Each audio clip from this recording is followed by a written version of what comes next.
Korin Locke was just a gamer who woke up inside the world of the heroic legend of Arhan, a game he knew inside out. At first he wasn't worried. After all, he wasn't the protagonist. That role belonged to Park Si-hoo, the hero destined to defeat the final boss. Korin believed all he had to do was survive and follow the script. But the deeper he followed Si-hoo, the more things felt wrong. Missing heroines, twisted quests, and secrets buried beneath the surface. By the time he uncovered the truth, it was horrifying. The so-called hero was a monster, farming the blood of the heroines and hiding an obsession far darker than any final boss. Korin died, betrayed and powerless after Hero failed to defeat the final boss alone. Now, return to the very beginning. He's no longer naive. This isn't a game. The hero is the threat, and Korin's only goal now is simple: stop Si-hoo before he becomes unstoppable, so he could calmly enjoy his wonderful school life together with the beautiful girls at the academy. Korin soon wakes up to find that he has been regressed to the point where he first started 3 years ago. He vows to not repeat what happened and needs to kill Park Si-hoo. Korin needs to kill the main player. Some time ago, the system notified us that an incident with the Rotian River had happened.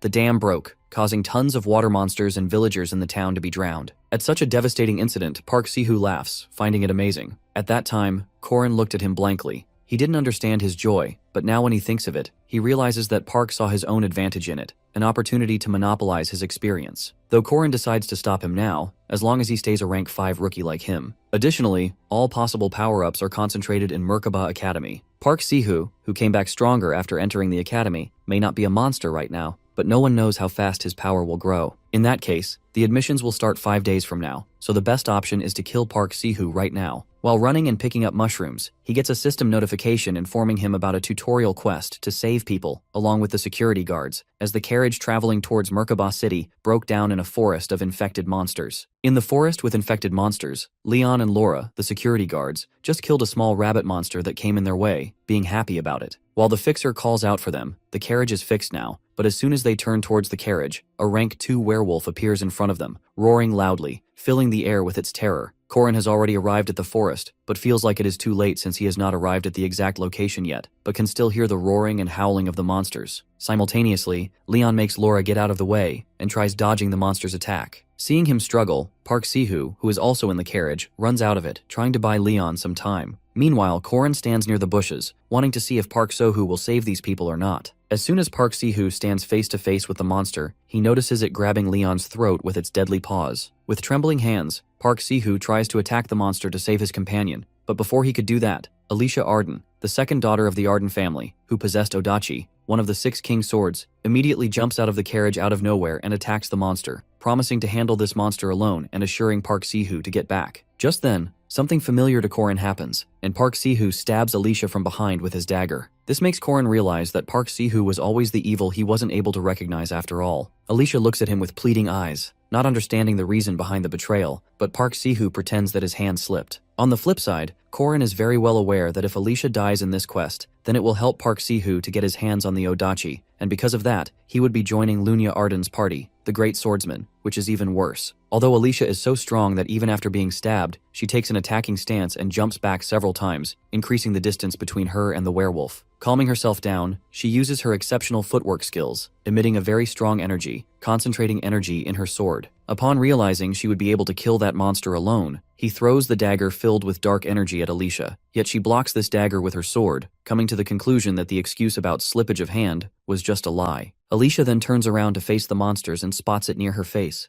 its mouth widened to swallow her. She swings her sword with swift movement, managing to land a blow, plunging the sword into the werewolf's head, though the werewolf still bites her head. Alicia and the werewolf fall on the ground while Park Si-hoo grabs her Odachi, planning to stab her one final time, thinking about killing the NPC will bring in EXP too. Before he could kill Alicia, Korin secretly threw a powder that was coated on Tapanic mushrooms, which are the favorite of forest monsters, so as soon as it was thrown on him, the forest monster lunged forward to attack him. Seeing the opportunity, Alicia is being dragged at the corner by Korin. He thanks God as she is breathing. However, Korin uses his dagger to remove the monster's fangs, but in the meantime, Park Si-hoo sees him dragging her. Korin stands there unfazed, mocking him for having an Odachi, since he killed 3 hornets in 1 minute. When Park Si-hoo looks at him closely, he immediately recognizes it is none other than Korin Locke. Park Si-hoo takes a defensive position, gripping his Odachi tightly, demanding to know how he'd get there, which makes Korin realize that Park Si-hoo might have forgotten everything, taking it as a chance. Distracting Park Si-hoo, Korin charges forward swiftly, swinging his fist at Park Si-hoo's head and throwing the dirt he picked up from the ground at his eyes. To defend himself, Si-hoo wields the sword in the air but obviously misses the attacks. Korin dodges these strikes but understands that Park Si-hoo is a mediocre swordsman, moving fast enough. Pushing himself forward, Korin grabs the monster's fangs, aiming at his throat, but Park Si-hoo manages to open his eyes, counter-attacking at the last moment. Korin lunges forward, aiming the fang at Park Si-hoo's throat, intent on ending this fight. But once again, Si-hoo evades. The frustration burns in Korin's eyes. He wants nothing more than to see that fang buried deep inside Si-hoo. He charges, swinging his free arm as an act while bringing the fang in for another strike. Caught off guard by the hidden move, Park Si-hoo stumbles back, fear flashing across his face. Korin crashes into him, slamming him to the ground and driving the dagger into his shoulder. Blood spills out of the wound, though terror washes over Si-hoo's face when he spots Korin aiming the fang towards him with his other hand. Desperate, Si-hoo uses his hand to block the strike, letting the fang stab through it to avoid a blow that will make him dead. But Korin is unstoppable. He grabs the fang with both hands and pushes, forcing it down with every ounce of strength, until the fang finally sinks into Si-hoo's throat. Killing him was necessary. He is a monster seed, which would have grown further, causing numerous disasters for humanity. Just then, the system notifies us about an error occurring and player Park Si-hoo being dead. The percentage of successful completion of the main plot is calculated by analyzing the potential of the player and passing the experience points and the minimal backup down in case of a scenario that collapses minimal stats of Park Si-hoo to him. He's now an AADA class knight, the Martial Master's successor, sub-player. Korin is about to rejoice about this, yet his focus shifts to Alicia gasping for air. Reaching out to her, he notices her being affected by the peacock tree frog's poison. He notices the fang in her stomach, knowing during training it is difficult to create this poison without using various combinations, and if Park Si-hoo's skills were a little higher, she would have been dead up till now.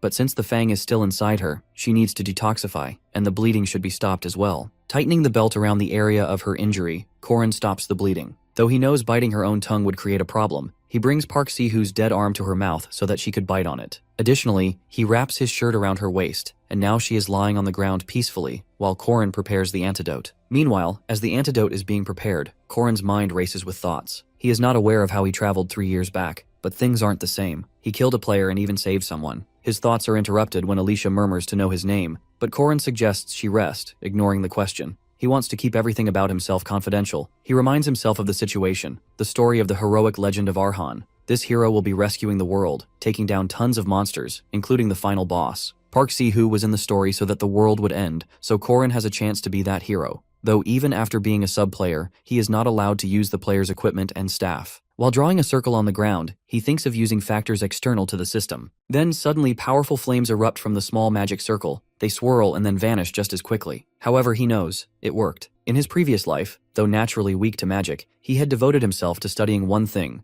runes, ancient symbols of immense magical power. Duty, restriction, oath. 3 primal laws, the source of superhuman strength. Now, with nothing left, he decides to engrave all 3 runes onto his body. While engraving these 3 runes, he promises to not turn a blind eye to the misfortunes of good people, not to perceive spirits, and to save the world. With all 3 commandments being completed, they will be applied to the player. However, failure to uphold the oath will result in certain death. Sometime later, Alicia opens her eyes after a very long sleep. She is surprised to see herself in a bed, and as soon as she wakes up, she feels the pain she received from her recent injury. Though the nurse there informs her about being in Merkaba City Emergency Hospital and suggests she not move. Curious, she wants to know about the person who left her here, but she ends up disappointed after getting to know that her savior already left. On a nearby table, she notices her savior's belt, which still has her blood on it. To ignore it, she demands honey bomb candy from the nurse, yet gets frustrated upon getting strict instructions to have stew for now. It has been 3 days since that incident in the forest, and today is the day for Merkaba's entry test. While searching for his ID in the wallet, Korin notices a letter in there. It is from his mother, telling her son how proud she is and advising him to help the people around him. After possessing this body, Korin felt pretty strange, though he is now one of them,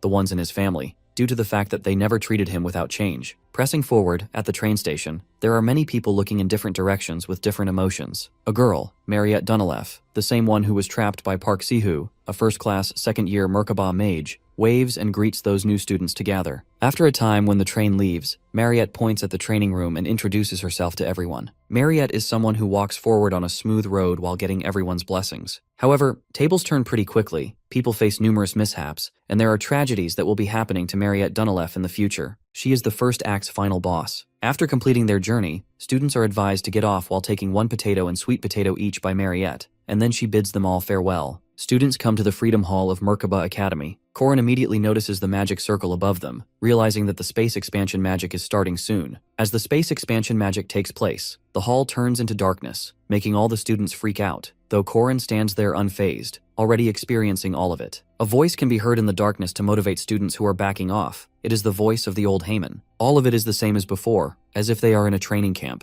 Instantly, a man steps out from the darkness. Thurman Daman, Night Faculty Professor. He wants to see every student's capabilities, so a system window appears in front of every student. It is the overall rank of each one of them. That being said, they all have to stand in front of the number sign matching their number. As soon as Thurman wishes them luck, all of them are teleported to a different location, since the battle is starting soon, to analyze their skills. Josephine Clara is amazed to see this year's students have a lot of hidden talent, but she decides not to judge the first or second ranked students yet and to wait until all the others have been assessed. In the second position is Alicia Arden, the same girl saved by Korin, Yuel, Dronworski, and Kranil Luden, and in the first position is Hwarin. However, it is shocking for Josephine to see Hwarin being enrolled. At the same time, the examiner feels disappointed seeing the 5th rank students being so weak. He hesitates to test the 6th rank ones, thinking they'll be even worse. Yet Josephine doesn't let him do it because each student deserves to learn. Not having much of a choice, the examiner announces that the test will start in 30 seconds. Monsters will appear based on the students' levels. Before all the students, weapon cases are dropped. In his previous life, Korin chose a sword.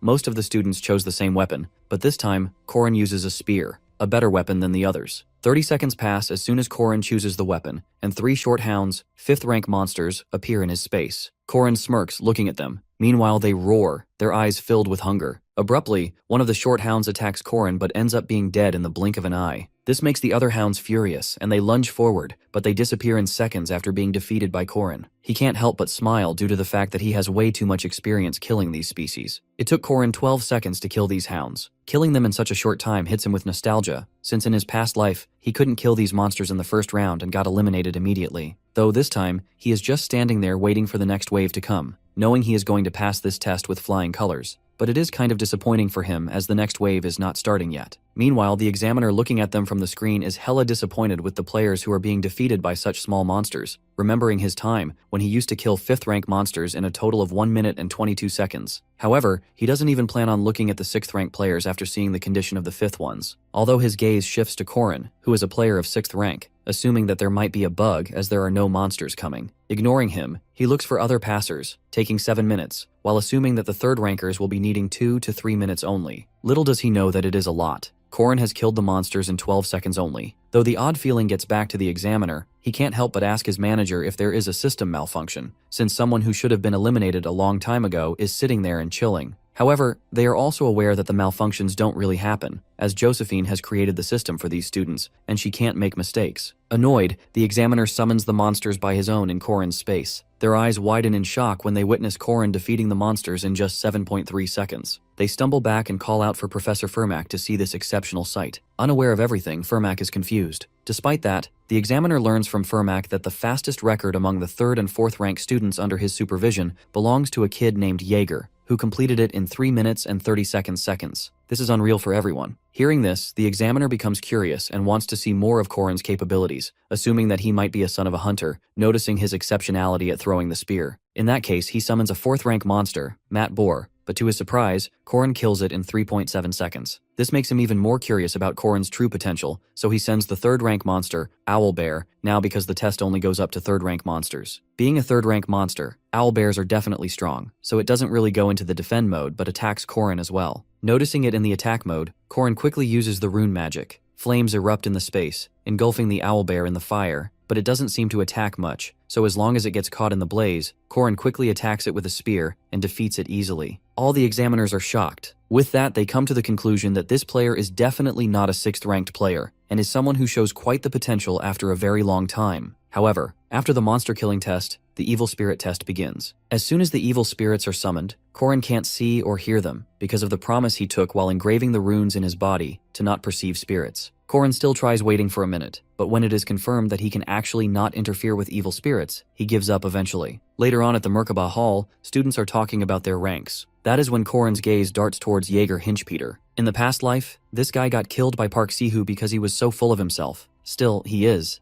but it is probably because of the age factor. With that, Lark, a 5th rank player who looks evidently uncomfortable. In the past life he was bullied and couldn't ever get over his complexes, and he also had the same luck as Jaeger, got killed too. Meanwhile, the director, Aryu Kasar, welcomes all the students, wishing them luck, hoping that the students will be learning and will find their own path in this place. Later on, when they all roam around, Jaeger notices Lark sitting at the corner and decides to bully him like in the past life. But this time, Korin has planned to not let him do it, so he immediately reaches out to them and cleverly talks about Jaeger's tattoos, which makes Jaeger happy that someone has a knowledge of tattoos like him. Korin only knows this because in his past life, when Jaeger went missing, his mother came to the academy. Out of worry, she revealed that his tattoos weren't just for show, they were something she had discovered, trying to protect her son who had joined the Guardian Academy. Noticing him having the same interests, Jaeger quickly gets impressed and talks friendly with both Lark and Korin. At the same time, Alicia sees all this, being happy about Korin saving his fellow mate from being bullied. However, this is how Korin ends up leaving a strong impression on Lark. He remembers Lark's ability, Memorize. A small smirk forms on Korin's face. He has found it, his free skill book. In the Merkaba Academy, most of the facilities are free, even the dorms. The cafeteria is cheaper than the outside, although the most demanded and referred facility is the training room, since it helps in a lot of ways, like fighting with the spirit bodies, which were invisible to Korin earlier in the test. While Korin is practicing with the spirit bodies, the students are shocked to see a freshman doing it. Normally, students practice with these in their second semesters, but the funny part is, he is doing it so effortlessly. Meanwhile, the second-year students can't catch wind-type spirit bodies. The students make fun of Korin when he gets a powerful blow to his face. With that, the instructor walks in, demanding an explanation for Korin's practice against a spirit body. Korin calmly explains that he's training his spear skills. The sudden attention makes Korin anxious. Why was this old man approaching him so directly? Had he made a mistake during the entrance test? But the instructor, seeing Korin's determination, hands Korin 10 meal tickets as a reward and tells him to come find him if he succeeds. He'd personally offer his praise. With that, the instructor leaves, seemingly in a good mood, while Korin quietly returns to his practice, thanking God that everything was fine.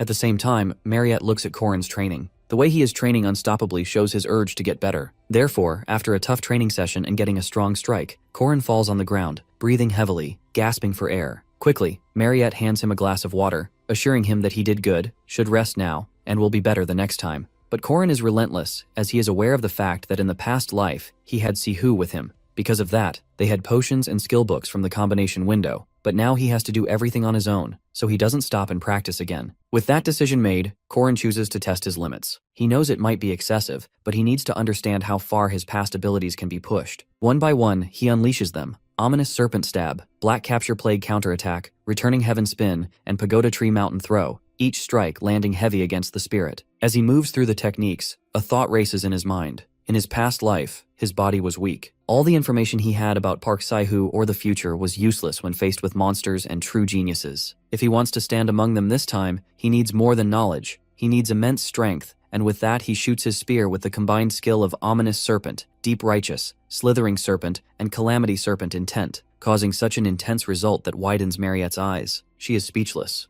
She decides to choose words for his talent but ends up being quiet by seeing his outstanding skill. But obviously it was excessive for Korin, so he ends up being on the ground, all dizzy. The next day, Mariette introduces the Academy's facilities to the students. But even while being with all the students and visiting these facilities, Korin's mind drifts into thoughts. He wants to get stronger because with this weak body, he won't be able to test all his limits. And to be able to do it, the one way is commandments. His gaze shifts to Lark, remembering his promise to not turn a blind eye to others' misfortunes. So he reaches out to him and offers to go out and discuss Grimoires, a skill book. Merkaba Library has tons of books but hides grimoires, though they both go to the library in search of the book. Korin promises to give the skill book to him if he helps him repel evil spirits. While searching for the book, Korin opens the hidden door. As soon as they enter the door, Lark demands to know what he needs to do in order to repel evil spirits, but ends up getting a strong punch by Korin, making him unconscious on the ground. Korin studies Lark, who is unconscious on the ground. At first, he wanted to help Lark too, but he needs to complete the special quest as well. Capturing the evil spirit here can make him earn the hidden piece he wants. Though the problem is the special evil spirit, Sabantia Duke. Sabantia Duke's attacks are so powerful that people can't even tolerate the first blow and end up being dead as soon as the quest starts. However, as his promise is not to perceive any evil spirit, he can't even see the special spirit, nor are his attacks working on Korin. In that case, he offers Lark's unconscious body to Sabantia in order to attack him. In this world, there are mysterious elements known as factors. forces capable of turning ordinary humans into demi-humans like vampires or werewolves. One day, Sabancia awakens as a vampire and, unable to control his urges, kills his servant. Despite his efforts to resist the transformation, he fails. Fearing he might kill his wife and daughter, he sends them away and closes his castle. To prevent further disaster, he uses magic to imprison himself inside a book, the grimoire, now hidden in the library. Although, immediately after taking over Lark's body, Sabancia lunges forward to attack Corin. Yet Corin chose Lark since he can fully unleash his hidden physical strength. Lark cannot really do much. Even when he tries to attack Corin, he dodges the attacks and counterattacks him. Corin feels sorry for Lark, but has to do what he has to do to clear this quest. If he possessed Lark, he would obtain the highest grade items, like the Duke's cape and the vampire's armor, the same items Park Sihu used, which played a great role in the future. But Corin is different. He wants to end the life of this soul kindly. In that case, he tells Sabancia about what happened to his wife and daughter after he was sealed, the way his wife died and how amazing of a hunter his daughter is. Upon receiving this information, Sabancia is ashamed to attack Corin in the first place, and they had a pretty detailed conversation before he died. However, after clearing the quest kindly, Corin obtains the epic item Soul Dust, the grimoire, the book that Duke Sabancia's soul was sealed in, having abilities and spells. He even gained a new ability, Persistent Warrior's Regeneration, which can recover a wounded body. Although as soon as Lark wakes up, Corin suggests he stay still since an evil spirit possesses him and hands him the grimoire. Seeing the grimoire, Lark's face lights up with joy, and just because Corin didn't turn an eye to the misfortune of those who are kind, according to his promise, he earned 80 points. Based on the game mechanics, 5 stats are gained with each level up. This is the number of points he received after leveling up 16 times. He wonders if the total is compensating for the fact that he can't directly gain stats, but still, it seems like a lot of experience. 40 points came from Lark, and 40 more from Sabancia. At the stamina training room, Mariette is distributing sweet potatoes to the students, and she also wishes Corin luck for catching the spirit bodies today. Though the students find it funny that the 5th-ranked student would be chasing spirits, they find it unreal. However, Mariette places a bet with the students on whether Corin can catch the spirit bodies or not. Gripping the spear, Corin hopes to catch the spirit, thinking positively because now he has points from Sabancia too. Starting with the weakest basics first, he makes himself remember the last time he used Slithering Serpent to defeat the spirit body, the most difficult among the Calamity Serpent intentions, so he decides to use the Ominous Serpent skill. In a single blow, he catches the spirit. This is unbelievable for Corin himself. He never expected to be improving his strength this early. Additionally, Mariette congratulates him and hands him his share from the bet with the students. Later on that night, while walking around the campus, Corin thinks about his weaknesses and strengths. At one point, his spear skills are being improved quickly, but on the other hand, with the rune's magic, his mana is always low. In that case, he needs to solve this problem, and then he can maintain his abilities very easily. While walking, he heard a voice. He immediately recognized it. Someone even Park Sihu couldn't kill in the past life, one of the strongest forces in the heroic legend of Arhan, a notorious balance breaker, an adamant Jiangshi, Huaran, sitting under a tree, looking pretty suspicious. It is kind of shocking to find her there in the darkness, but Corin decides to ignore her and walk past her, but his eyes widen in shock when she doubts that he is the owner of the body he is in. Panic washes over Corin's face. His mind races with questions. Is she guessing, or does she really know that Corin has possessed this body? Huaran is someone like a corpse, having both human and monster within her body. She might see the color of someone's soul, being in between the middle of life and death, so it was something that was meant to happen. Her recognizing Corin has possessed somebody's body, though Corin acts in front of Huaran, pretending that her words haven't affected him and are not real. In the past life, Corin always doubted his true form. He never understands if the real him and Corin, the one whose body he possessed, is the same or not, and if not, then who is he? These questions about his true self always haunted him, but in the end, nothing mattered when he was on the ground lifeless. In that case, he explains to Huaran about his neighbor Bruce, who turns into a green giant when he is mad, though his two different personalities hate each other. What he's trying to say is that being a new soul or an original one, either way, it makes no difference. Whether someone chooses it or not, they were born into a body, and there's no sin in simply being born. Hearing that, Huaran grits her teeth, not agreeing with Corin because for her, even being born is a sin. Corin can see where the rage and agony are coming from, but he says nothing and leaves. The next morning, Corin is at the south part of the academy. He left the dorm even before the sunrise because of the mission board. The commissions there help students level up for the main quest, meaning it is a necessary course to move forward. Corin doesn't want to level up but wants to test something else, though his attention shifts to Alicia, who is staring at the board carefully. Not understanding her being so focused, Corin asks the reason behind her desperation, and her answer shocks him. She needs money. Even though the activity support funds for second rankers like Alicia are pretty high, she is not getting any due to the fact that those who are already wealthy, these fund support clubs don't really help them. and since her parents are permissive, she must earn her own living expenses. Looking at the board, Korin suggests she take part in a patrol mission, which is cheaper, but they will accept up to 3 people. Yet Korin denies Alicia taking part with her, as he has some other plans. He'll pick the best ones, find the butterfly cat. If he saves the cat dying because of the water monster, he will help the owner with the prevention of depression, and will obviously get rewards on the completion of the duty promise. And just as he said, he did all of it. The commandment is activating, which means even small missions will boost his stats. This makes Korin dance in joy, but the people find him psychotic. However, his happiness doesn't last when he remembers what he forgot, even after making notes. Kyejo Yoon is furious because there is no sauce appeasing his desire to make chicken even after adding tons of ingredients. Immediately, Korin arrives there and advises him to add starch syrup. Kyejo finds this advice foolish but ends up screaming in joy because he cracked the dish. Even helping someone like this makes Korin earn points. This is mind-blowing for him because he told the recipe to the guy for his own selfish reasons, as it will be difficult for people of Korea to survive without Yum chicken. Seeing him acting all goofy and happy from the top of the roof of another building, Hwarin finds him crazy. Josephine approaches her, informing her about taking permission while leaving. That is when Hwarin gets the flashback of Korin telling her being born is not a sin,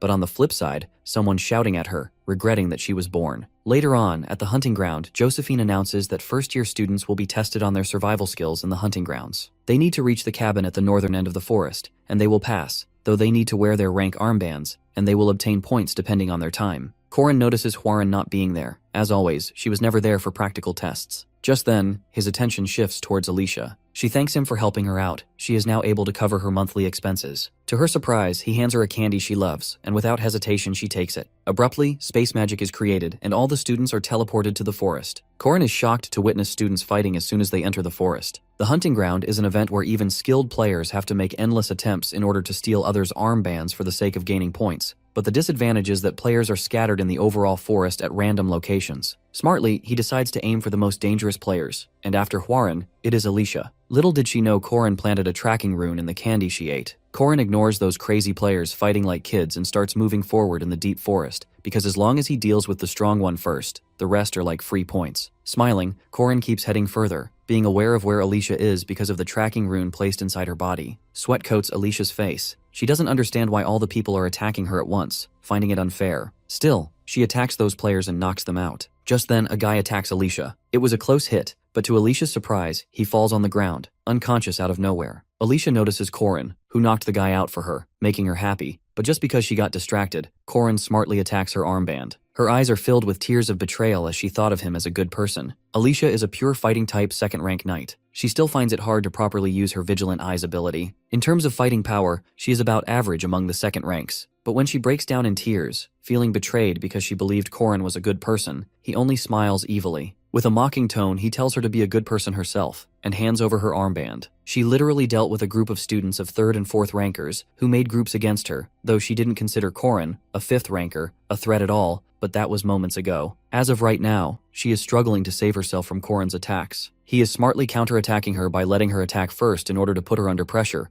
but Alicia can sense some spaces in between those attacks. She tries to take this space as an opportunity to aim at him, but as soon as she tries attacking him, it is stopped by his weapon. First, he uses Lan to deflect the incoming attacks, pushing down Alicia's weapon. Then he follows up with Chow, a straight-line stab that catches her off guard. Alicia is shocked. He's combining the most basic techniques with such precision. By combining these fundamentals, he creates a powerful and direct counter, Spear Intent, Ultimate Essence, and 6 flawless steps. With the block capture plague, he sends her crashing back to the ground. Alicia pants on the ground, blocking the attack with her aura. She notices his level of mastery is exceptional over any skill he has, coming to the conclusion that he can't be a 5th-rank player at all. However, Korin has finally achieved the armband, but he doesn't know yet that the battle for him is not over. Mercenary of Sword Control, Dron Worski attacks Korin out of the blue with his heavy iron sword, though he is shocked to see a 5th ranker block it. Being aware of his capabilities, Dron simply puts a proposition to hand him the armband and leaves unharmed. Korin can't help but curse his poor luck since Dron is the last guy he wanted to encounter. Even after killing numerous players, he is standing without a single scratch, so the only better way out, according to him, is running. Without hesitating a bit, while biting that armband, he starts running towards the cabin.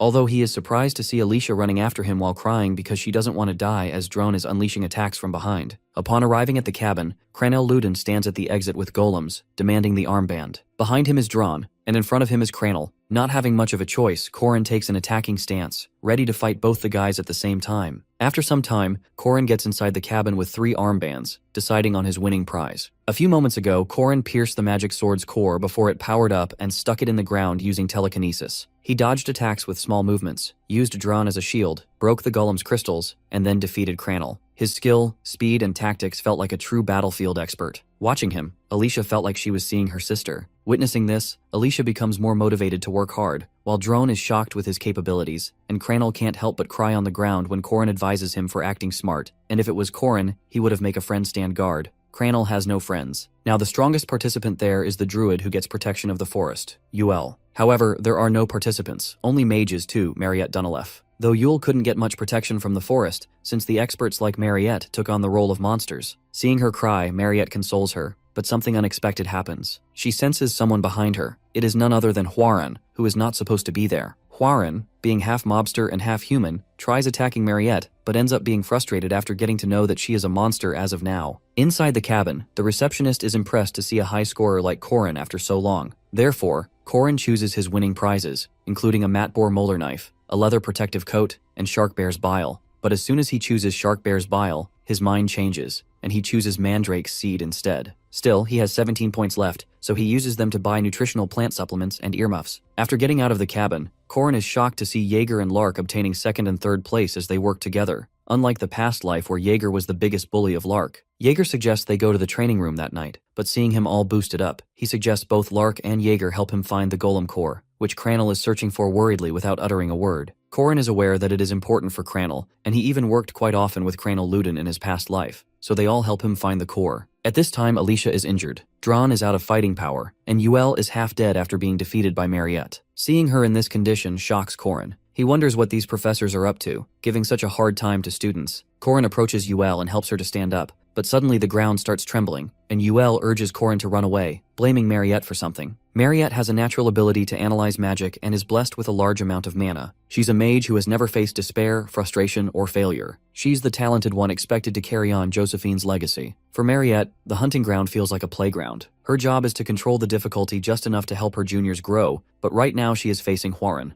Although she promised to her seniors that she would never use attack magic, she has broken that promise right now in order to save herself. She is using her full power. She tries stopping Huaran, but realizing the situation has gotten out of control, Josephine appears there on time, finding Mariette in a very bad condition. In that hunting ground, Corin takes first place, while the conflict between Huaran and Mariette scares the shit out of him because he thinks she is already awakened as a boss, though there are 3 weeks left for her to be awakened. Pressing forward at the outskirts of the hunting ground, Corin meets an NPC based on an old legend from the heroic legend of Arhan. It's an Easter egg where a Taoist hermit asks if a gold or silver axe is yours, rewarding honesty. Originally, only certain weapons triggered it, but expert players began testing random rare items. However, when Corin does the same, the hermit asks Corin if the silver seed is his. Corin denies it, thinking no one would throw away such a valuable item. Because of his honesty, the hermit rewards him with all 3 seeds, including Mandrake's white, silver, and golden seeds. Corin's eyes shine with joy. He can't help but fantasize about improving his mana. Simultaneously, the gold and white silver mandrake seeds have special capabilities. If planting a gold mandrake seed, it grows as a mandrake that shines with gold light, while the silver one shines with silver light. In his last life, Park Si-hoo ate the gold one, and he has the silver one, but this time, all are his. Mariette becomes the first boss and awakens as a special vampire after a mission involving the Fog City's vampire, John Doe, in 3 weeks. Corin doesn't know how a demon agent is inside her, but there's still time. That's mainly why he showed off his power against the 2nd-ranked knights earlier, as no one would team up with a weak 5th-ranked knight. However, Mariette has finally woken up, still weak because of the injuries, though Isabel, her roommate, tries to console her. To her surprise, she is quieter than usual. While Corin has aimed to save a girl from her misfortune, deciding to train Alicia first, employ Drawn, act kind with Yuel, and become closer to Golem Sorcerer Cranel to create a party for the upcoming disaster. It all will be okay, hopefully, if everything goes accordingly, and Corin is pretty confident about saving Mariette. On the flip side, something strange has unfolded abruptly. Mariette has already turned into a vampire, lunging forward to attack Isabel to suck her blood, declaring that she is pretty thirsty. Professor Josephine has banned Hwoarang to leave her room or to have any visitors. Hwoarang was allowed to have private lessons from Josephine if Hwoarang wanted to learn, so Hwoarang can self-reflect on herself. Hwoarang is getting bored in her room and even considers jumping out the window to be free. All of a sudden, Corin looks through the window, hanging upside down, and reintroduces his name to Hwoarang. Corin has brought a cake for Hwoarang as he did not want to come empty-handed. Corin asks Hwoarang to open the window for him to enter, but Hwoarang reminds Corin that coming inside is against the school's rules. Corin laughingly claims that he's on a tree and not inside, and more importantly, Madame Josephine isn't there, so Corin won't get into any trouble. Corin had come to check up on Hwoarang after the incident at the hunting ground, but notices that Hwoarang does not have a single scar or signs of any injuries. Corin understands Josephine's concern to lock Hwoarang up for 4 days for being a special case demi-human, and after what happened at the hunting ground. Hwoarang reveals that Josephine hasn't come by for more than 4 days, which shocks Corin. The tree branch on which Corin was hanging onto snapped, making Corin fall down. Cory promises to bring Hwoarang some food later and leaves. Corin finds it strange why Madame Josephine left Hwoarang alone, as Hwoarang is the most person at Merkaba Academy. Corin wonders if something abnormal might be happening as Josephine has left for 4 days,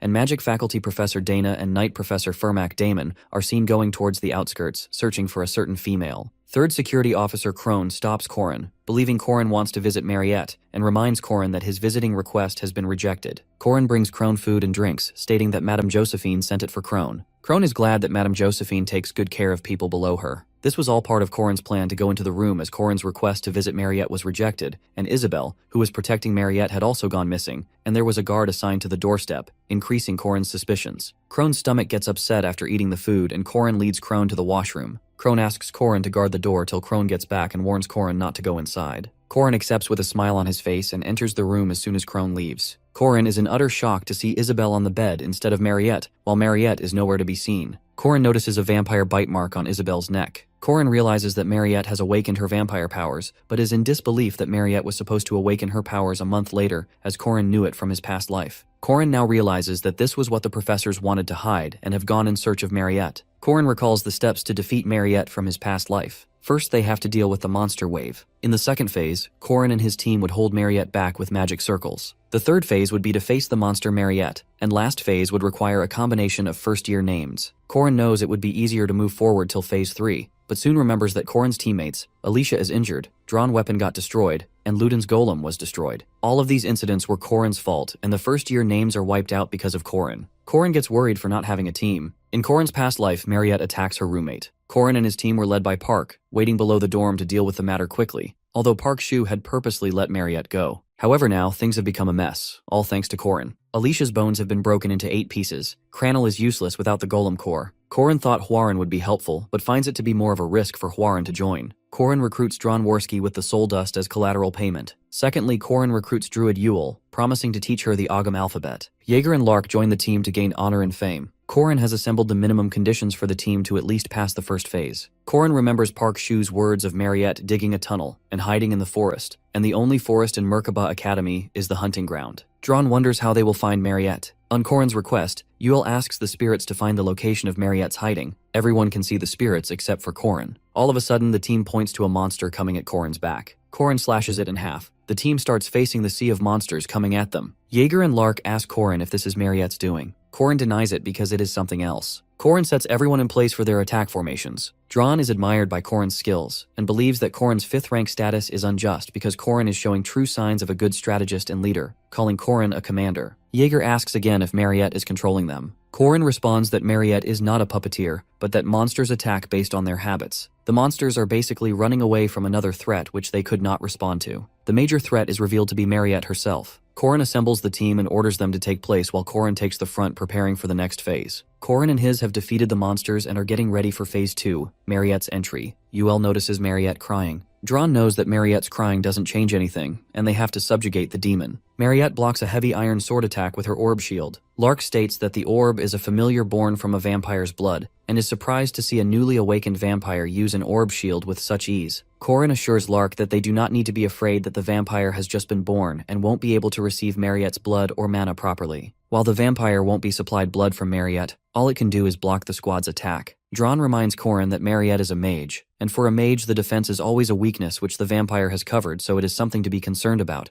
Yet Corin still doesn't find it to be a problem for them. Mariette is completely possessed and has lost control of the vampire powers and begins a wide-range attack. Yuel yells out that she doesn't know about any other place, but the forest is her stage, and Yuel manages to create wooden shield to block Mariette's attack. Jaeger thinks that the shield might break from the attack. Yuel has used half of her mana, and her mana heart begins to throb as an after effect of the hunting ground. Yuel is just about to reach her limit but keeps on going, because of the promise Corrin had made her. Corrin assures Yuel to keep going for a bit longer, as Corrin intends to turn the tables in just 5 more moves. Corrin knows from the game and from his past life that Mariette won't be at her full power until the 4th phase. Corrin makes Lark leave before Yuel, as Corrin knows Lark can use his beginner magic only 2 more times. Lark is surprised to know Corrin's calculative accuration. Corrin alerts the rest of his squad to be ready when Mariette starts using her alchemy magic freeze. The wooden shield collapses. Yuel notices the earth, the gods, and the bugs responding to her. It is revealed that Corrin had engraved an ancient text for an ancient method to activate an ace up his sleeve, and required Yuel to activate it.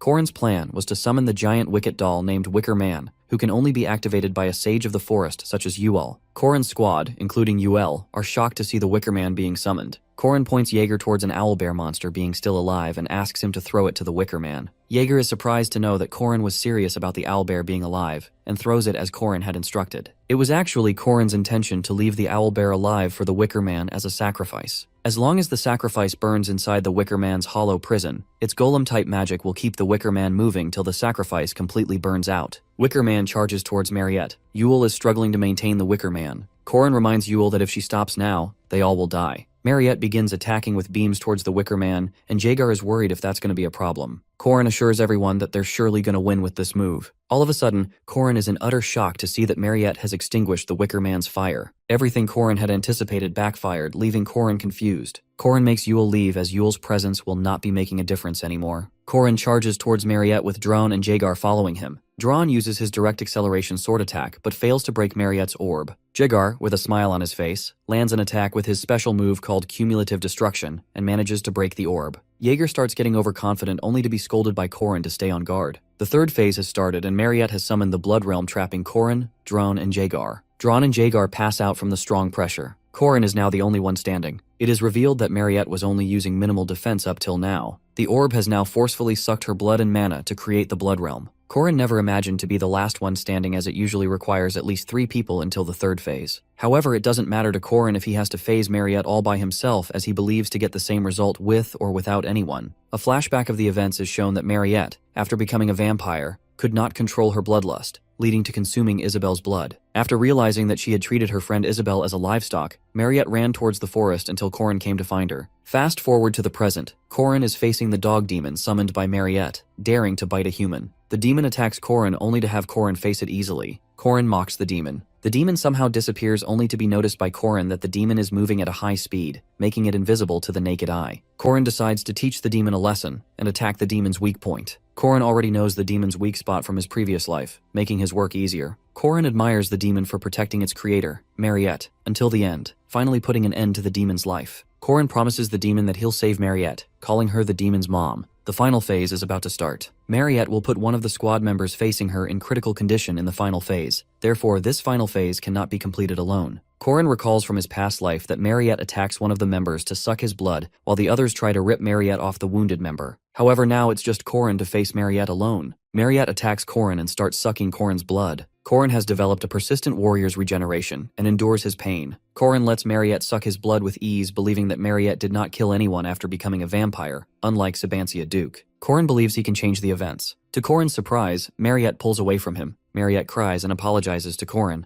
Corrin is happy that he was able to save Mariette. Corrin remembers and is grateful for his master's teachings and chooses to walk a different path than Park Shu. After the events at the hunting ground, Mariette is locked up in the space prison created by Professor Josephine. Mariette is delighted after having potatoes for a long time. Corrin has come to visit Mariette. Corrin requests Josephine for permission to enter Mariette's cell. Josephine is hesitant to permit Corrin from entering considering the danger from Mariette, but Corrin assures Josephine that he trusts Mariette. Corrin is surprised to see Mariette eating potatoes and that Mariette's taste buds still recognize the taste of them. Mariette states that potatoes always taste good no matter what. Corrin gets closer to Mariette's face, only to be driven away by Mariette. Mariette is embarrassed that she smells bad and doesn't want Corrin being so close to her right now. Corrin reminds her that he also had a bad odor when Mariette bit Corrin's neck. further frustrating Mariette into embarrassment. Mariette reveals her fear to Corin that Hwaran had scared Mariette in the events of the hunting ground. Even though Hwaran only coincidentally ran into Mariette, Hwaran's showcase of powers forced the vampire inside Mariette to react. Mariette admires Corin's determination that even after being ridiculed, Corin still persisted and succeeded every time. Corin states that all of his doings were nothing, as Corin only likes happy endings where the good guys are rewarded and the bad guys are punished. Corin calls Mariette a good person and would like Mariette to always be happy, making Mariette blush. Mariette asks Corin to leave as she wants to wash up and finish eating her potatoes. After Corin leaves, Mariette wonders if she deserves to be happy or not. Corin believes that Mariette will soon be released even after the events, as Hwaran,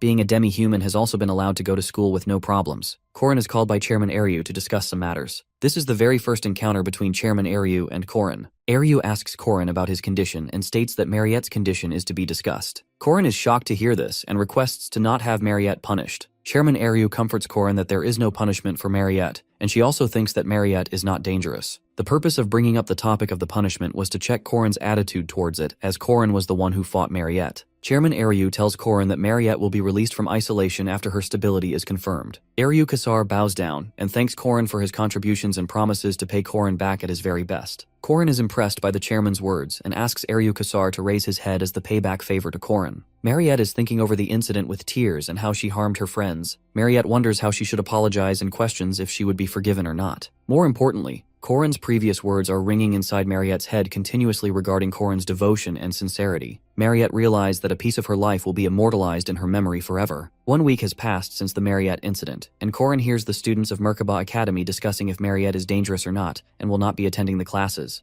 Corin is surprised to hear that Mariette is still in isolation after a week. On the other hand, Mariette's isolation has already been finished. Although everyone was asking about her powers and health, Mariette could not bear to let herself free with the guilt of not seeing her friend Isabelle there. Mariette wondered if Isabelle was afraid of her and hated Mariette for past events. Mariette is almost deciding to leave the academy but suddenly hears a knock on the door. Mariette opens the door to find Isabelle hugging her and asking about her health. Mariette inquired if Isabelle is not afraid of her. Isabelle reveals that before fainting, she saw Mariette's face after biting Isabelle. Isabelle assures Mariette that they will be friends no matter what happens. Mariette cries out thanking Isabelle. Isabelle feels sorry for Mariette being alone with guilt and feeling bad for herself. Isabelle states that she already felt better, but the hospital did not allow her to leave, but a junior helped her sneak out to meet Mariette. The tall and handsome junior has already disappeared with Isabelle looking for him. Mariette is ashamed as she realizes that Corin has once again helped her. Corin is delighted that the first part of the story has a happy ending for everyone, even after unexpected occurrences which were not seen in Corin's past life or the game. Corin is however pleased that he helped confirm the beginning of a new world. Corin is training to get stronger and faster for the upcoming challenges. Corin's training is interrupted by Mariette praising his efforts and how Corin is working too hard and back to normal as if nothing happened. As Corin is working hard, then he needs to be fed a lot.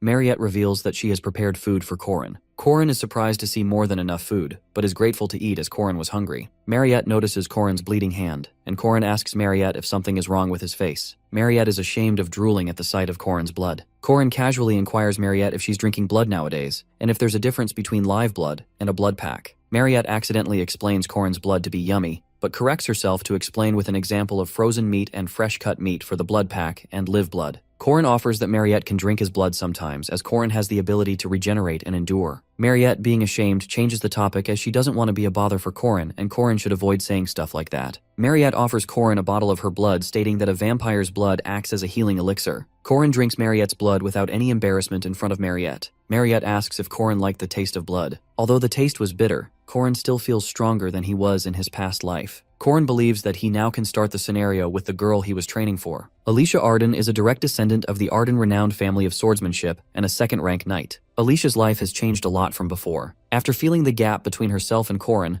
a 5th-rank knight Alicia met during the hunting ground practice, Alicia has put in the effort to develop herself more. However, Alicia is fundamentally lazy with no aspiring heart for swordsmanship. Despite being a near-genius swordsman, Alicia was a terrible student at the academy with failing marks. Alicia was relieved to have a break from her family and all the hardships and daily training imposed on her. Instead, Alicia took the time to shop and enjoy her life. Corin catches Alicia in the shop, inquiring about Alicia's absence from the training room. Alicia makes an excuse of having assignments and missions. Corin offers Alicia a way to make more money by joining Corin's party. Alicia is pissed at why Corin is always looking for her. In Corin's presence, Alicia felt as if her lazy habit of trusting her talent has been exposed. For Alicia, Corin's methods are beyond hard, and Corin always gets Alicia to focus on the importance of basics. Corin reveals the mission's reward of 2 gold coins for a party of 2 for a second-rank mission. Alicia agrees to join Corin, thinking of buying clothes from the earned reward. Corin also wants Alicia to join on a short-term mission with the reward of 20 silver coins, increasing Alicia's greed to join for the reward. Corin had already anticipated Alicia's decision to join in for the money. Alicia usually preferred patrolling missions to just follow designated routes, ensuring there are no problems as the monsters that came near the city were at most 4th or 5th rank, simply implying that Alicia usually avoids facing higher rank missions. At the mission, Alicia has defeated 10 low-rank monsters and asks the knights to sell the leather to make them some money. Alicia starts to gloat when the knights start praising her talent from the Arden family. Although in reality, Alicia was looked down upon by her family for being weak and always compared to her sister, Lunia Arden, who already reached the supreme stage at Alicia's age. However, with her recent victory, Alicia is still seen gloating. As the patrolling is about to end, Corin and Alicia's group is signaled by the preceding patrol group with a magical firework about a nest of second-rank monsters. The knights are relieved to have Alicia in their group.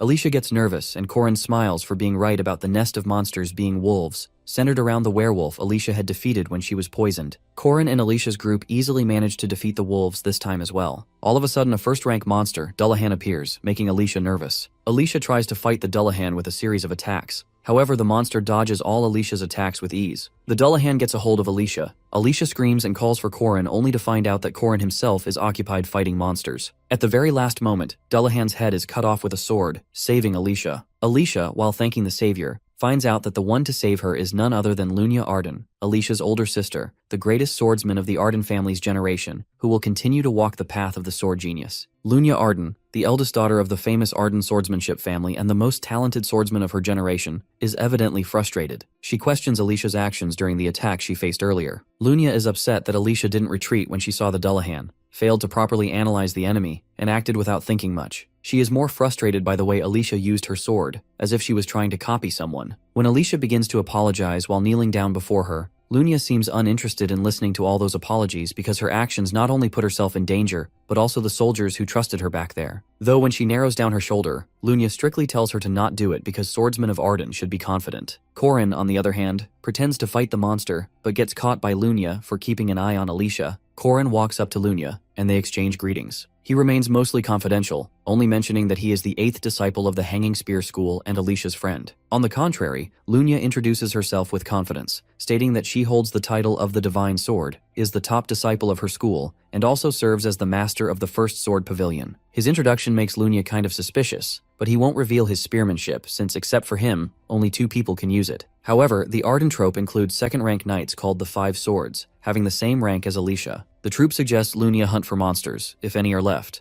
but she instructs Alicia and Corin to head back. Swordsmen normally travel in groups. These groups, called the Sword Faction, are like swordsman gangs that follow a leader and act like a group. 60 years ago, a sword genius named Garand started a new style of swordsmanship. Later, the current family senior spread this through martial arts schools. This made the Arden family a famous swordsmanship family known across the continent. Now at the Merkaba Arden studio, everyone meets Lunia while kneeling down before her, even Alicia, which is confusing for the rest of the swordsmen too. Lunia looks up to the missions she has been conducting and calls her pathetic for being a part of missions just to look cool. She is disappointed to see her using the Guardian certificate this way, wondering if she would be a stain on the Arden name. Since all of her missions involved only low-ranked monsters, she doesn't appear heroic doing those raids. Alicia doesn't say much, though after she leaves, the Arden troop informs Lunia about Corin being a 5th ranker, yet she knows there is something more about him, and these Merkaba tests aren't that reliable maybe. She noticed how Corin's attention was on Alicia all the time. Still, the monster didn't get half of his attention. It wasn't something simple or anything that comes with practice. It was something that a seasoned player can do only. Even though Corin was reserved about the spearmanship too, for someone as qualified as Lunia, she could easily tell the exceptional and professional way he was handling that spear. She is always protective of her sister, but she is pretty satisfied with that boy being around her. Later on, Mariette brought food for Corin just like always, promising to make some stuff he likes a lot. She grabs his hand, trying to say something, but ends up being awkward. When Isabel sees them together, Mariette runs away with her. In his past life, Corin had flings but never got into a proper relationship because of the interference of Park Sihu. Though in this life, his platonic relationships are pretty different. Sometimes Yuel brings rare and precious mushrooms from the forest, and then they begin lessons on the Ogbam alphabet in the library. Dron and Corin hang out at times too.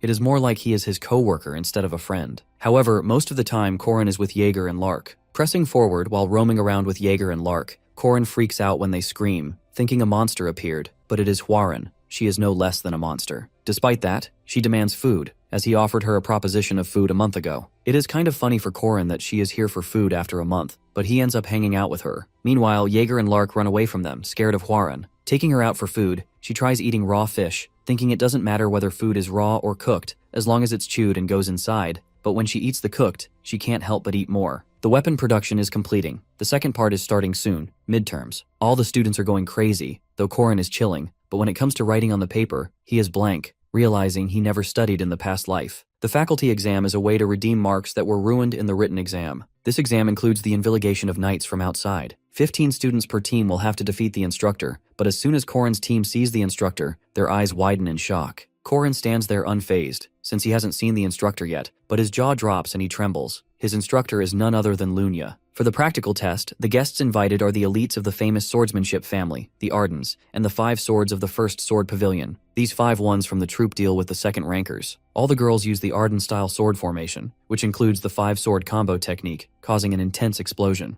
Dron stands there quietly analyzing the chances of winning, which aren't high. The 5 swords of the pavilion smartly blurred the vision of the students in order to attack them calmly, as the number of students is large. Dron decides to attack them, rather than being in a defensive mode, charging his huge iron sword at Melia, the phantom sword. Meanwhile, Alicia is handling Jenny, high-speed sword, dodging her powerful attacks. However, it is shocking for Alicia that Jenny works under her sister, yet she is still handling her so roughly. Jenny's attacks are so strong that they make Alicia stumble, ending up falling on the ground. The students witnessing this understand the power of 5 swords finally. All the students are being knocked out one after another, except for Dron and Alicia. Dron is so exceptional that his power stood against the 5 swords. Meanwhile, Alicia is still fighting Jenny. Jenny is trying to discourage her in order to pressurize her, but Alicia doesn't give up, fighting with all her power left in her body. In the start, Lunya was about to take the role of Jenny, meaning fighting with Alicia, but to everyone's surprise, she is the examiner for Group B, in which Corin is enrolled. Lunya has taken an attacking stance, claiming to everyone to be ready for an experience the same as in a Great Special Rank War. The Great Special Rank War is a monster capable of taking on an entire army alone. Even dozens of guardians might not be enough to defeat it, and most will never face such a threat in their lifetime. Normally, if Corin heard stories like this, he'd think they were made-up stories. But with Mariette, it's different,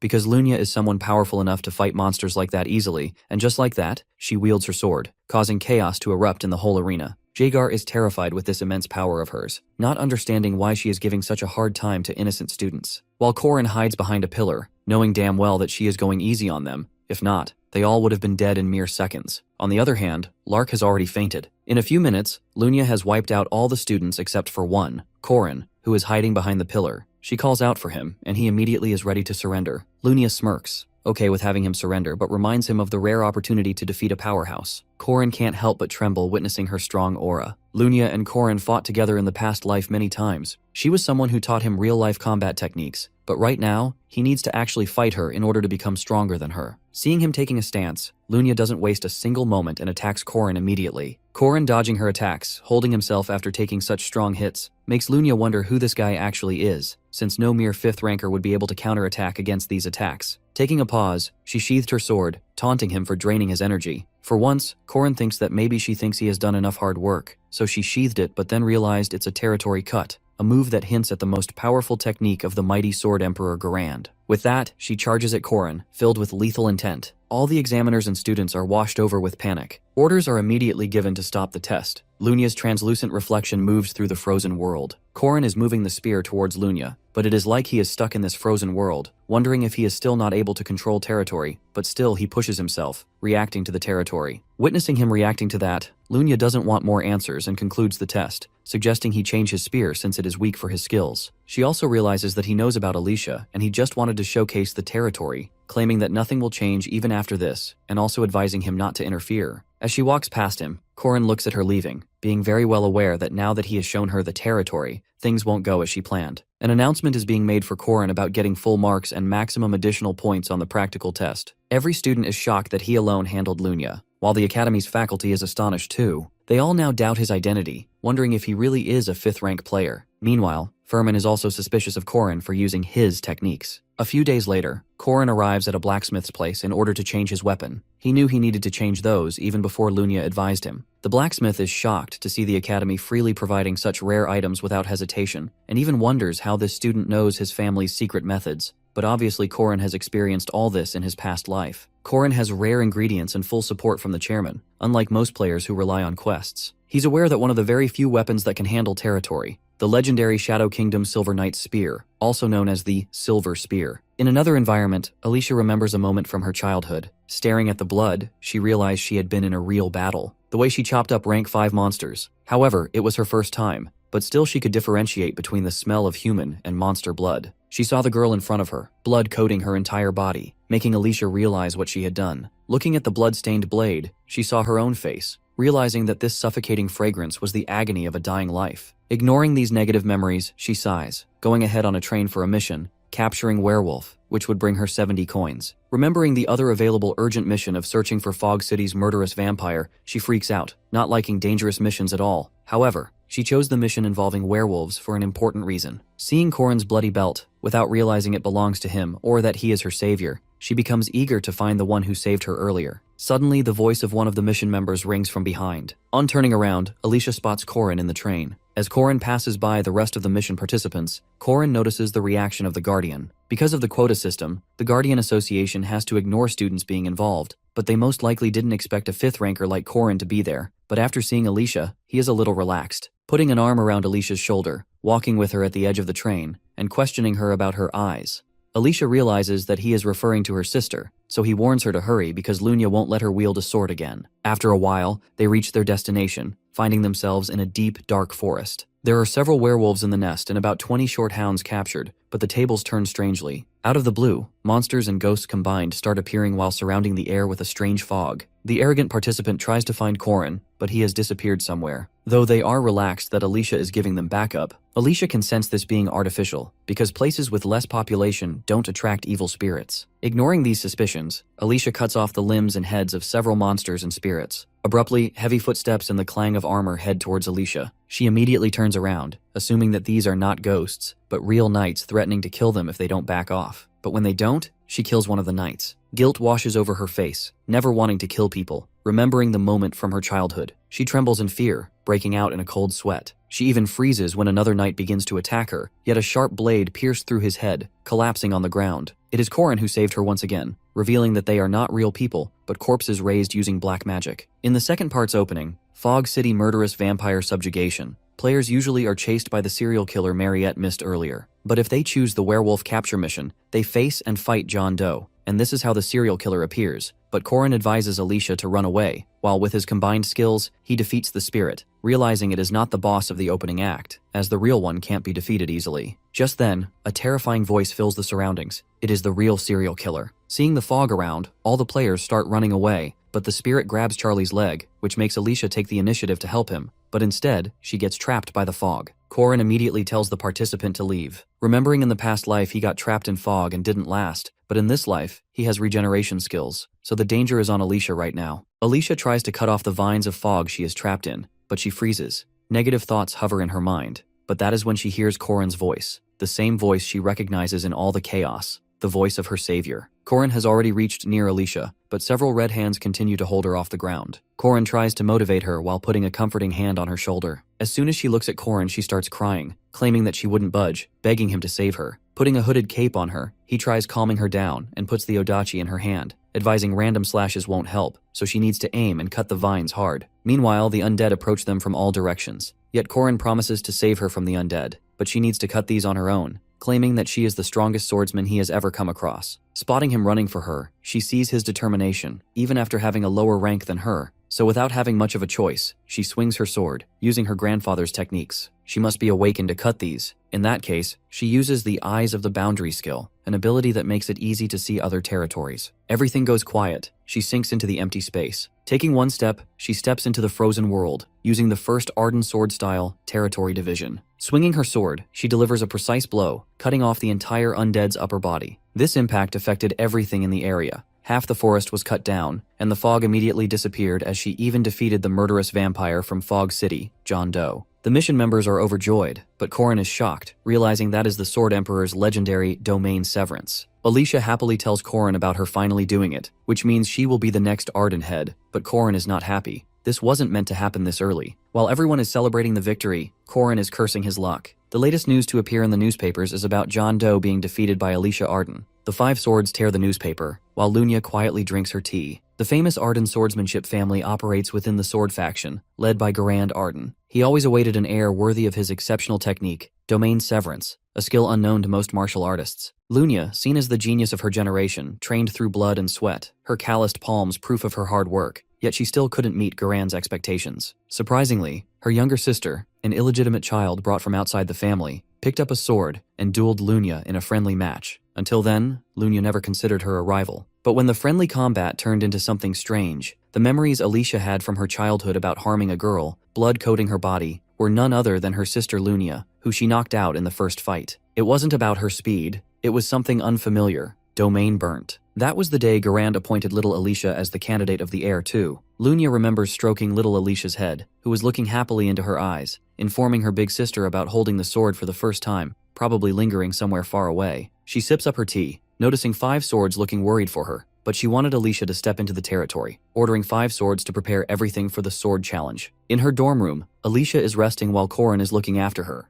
Out of curiosity, he asks about domain, even though it's beyond her current capabilities, but Alicia reveals that he believed in her, so she did it. They both are interrupted when Mariette barges in, but seeing both of them a little close, Mariette's jealousy is evident on her face. All three of them are interrupted too because Huaran abruptly moves from the window, demanding the raw fish from earlier. Though ignoring this reunion, Alicia is being informed by Corin about the sword challenge proposition she might get from Lunia after succeeding in domain severance. Alicia is freaked out, knowing damn well if she fights her sister, she will die. Despite that, Corin decides to help her on one condition: if she trains and practices in the training room without any complaints. So Alicia quickly agrees, while Huaran and Mariette look at them blankly. Later on that night, May is taking a leisurely stroll around the city when a sharp knife flies right in front of her, stabbing into the wall. May immediately turns in the direction from where the knife was released, finding out Huaran is over there. May is not understanding this behavior of hers, but Huaran claims that he would buy her sushi if May is caught. Meanwhile, on another street, Lena is struggling, since Corin is already fighting with her. Sparks flow in all directions with the collision of their weapons, and clangs of steel can be heard everywhere, but it is nighttime, so nobody's around. With an evil grin, he claims to have requested permission to train with the outstanding wave sword master, Lena. The five masters of Alicia Dojo, Guandao master Corin Locke, knife master Huaran, flying sword master Dron Warski,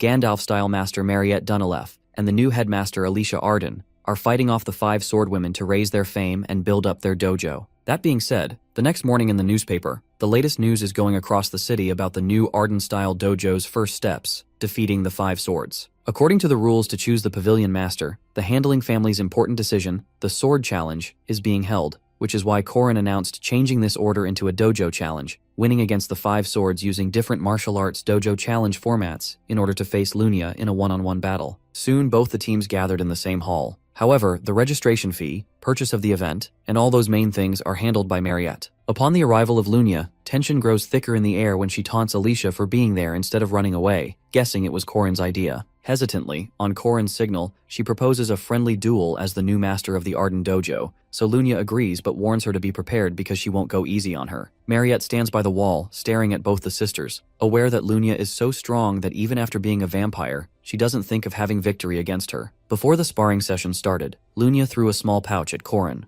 the reconstruction fee. Just then, she immediately rushes forward, striking Alicia, who manages to block it. The force from the sword strikes Alicia, blowing her to the side of the building, instantly destroying it. There is a crash, and the entire upper part of the building is blown away. Alicia looks into her sister's eyes, remembering how she always admired her sister. When she started taking interest in swords, Lunia was the one she looked up to. Even at the age of 15, people admired her for being strong, including Alicia. But as soon as she picked up her sword for the first time and cut a human, her sister, everything gradually changed. Remembering all this, she continues the battle. Lunia points the tip of the sword at her, and she concentrates, thinking Alicia would first take a step back and then to the side. As she did that, Lunia's sword was thrown backwards. This shocks Lunia because she wasn't expecting reverse defense from her little sister, but without wasting a second, Lunia attacks again, lunging forward, making Alicia parry the blow, bouncing back, skidding on the ground. When Lunia mocks her for her slippery footwork, Alicia decides to maintain her speed, get out of sight, and strike at the shortest possible distance. Taking a sharp leap forward, using the third form of lightning, she is about to attack, yet Lunia senses her and instantly uses the makiwaza technique. Thus, Alicia manages to throw her head back in time. At this point, Alicia just wants to get over this fight, so she wraps both her arms around Lunia, forcing her body on Lunia, but both fall on the ground after Lunia pushes her. Both of their attacks get very intense, and Alicia can see the domain right now. This is what Lunia wanted, to see her true self, the one Alicia always denied. When Alicia realizes she can't win this way, both of them go into domain severance mode. Mariette and Corin can't see anything but a huge explosion erupting in the arena. One of the players is collapsed on the ground, while the other one is standing firm. The winner is decided, but nothing can be seen as the dust is not settled yet. Alicia wins, and Corin thinks her only strength was domain severance, so he instructs her some techniques by exploiting Lunia's patterns he knows from his past life. They capture the only opportunity to win in the domain battle, and Lunia's sword gets cut into two.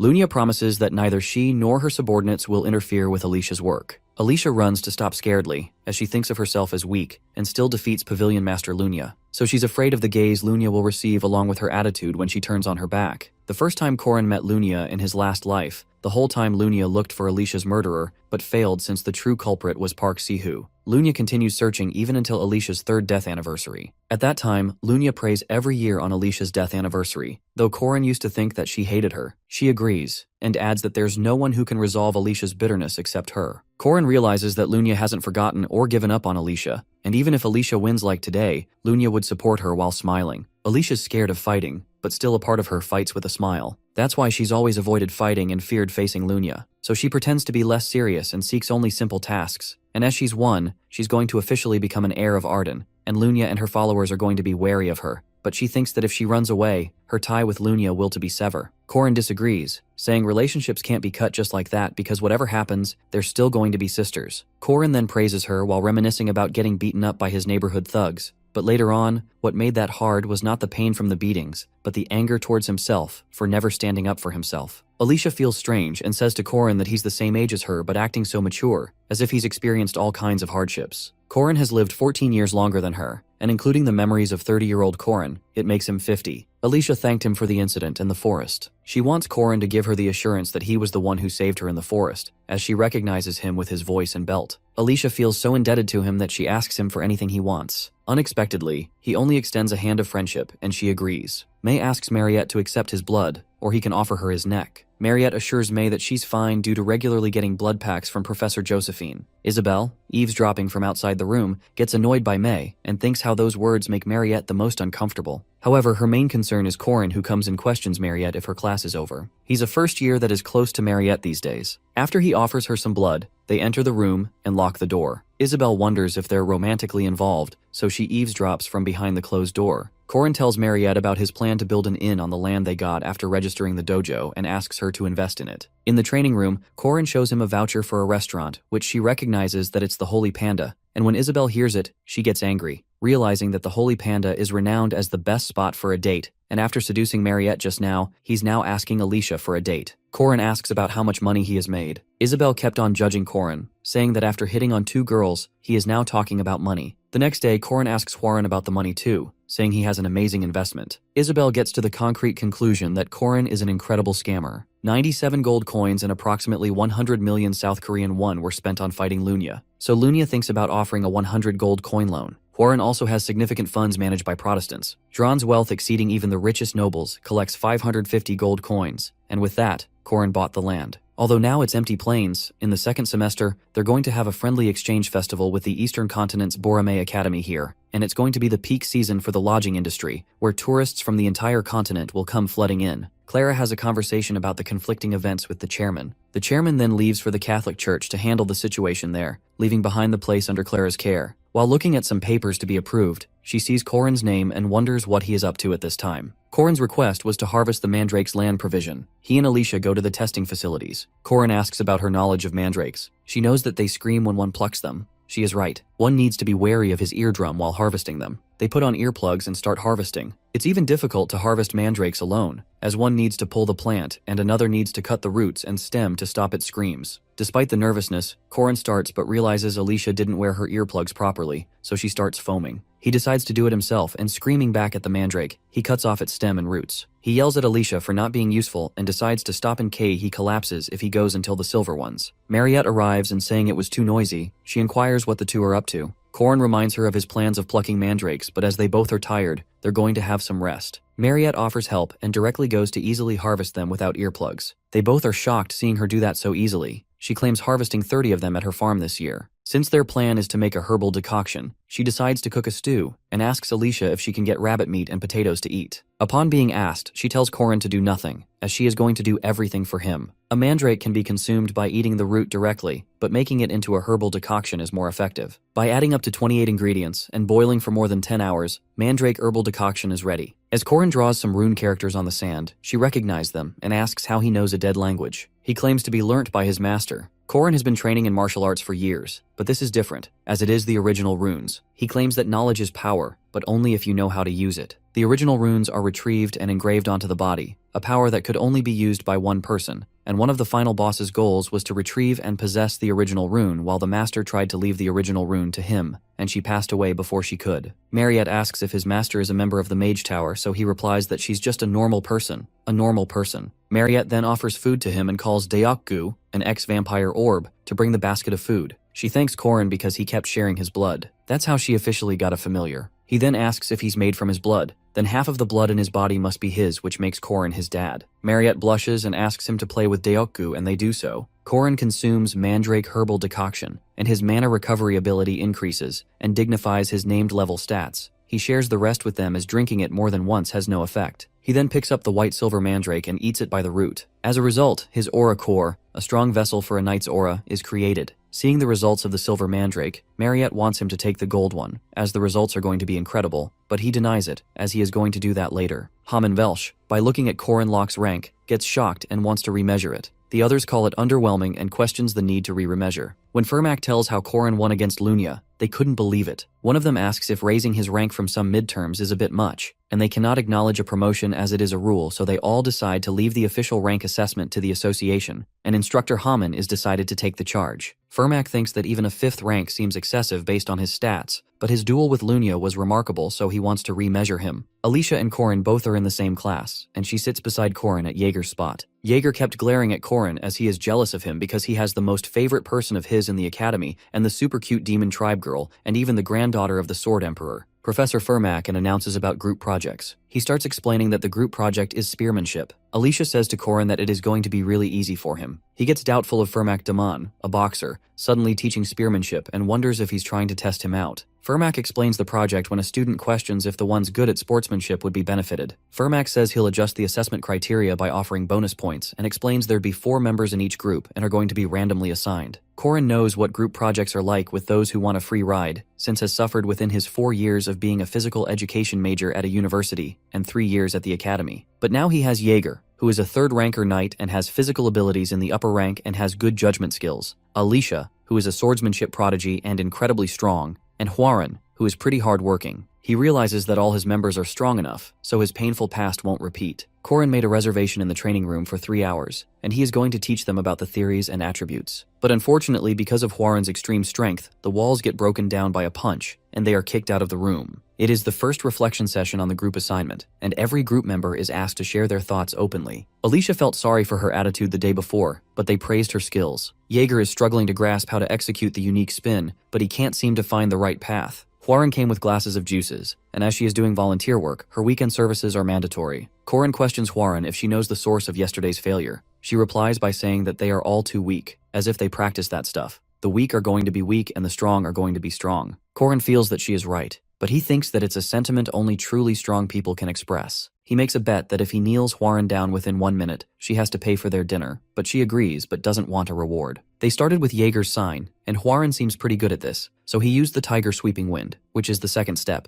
but Huaran manages to destroy that all too. Then he used the 8 trigram steps, but she didn't even bow a little. Huaran gets angry and wants Corin to dodge her attack if he doesn't want to die, and if he doesn't do so, he is surely going to be hospitalized for at least 2 months. But he tried to block that, and even though he did it with full power, some of his muscles ruptured, but somehow he made her kneel down. Huaran gets angry and wants to do that again, but Corin denies it, as he already won. A few days later, he took a bit but managed to successfully apprehend his group members' revolt, so now he can teach them spearmanship and prepare them for presentation. Huaran sends him a letter saying that she is sick and won't be able to join. He calls her at dinner and gives her some food and claims that if she eats, she is not going to be sick anymore. She accepts that she's not sick. Corin tells her that it took him 3 years to get good enough at martial arts to make her kneel down. Somehow they both made it, and she started eating. Huaran hands over the notebook to him, which includes the position of spearmanship principles, the one he asked her to do. The group presentation day starts. The group that came, whose leader is Police, seems quite well prepared. The professor activates his powers on him and holds his hand, and if he lasts for at least 10 seconds, he is going to give them full marks. Furman surprises his students by announcing that anyone who lasts 10 seconds against him will receive full marks for the project. Without warning, he tosses his notebook into the air and charges at the students with lightning speed. Using the down-ducking technique with a boost, he effortlessly takes them down. Jaguar acknowledges how fast Furman is, while Korin watches in awe, realizing the professor isn't holding back. After catching his notebook mid-air, Furman tells the fallen students that while they lack practice, they did okay and deserve a B. No one dares to object. He moves on to Group 2, and Korin overhears some of them saying it's pointless to fight a professor. The group's leader brags about their North 9 Deadly Dragons technique, claiming it's like 9 dragons flying, but before he finishes, Furman attacks. He criticizes their needlessly elaborate form, claiming they haven't practiced properly, and gives them a C. When it's Group 3's turn, Korin steps up confidently as their leader. He tells Furman that they'll demonstrate the Lan, Na, Za forms of 8 trigram spearmanship. Jaguar showcases Lan by deflecting attacks. Alicia shows Na by pushing down the opponent's weapon. Huaran executes Ja by stabbing upward. Korin silently celebrates, impressed by how well Huaran performed. Furman praises them for removing unnecessary movements and sticking to strong, simple fundamentals. He calls it incredible and gives them an A+.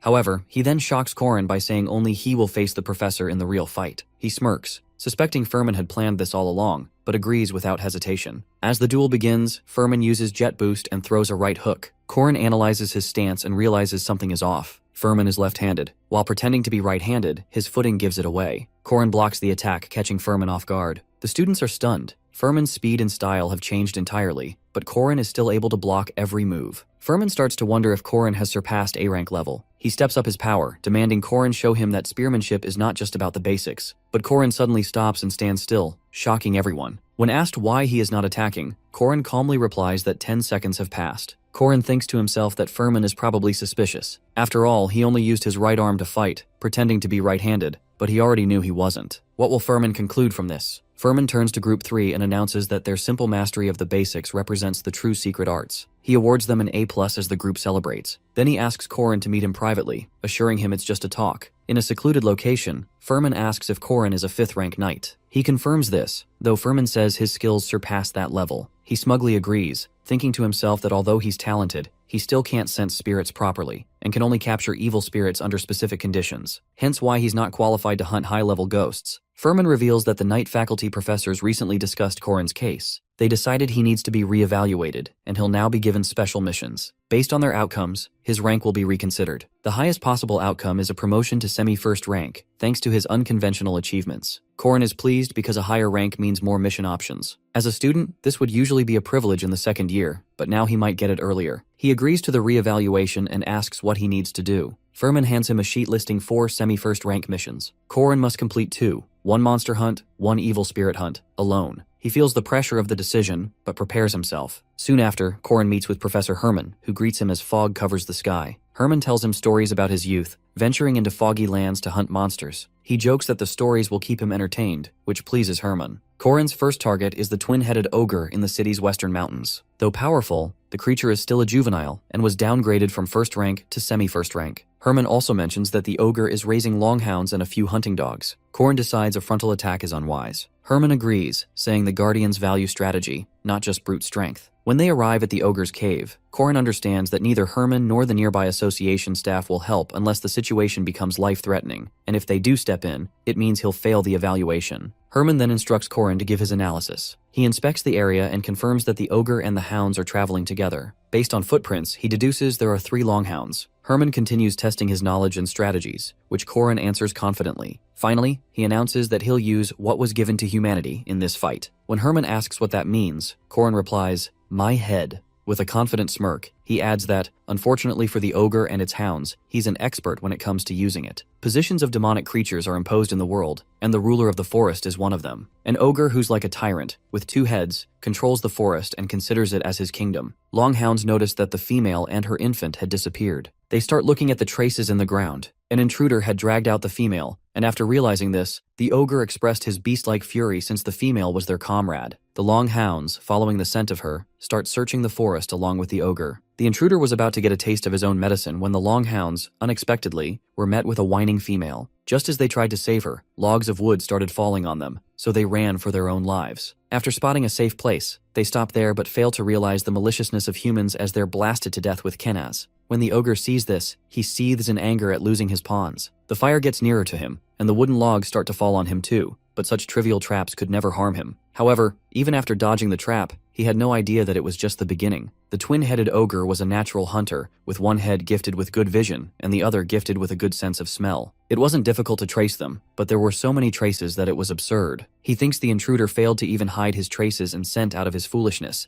and it's so ridiculous the Longhounds lost to him. However, the ogre unexpectedly failed to locate his prey on the first day due to there being numerous traces. He's about to muster up the courage again when he gets ambushed by Hagalars. He'd have been dead if it wasn't for his twin heads. He barely got grazed by a few pieces of hail, but whenever he's about to sleep, hail will start to fall, so he decided to ignore it after a few times. It was just when the falling hail turned into fired rocks and started to burn him. Even after enduring all this, he still failed to capture the prey despite his efforts. It was after 3 days when he realized that his role as a hunter had been reversed, which ignited the fire within him. Suddenly he hears the voice of Corrin Locke announcing an end to this. The ogre launches towards him, but Corrin also jumps in the air, unbeknownst to the future attack of the ogre. However, Corrin steadfastly dodged the attack and started using his powers on him one after another. At last, the ogre knocks out. He nonchalantly yawns at not getting to use his aura even after filling his aura core. After he's made sure the ogre is finished, he wonders if Mariette's doing fine. 3 days earlier, Corrin asks Mariette how much she trusts him, to which she metaphorically states that she'd believe him even if he says he's going to make kimchi out of potatoes. He then asks how far she's willing to go with him. With disbelief, she enthusiastically answered, "Until the very end."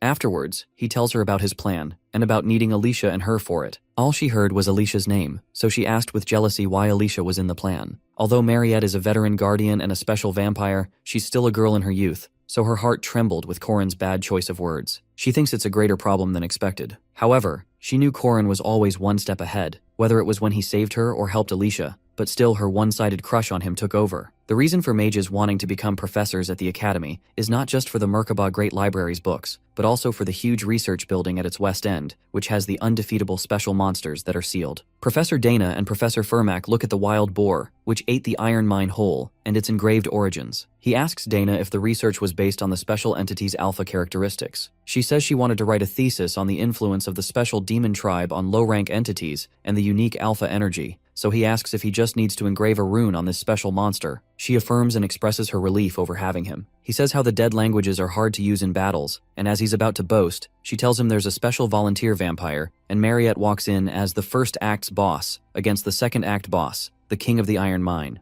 The haunted house mission is a basic one that can be chosen in the second semester in the original game. However, you need to be wary about the attack from various household items to defeat the first-rank evil spirit possessing the haunted house and destroy the hidden magic circle in the basement. Usually Corrin can't sense spirits, but here he can. Sabencia Duke is possessing the training room's magic tools, and it's the Geist phenomenon of possessing a home, meaning they exert physical force that can't be ignored with religious precepts. You need to cut off the stalk and top part with the spear to disconnect the root. Then run into the window in the terrace with the spear facing forward and dodge the flying glass shards. Upon entering, jump slice thrice after cutting the clock, and then destroy the nails on the stairs floors and move ahead. Stepping on the center carpet cracks it and takes you downstairs. Here, after defending yourself from the attacking table, scratch the magic circle to weaken its telekinetic power. Then by using a candlestick and your spear, fire Kenaz plus Hagalaz and keep running upstairs while dodging the attacks. After the attacks halt, all of the rune magic that's been engraved will activate now, so you can leave the house to burn. Haman asks how Corrin cleared a magic cave when even 2 second-rank mages couldn't. This was the last strategy that a legendary streamer had left behind. Haman congratulates him by acknowledging him as a semi-first rank and takes him out for a meal in Sar. Hearing the mention of Sar, he realizes it is a raw fish place where his reason to raid this region lies as well. As they walk out, Corrin notices Deoku following them and feels relieved. 88 years ago, in the polar region of the northern continent, the peninsula is enriched with countless natural resources, including the iron mine.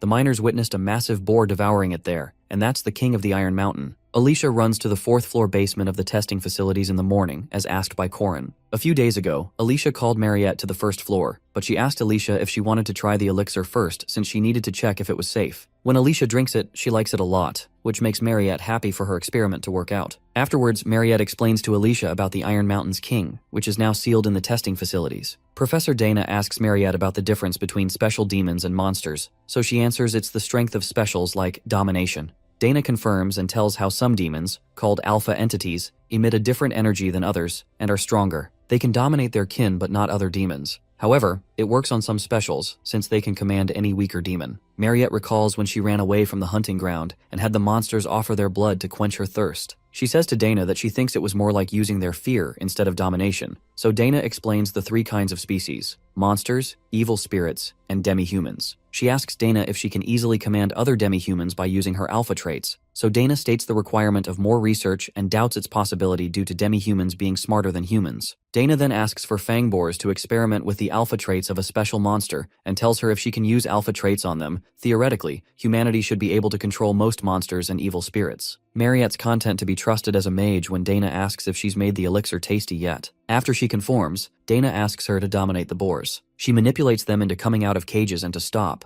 but when they fail to understand the command to lie down, Dana asks Fermac to release the King's Seal since lower-ranked monsters lack intelligence. He releases just the first seal, and Dana announces that the 1st, 3rd, and 7th resistance circles have been activated. She asks to strengthen the chains of the 4th and 6th seals, and the boars start attacking. When Mariette stops them, Dana wonders if they're losing control due to them being all boars. Suddenly the monster in cage A107 escapes. That's a manticore. Mariette shoots blood spears at it, and Hermac also joins in, but it's too strong. Suddenly a lab assistant alerts them about the monsters trying to escape from their cages and tells them to evacuate. Dana orders the activation of large-scale monster-resistant circles and sealing magic and reseals the king. The magic circles and sealing magic fail to activate, and the king breaks free of the chains. At Sar, Korin and the men enjoy the feast to celebrate his promotion to semi-first rank. He gets turned down for asking for soju since he's a 3rd year, a minor, and feels devastated over it. Korin tells Haman a saying from the east about how alcohol needs to be learned from adults and asks him to be that adult, and Haman gets manipulated by his admiring eyes. Korin's eyes shine with greed when Haman pours him some drink, but suddenly they hear a bark, and Haman gets confused by it. Korin almost cried at Dayaku's timing since it was going to be his first drink in ages. When the king frees himself, Fermac tells Mariette to block it together. Using the crystal lance magic, she tries blocking the king, but it unexpectedly shatters. She couldn't understand how it had such little impact on the king, but Fermac appreciates it anyway, and lunges forward towards the king. However,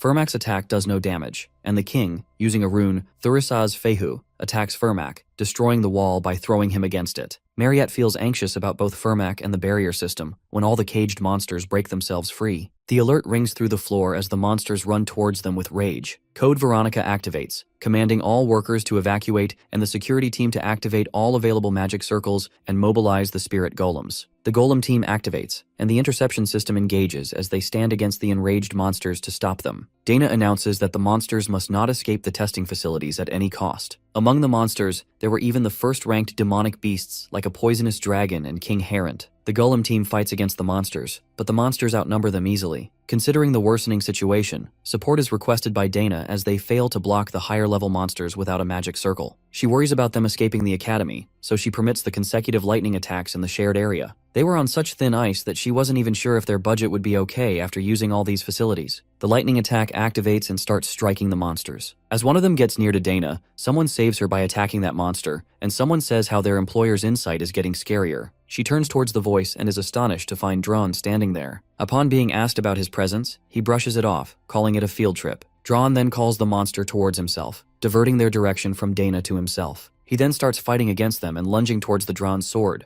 The dragon beast roars fire from his mouth and Dron assembles his 5 swords. By using debris fusion, Cranel makes a golem out of junk to fight the monsters. Cranel jumps in happiness when the techniques he learned from Korin finally work. A few days ago, Korin told him that stamina is power and gave him some golem magic techniques after force training him. Korin further gave a book to him, which he was reading when he discovered the technique, and in return asked for today's field trip. The golem fights against the dragon, but they still get pushed back, so they wonder if it's due to the monster being first ranked. Yule then uses root supplementation and makes a junk wooden golem. She wonders how Korin knew it already to teach this to her beforehand. Dana then notices the poisonous dragon moving to the 3rd floor, so Alicia quickly defeats it and sighs. Dana feels relieved at all the appearing students here being no less than a 2nd-ranked knight or mage, and feels thankful to them until she realizes something. She asks them why they're all at the testing facilities, so they call it a field trip. As they don't mention anything about Korin, his plan of never being there at the academy is going smoothly. The realm of the blood barrier activates, and they feel relieved about preparing it beforehand by following Korin's words and stopping the king from getting to the ground. The king suddenly starts running towards them,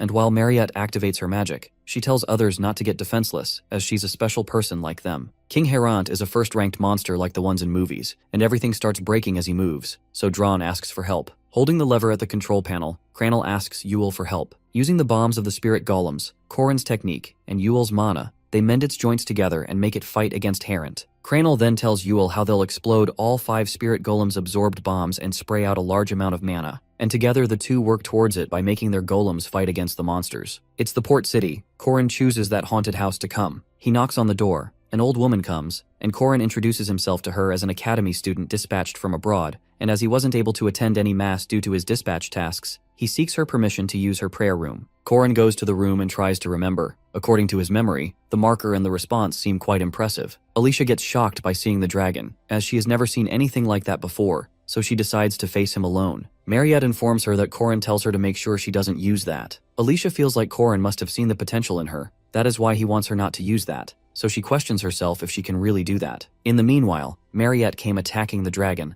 and Alicia was on the floor as she couldn't defeat him, which made Mariette think that Corrin must be correct, as she is not able to defeat the demonic pig. The dragon has turned into a demonic pig after consuming the oldest steel, which has 100% resistance to physical and magic attacks, which is the reason countless heroes are murdered but still couldn't kill it. But as Corrin asked Mariette to do that, she has to succeed at any cost. Although Mariette is struggling and managing to fight the demonic pig, this conflict is possible only because she is a special professor, Dana, who realizes that she is witnessing this moment that is going to one day go down as a page in history and couldn't hide her emotions of wonder and fear. The students fought hard to prevent the demonic beast from leaving the testing facilities, but everyone can feel it. And there comes Deoku, Alicia, who is struggling as she cannot use the domain severance that she can use to defeat the dragon. She also tries to put herself in Corrin's place and thinks, what would he do at that time? So she manages to think that he must use the dodge and cut method, and she succeeded without even using the domain severance. In the meanwhile, Corrin arrives, and he appreciates her, as she did well. Corrin thinks that if the king's hair has been dealt with, which is the poisonous dragon, then where did it go, leaving behind only the fluids? Alicia thought that Corrin couldn't come. She wants him to report the situation first about the demonic pig, and as Mariette is still blocking it, she wants to go help her. The glasses girl questions Corrin about his plan as he brought her there all the way from church. Corrin wants her to help him watch the demonic pig. She is confused why only demonic pigs, as there are a lot more monsters. It seems like there must be something that Corrin said while explaining his plan to Mariette, which is to feed rocks with rune magic engraved on them to the monsters of the testing facilities, and after feeding plenty of rocks engraved with runes, give them food as an excuse. The plan was basically to sweep them all using the rune resonance activation function and the resonance activation with the silver spear made of the rune stone with enough time possible. Corrin takes Alicia with her back to defeat the dragon. Among the mid-upper ranked monsters that survived the resonance activation, roughly 30 remained, with the special demonic pig standing among them. All the names of heroic legends of Arhan have gathered, and they are the heroes who are going to save the world in the future. Corrin questions Mariette if she is fine. She agrees, so they all went to start again. The counterattack begins. Corrin feels that his party is not just luxurious, it flows. But the reason the party members still cannot be confident is because of the opponent. The king of the Iron Mountain dominated without being ruled, was pulverized without being subjugated, and was ravaged and not merciful. Alicia orders everyone to split as the tyrannical king who consumes everything is out. Corrin orders Cranel Luden to keep attacking the demonic pig no matter what. He asks Yule to grow the plants and hold on one way or another, and he wants everyone else to fan out.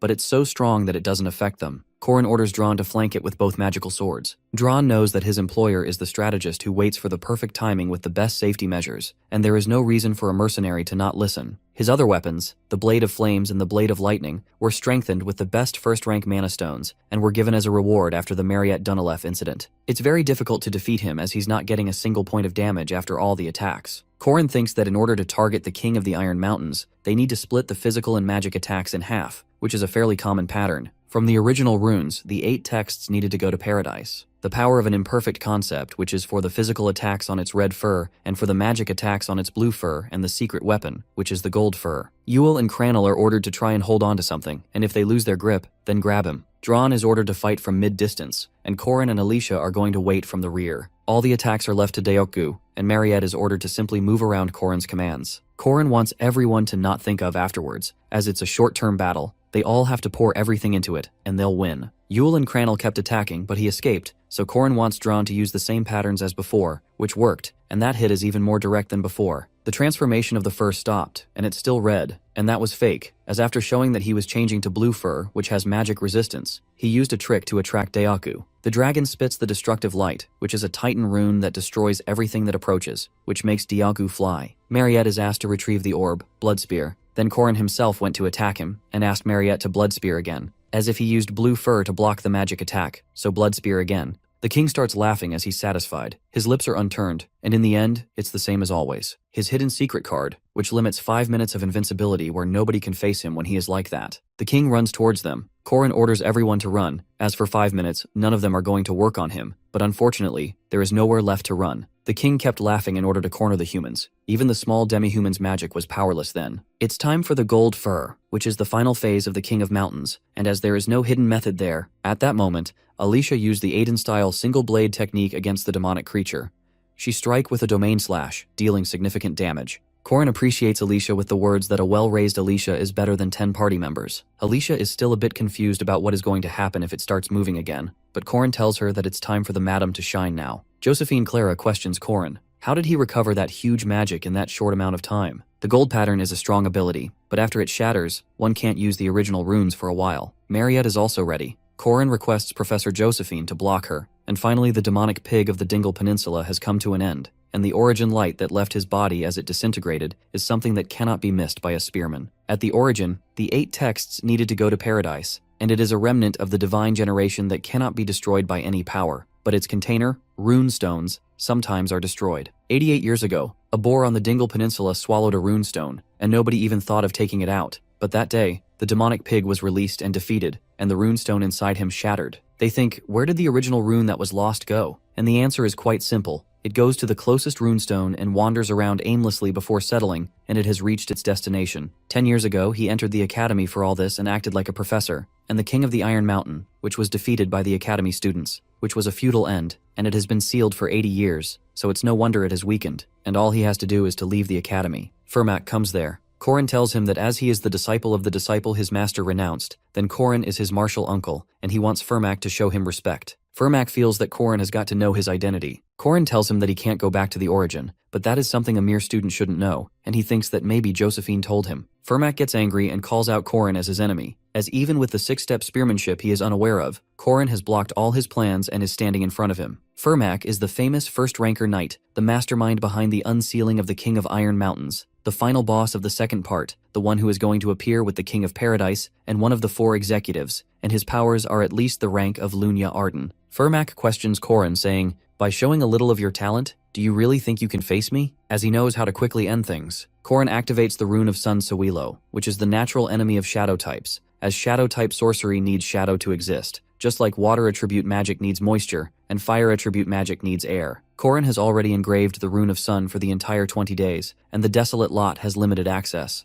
In the place secretly connected to the testing facility's basement, he is prepared for the finals before anyone else. Corrin claims to Fermac that he is well prepared there. They both start fighting, where Corrin attacks him with the radio, but Fermac manages to dodge that, then Corrin attacks him while returning to heaven. Corrin questions him again if he is still pretending to be a professor. Fermac is confident enough that he has been doing that for the last 10 years, and it's an occupational disease. Corrin threatens him that whatever he is going to do there, in the end he'll face death, but Fermac confesses that he is not going to be able to end the battle there, and is going to kill Corrin the next time he sees him. But Corrin wants him to leave the city as soon as possible, even though he needs to avoid the attention of those who still think he's dead, because if he escapes, he is going to use space magic to even shake off Madame Josephine and Fermac Damon, who have engraved the commandment and have no other choice but to accept the duel, and that is the reason Corrin came alone, and even the imprisonment's limitation is that the duel has to be one-on-one. And even according to the sacred rules, they both have to reveal their real names to each other, where Fermac's real name is King of Paradise, Tates Valtazar's is Corrin, and Aaron Danua's first spear. The conclusion to the duel is going to be the same whether they win or lose. The two opponents are getting ready for the duel. They reveal their names to each other according to the sacred rules. On one side is King of Paradise Tates Valtazar's ordinary warrior, Fermac Damon, while on the other side is Queen of Paradise Aaron Danua's first spear, Corrin Locke. The system backup reveals the review of the 3 commandments of the duel. The first commandment is duty, the second commandment is restraint, and the third is oath to save the world. It is revealed the Daman is a fist fighter with close-range attacks while Corrin is a spearman with close and long-distance attacks. Corrin starts with multiple attacks like Calamity Serpent Intent and Slithering Serpent, not letting Daman getting close. Daman, on the other hand, is waiting for an opportunity to use the time of Corrin retrieving the spear to get closer to him for an attack. However, Corrin had long predicted this. Corrin jumps up in close combat, making Damon think it as a sign of weakness and wait for Corrin to land to strike him. Corrin charges with a series of attacks, first with Infinite Returning Heavens, and then Chaos Spear. Damon is impressed with Corrin's speed and how he gave 7 consecutive strikes while in the air. As soon as Corrin lands and starts another attack, Damon strikes him with a powerful punch. Damon could not give up the attack despite bleeding from a cut arm to close the distance. Damon charges with a Meteor Strike attack with Corrin, anticipating that Damon might be focusing all his strength on the final attack. Corrin tries to block the final attack to make his move, but in a split second, Corrin notices that Damon had not intended to strike him, but to grab Corrin's spear. Damon succeeds in grabbing the spear and throws it away, lodging it into a tree. Damon mocks Corrin of what he intends to do now without his spear.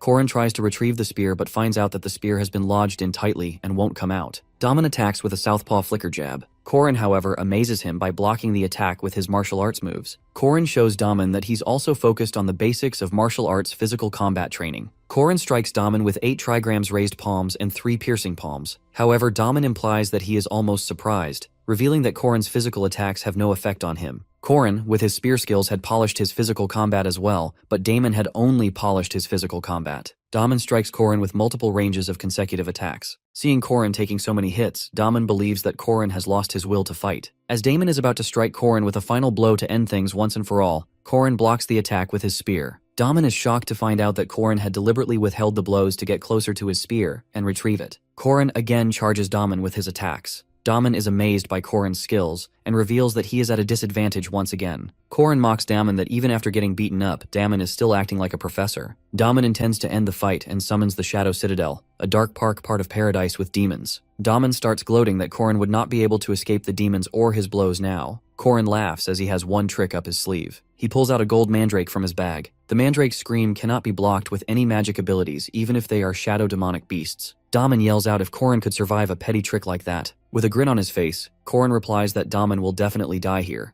Corrin mockingly questions Damon what he intends to with the demonic beasts gone, and the mandrake will keep on screaming. Corrin reveals that he has abilities called regeneration and tolerance, so Corrin will get used to the scream and survive the golden mandrake's screams. He mockingly questions Damon how long will he be able to withstand the screams. Calling Corrin a coward, Damon summons the Shadow Servants X-12. Damon states that Corrin's chances of defeating him are 0 as soon as Corrin entered the Shadow Fortress. Damon charges with the Shadow Demon and the demon grabs Corrin. Corrin frees himself with an attack named Returning Demonic Spear. Damon charges towards Corrin with his demons for his attack combinations. Frustrated, Corrin reminds Damon that this was supposed to be a one-on-one battle and tears off his shirt. A bright light emerges from Corrin, disintegrating the Shadow Servants. Damon is shocked to see the runes of the sun all over Corrin's body, so the Shadow Servants can't even get near Corrin. Damon thinks that Corrin is an idiot to let his body go up in flames with the sun runes. Corrin suggests Damon to have a one-on-one pure combat without any petty tricks, and to come at him with all his power. Corrin senses that Damon is an arch-nemesis. Damon activates a life-risking skill named 6-Step Sura, which burns the Aura Core for power and speed. Corrin activates the 6-Step Spearman Sura, revealing he can use the same skill. The two warriors go all out this move, engaging in a fierce combat. In a split second, Corrin pierces through Damon's heart and wins the battle. Corrin goes into a flashback of how he faced Fernak again after losing to him in the second part. Corrin and his friends had found themselves in a nightmarish realm, a hell in paradise. Damon, an evil king, tried to introduce hell into this world, leading to the deaths of many people, including Corrin's friends. Corrin is now relieved that this time it will be different as he has killed Damon. Corrin searches Damon for the Leah Fail, a stone which is one of the 4 secret treasures protected by the druids. Corrin does not find the Leah Fail but finds an original rune with Damon. Corrin vows that he will not let Tates Valtazar have the rune, as Valtazar intends to gather all 8 original runes to bring Shadow Paradise into this world. Corrin looks at Damon's body. He wonders why is it important for Damon and Valtazar to kill innocent people. Corrin gets Damon and Valtazar's anger and resentment for the world, but the way they're taking their anger out is wrong. Corrin falls down from the pain of his severe injuries. Corrin thought he had gotten used to pain from his regeneration and tolerance and lost consciousness. He is rewarded a map to Findius's son, one of the 4 secret treasures, for defeating a great evil named Fernak Daman. However, Corrin is more concerned about the golden mandrake and the runes than the reward. Corrin wakes up to find himself on Alicia's back. Corrin asks Alicia about the cleanup. Alicia responds that Professor Dana is looking after the cleanup, however she's upset that Dron left. Alicia tells Corrin that UL and the others were the ones that found him. Corrin calls Dron a bastard and that he doesn't know what loyalty is. Dron had clarified not to expect much from him, as their relationship was merely business-related. Before Corrin finishes his sentence to inquire about the rune and gold mandrake, Alicia interrupts and ensures him that the items are safe.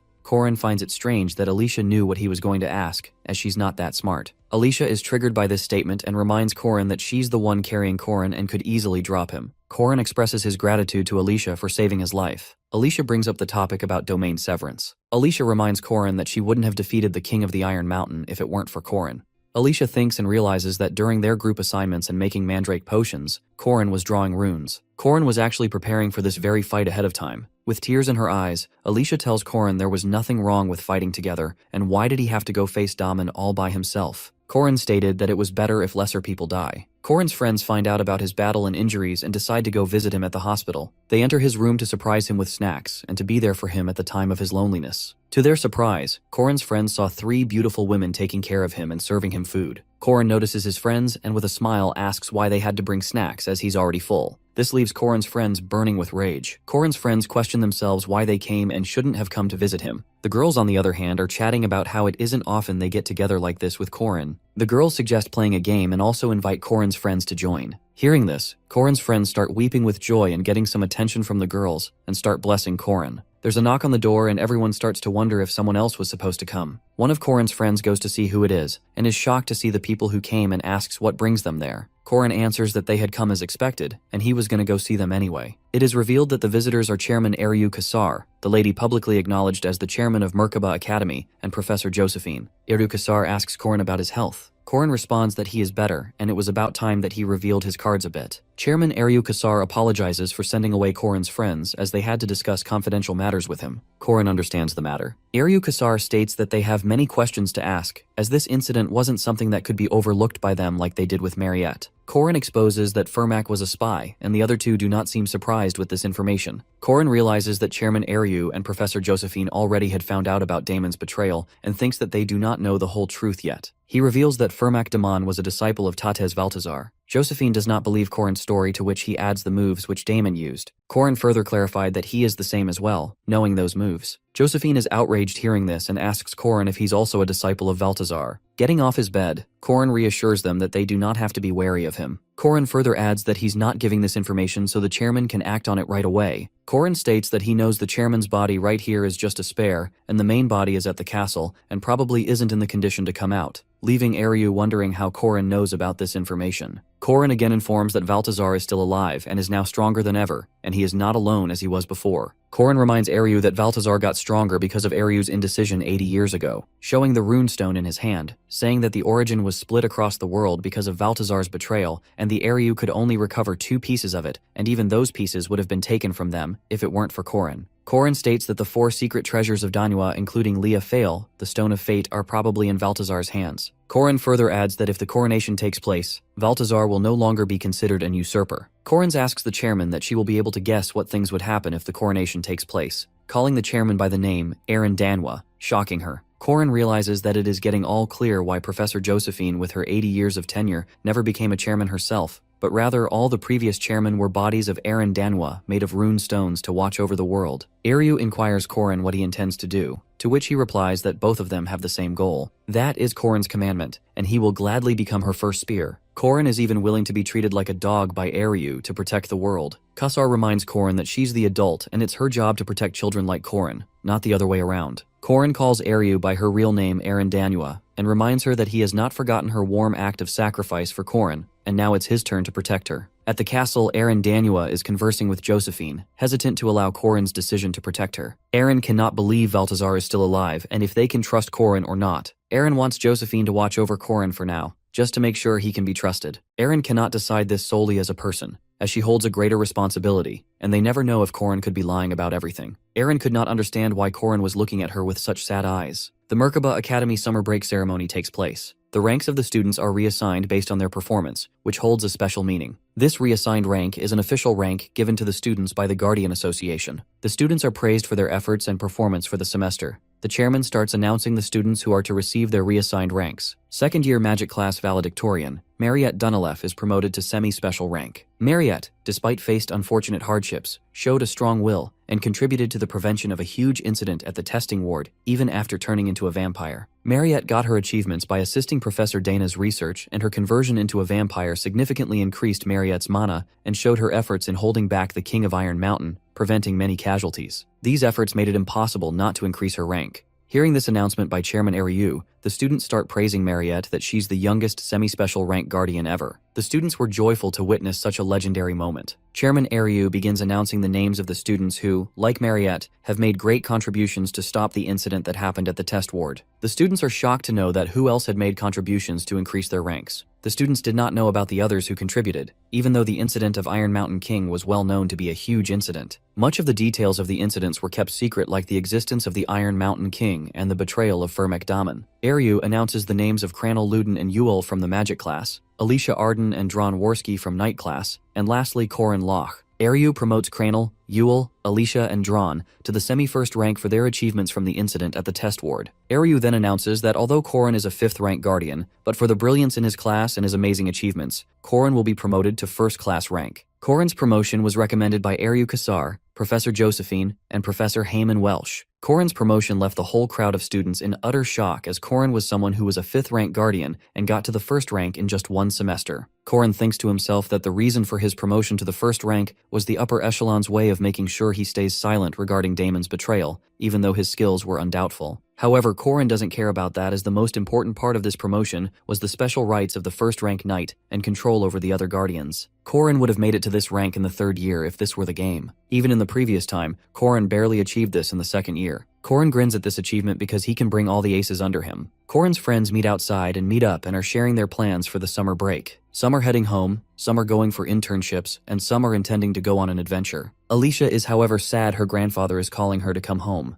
Alicia asks Corin about his plans to go home. Corin replies that his plans have been cancelled. Alicia nervously invites Corin to join her, as she'll get scared going alone. Corin is surprised by this statement, but understands everything considering Alicia's personality. Corin thought that everything should be fine, as there weren't any problems in the game as well. Corin responds that he'll join Alicia next time. Mariette comes shouting Corin's name. Corin and Alicia are aboard a train. There are some semi-first thugs trying to hijack the train. Corin and Mariette enter the room talking casually and give not heed to the situation. The leader of the thugs gets frustrated by this and threatens Corin with his sword and asks Corin and Mariette to put their hands up. Corin lifts one of his hands up into an uppercut punch, making the other guy fly away out of the train. Corin asks the other thugs if he is to lift his hands like this, leaving them shocked and scared. Corin is in Merkaba Academy's library. Corin is reading a book named Grimoire, Persistent Warrior's Regeneration. The book reads out about the hero seeing a dying warrior within the battlefield that reeked of blood. The warrior was standing and had tied his body to the boulder with his intestines. The hero asked the warrior if he should slit his throat. The warrior asked the hero for some water to quench his thirst, as he would be grateful to the hero. Respecting the tough warrior, the hero gathers some water in his hands from a nearby lake for the warrior to drink. As soon as the warrior drinks the water, his body heals and regenerates. Corin closes the book thinking that it got too intense. A student, possessed by Duke Sabantia, comes to Corin asking about his castle in the south. Corin responds that the castle is still standing. The Duke tells Corin if he would have the reason to visit his castle, he should look into his office, as he might find something. Corin inquires what he would find, to which the Duke responds that even he could not find it in his previous life, so it is all up to Corin to find. He admires Corin for his courage and humbleness, because Corin had the option to run away, but chose not to, and for that, the Duke respects Corin. The Duke leaves the student's body after thanking Corin for informing him about his wife and daughter. Fast forward to the present, Corin and Mariette reach the south. Corin decides to accompany Mariette, as she is a resident of the south, and Corin can visit the Duke's castle to find what he is looking for. The station master thanks Corin and Mariette for saving everyone from the thugs. The station master hands over some money to Corin, which he excitedly accepts. On their way, Corin gets hungry, and Mariette says that she will recommend some places. Corin inquires Mariette if she really knows this area well, to which Mariette responds that she comes here quite often. Corin wants to buy anything Mariette says. Mariette shows Corin the entrance to the South Plains and tells him that all the carriages go to Left City, the big city in the south, for 8 hours. Corin gets impatient from hearing about the long distance. Mariette takes Corin to the transfer station called Wyvern Landing Zone. Corin has used Wyvern landing zones in his past life. Wyverns are a more comfortable and faster transportation than carriages, but very expensive. Even Corin's partner from his past life, Park, hated spending on wyverns. Corin asks Mariette if the one-way cost of borrowing a wyvern is at least 30 silver coins. Mariette disagrees and informs Corin that her family has arranged for a different wyvern.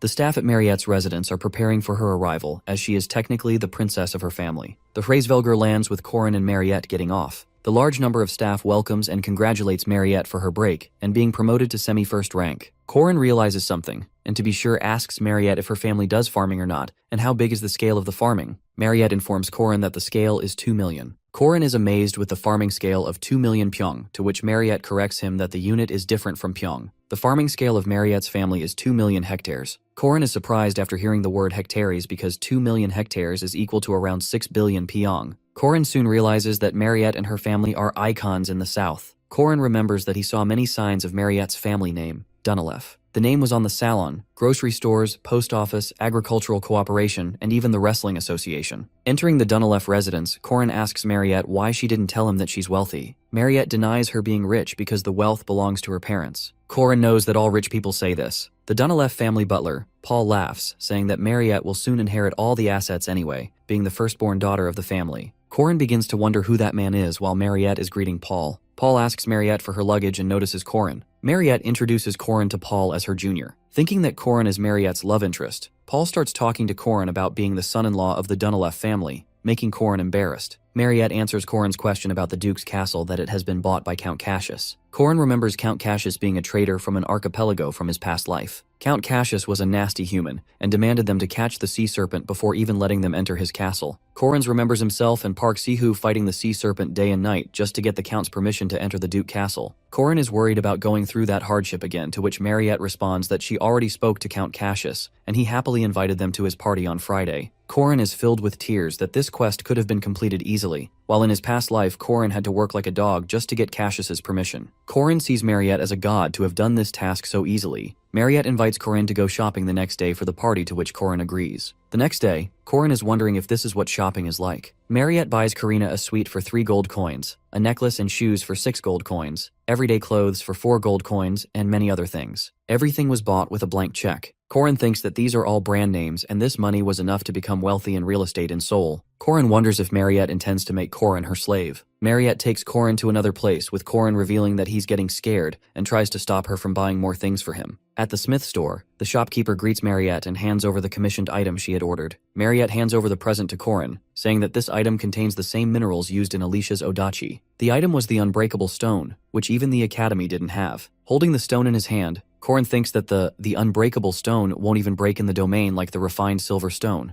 Korin wonders how Mariette got the stone, as it even isn't on the market. This one stone made Korin happier than all the other gifts he received from Mariette, since this was the special stone used for Sword Emperor Garand Arden's hidden piece. Mariette suggests Korin that if he uses the stone to coat his spear, Korin would be able to use his spear even in the domain without any problems. The unbreakable stone is Mariette's last gift for Korin. Seeing Korin this happy and excited makes Mariette happy. Korin thanks Mariette for the stone. At the Dunalef home, Korin greets Mariette and her parents for dinner. It is customary to dine with a friend's family when visiting the friend's home. Mariette invites Korin to sit beside her. Mariette's mother, Mrs. Dunalef, admires Korin for being handsome and asks him to take a seat. Korin bows to greet Mariette's mother with respect before going to sit at the table, but is stopped by Mariette's father. Mariette's father wants to ask Korin a question to determine if he should sit there or not. Mariette's father asks Korin if he's a virgin, leaving Korin dumbfounded. Mariette and her mom burst with rage to why Mariette's dad asked such a weird thing. Mariette asks Korin to ignore her father and sit down. Mariette's dad stops Korin again to determine if he's a virgin or not, as the son-in-law of the Dunalef family must be the virgin. This leads to an uproar of argument, with Korin thinking that this meal would not be smooth. At the dinner table, Mariette's father makes it clear to Korin that his daughter, Mariette, is off limits and wants to marry someone like her dad. While forbidding Korin to marry his daughter, Mariette's father is slammed by Mariette on the table. Mariette's dad calls Mariette strong and resembles her with her mother. Mariette stops him from talking any further nonsense. As Mariette is dragging her dad away from the room, he questions Mariette why she is being like this, as he only wants to protect his daughter, leading Mariette to stop him from talking again. Mariette's mom apologizes to Korin on her husband's behalf, and Korin still finds it merry and nice. Mariette's mom wanted to meet Korin and greet him, as she had heard about him a lot in Mariette's letters. Mariette's mother bows her head and thanks Korin, to which he responds that he did it because he could, and the most important thing for Korin is Mariette's happiness. After hearing Korin's response, Mariette's mother is shocked that admires Korin's personality and nature, that Mariette's letters were indeed true. While at it, Mariette's mother almost mistakenly calls Korin her son-in-law. Mariette's father charges in, interrupting his wife, and states that he'll only allow hand-holding. Mariette's father repeats himself that his son-in-law should be a virgin,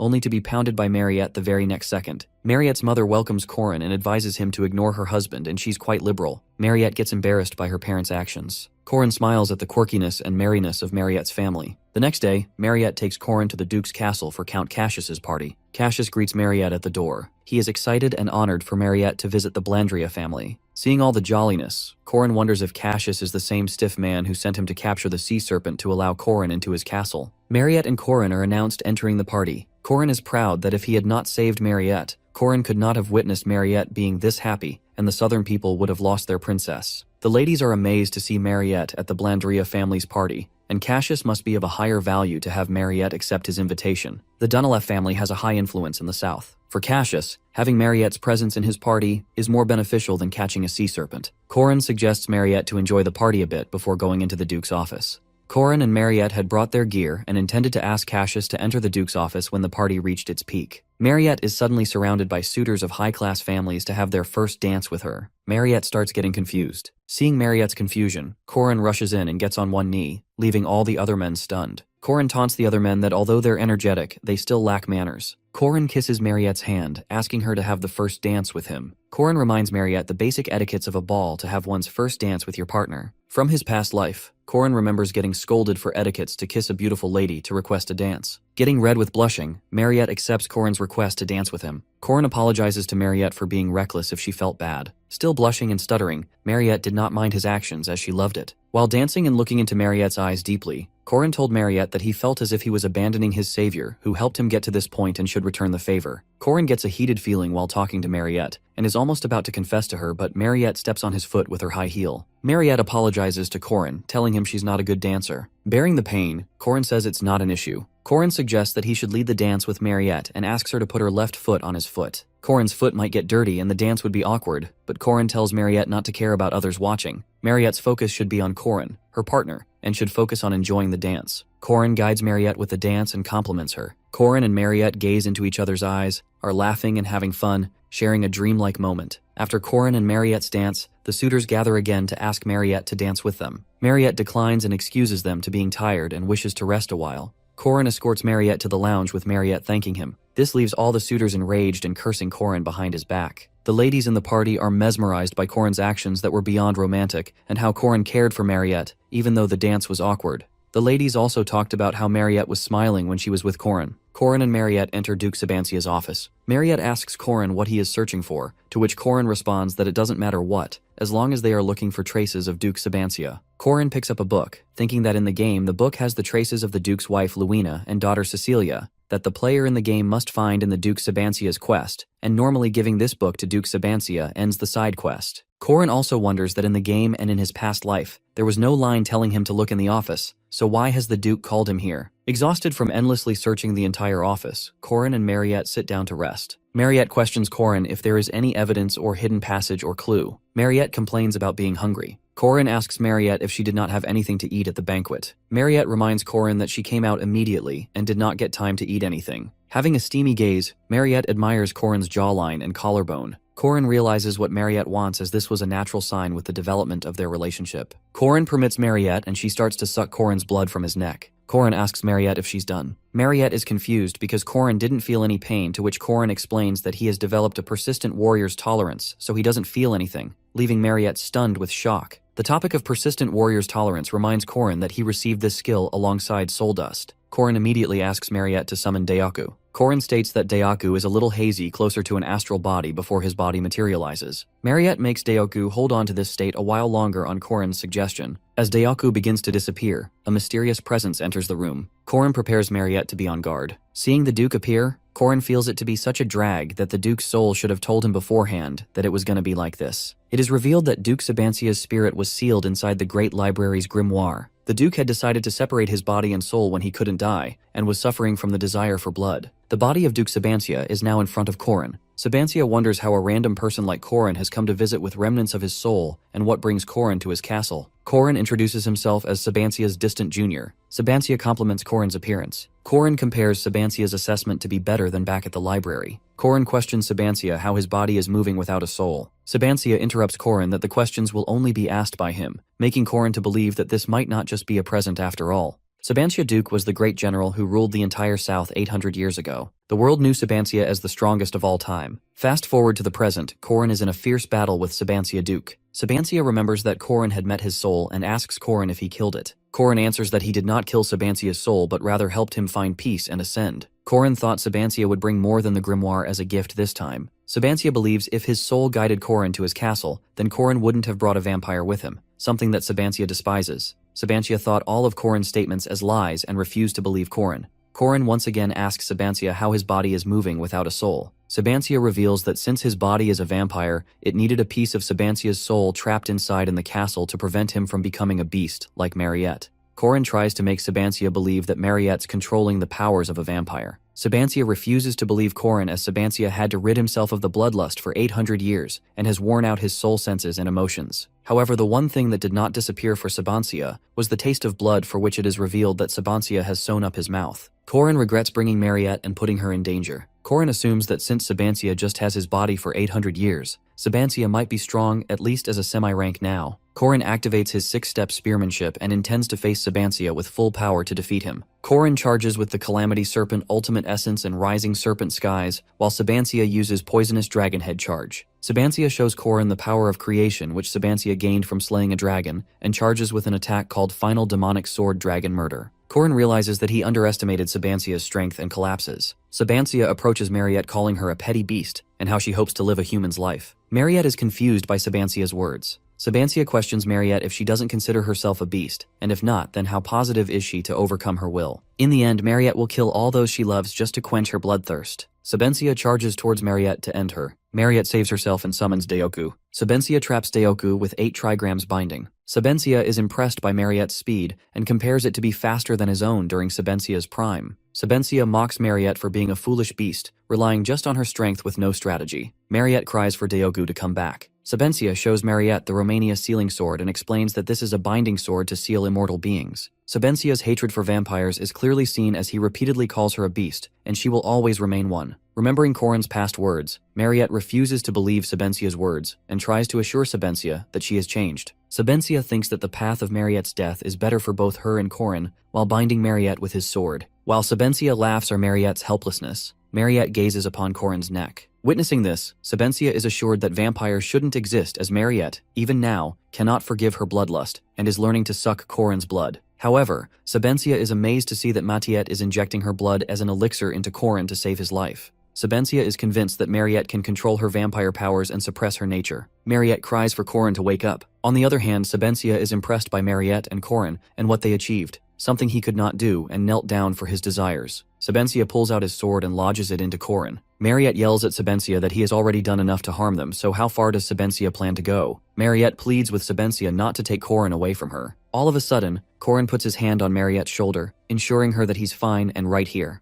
Corrin asks Sabancia why he saved him. Sabancia tells Corrin that he transferred his aura core into Corrin and now understands why his soul sent Corrin here. Sabancia sees the qualities of a hero in Corrin. Corrin lacks greed but possesses the beliefs and pride others don't have. Sabancia believes Corrin has changed what Sabancia couldn't in 800 years, and Corrin has the right to even change the world and correct Sabancia's mistakes. Sabancia disappears, calling Corrin a hero. Corrin is surprised to receive a gift like the great General Sabancia Duke's aura core. Mariette hugs Corrin, causing him pain from his injuries. Mariette was scared as she thought Corrin had died. Mariette starts crying and makes Corrin promise that he will not die without Mariette's permission. The one thing that Corrin is pleased by is that Sabancia Duke's mind, body, and soul finally found rest after 800 years of pain. Corrin has obtained Sabancia Duke's aura core, Duke's demonic nature, with a new special ability called Dual Core. Having gained his aura rank and gaining the new ability, Corrin finds it strange why Duke did not give the main player this gift in the game and in his past life. Corrin thinks it would have been nice if Duke would have given Corrin this gift without the fight and suffering. Corrin sees both his and Mariette's clothes drenched in blood and decides to wash them. Corrin is waiting for their clothes to dry while Mariette is resting with a cloth on her bare body. A maid enters the room. She's shocked to find Mariette and Corrin without clothes and seeing Mariette lying in Corrin's lap,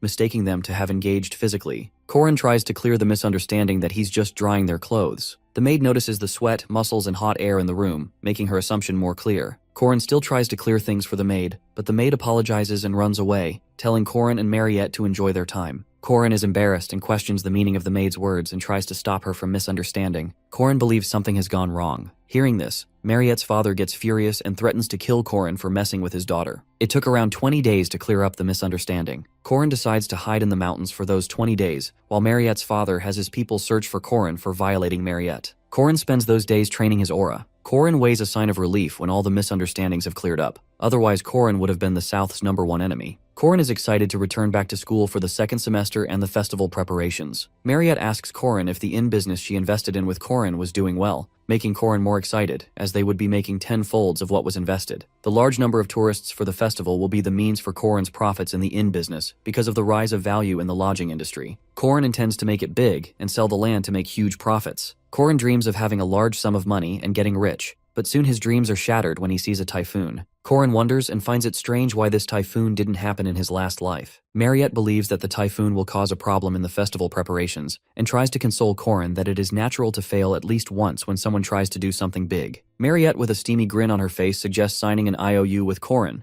that if Corin fails to repay her back, Corin will have to give one condition Mariette wants. Corin is frightened by Mariette's suspicious offer and hopes to find another way to pay her back. Corin and Mariette reach the Merkaba Academy Special Dormitory. Chairman Eru welcomes Corin and Mariette and asks them about any difficulty in coming from the typhoon. Corin inquires about Professor Josephine, and Eru informs Corin that Josephine is returning with Warren. Professor Josephine and Warren were at the Xian Chapel throughout the break. Eru invites Corin to stay at the academy for the night, to which Corin asks if it's okay. Eru lets Corin know that Corin is not an outsider anymore, and she's thinking of letting Corin stay at the academy from the second semester. Corin believes that letting him stay is just an excuse to surveil him, as Master Aaron and Professor Jospaheen do not trust Corin yet, and must find a way to watch over Corin. Corin gets impatient with the typhoon, and Mariette wonders if the typhoon has damaged the city or not. Eru assures Corin and Mariette that the city doesn't have any major damages. The damages by the typhoon are not at the center, but the surrounding areas face more damages. Mariette is worried that the city will get damaged if the typhoon moves, to which Eru assures Mariette that it won't happen, as this typhoon is not a natural phenomenon, but rather the work of a monster. Mariette and Corin are stunned by Arius's statement. Eru begins sharing the story about an important sea route of a southern archipelago going upstream along the Agania Strait. The lone emperor of the ocean, the sea serpent, got entangled with the Agania Strait at some point. The sea serpent went wild without a care for the economic situation of humans and began shaking up trade ships invading its territory. One man, wanting to be a hero, set out to defeat the lone emperor of the ocean. The man is revealed to be Levant Blandria, the son of Count Cassius Blandria. Levant intends to be promoted to a first-rank knight after defeating the sea serpent. Levant intended to get Mariette back from Corin after Mariette chose to dance with Corin, leaving Levant feeling humiliated. With Levant's fiery heart, a raid group battled the sea serpent for 5 nights and 6 days, letting the sea serpent escape.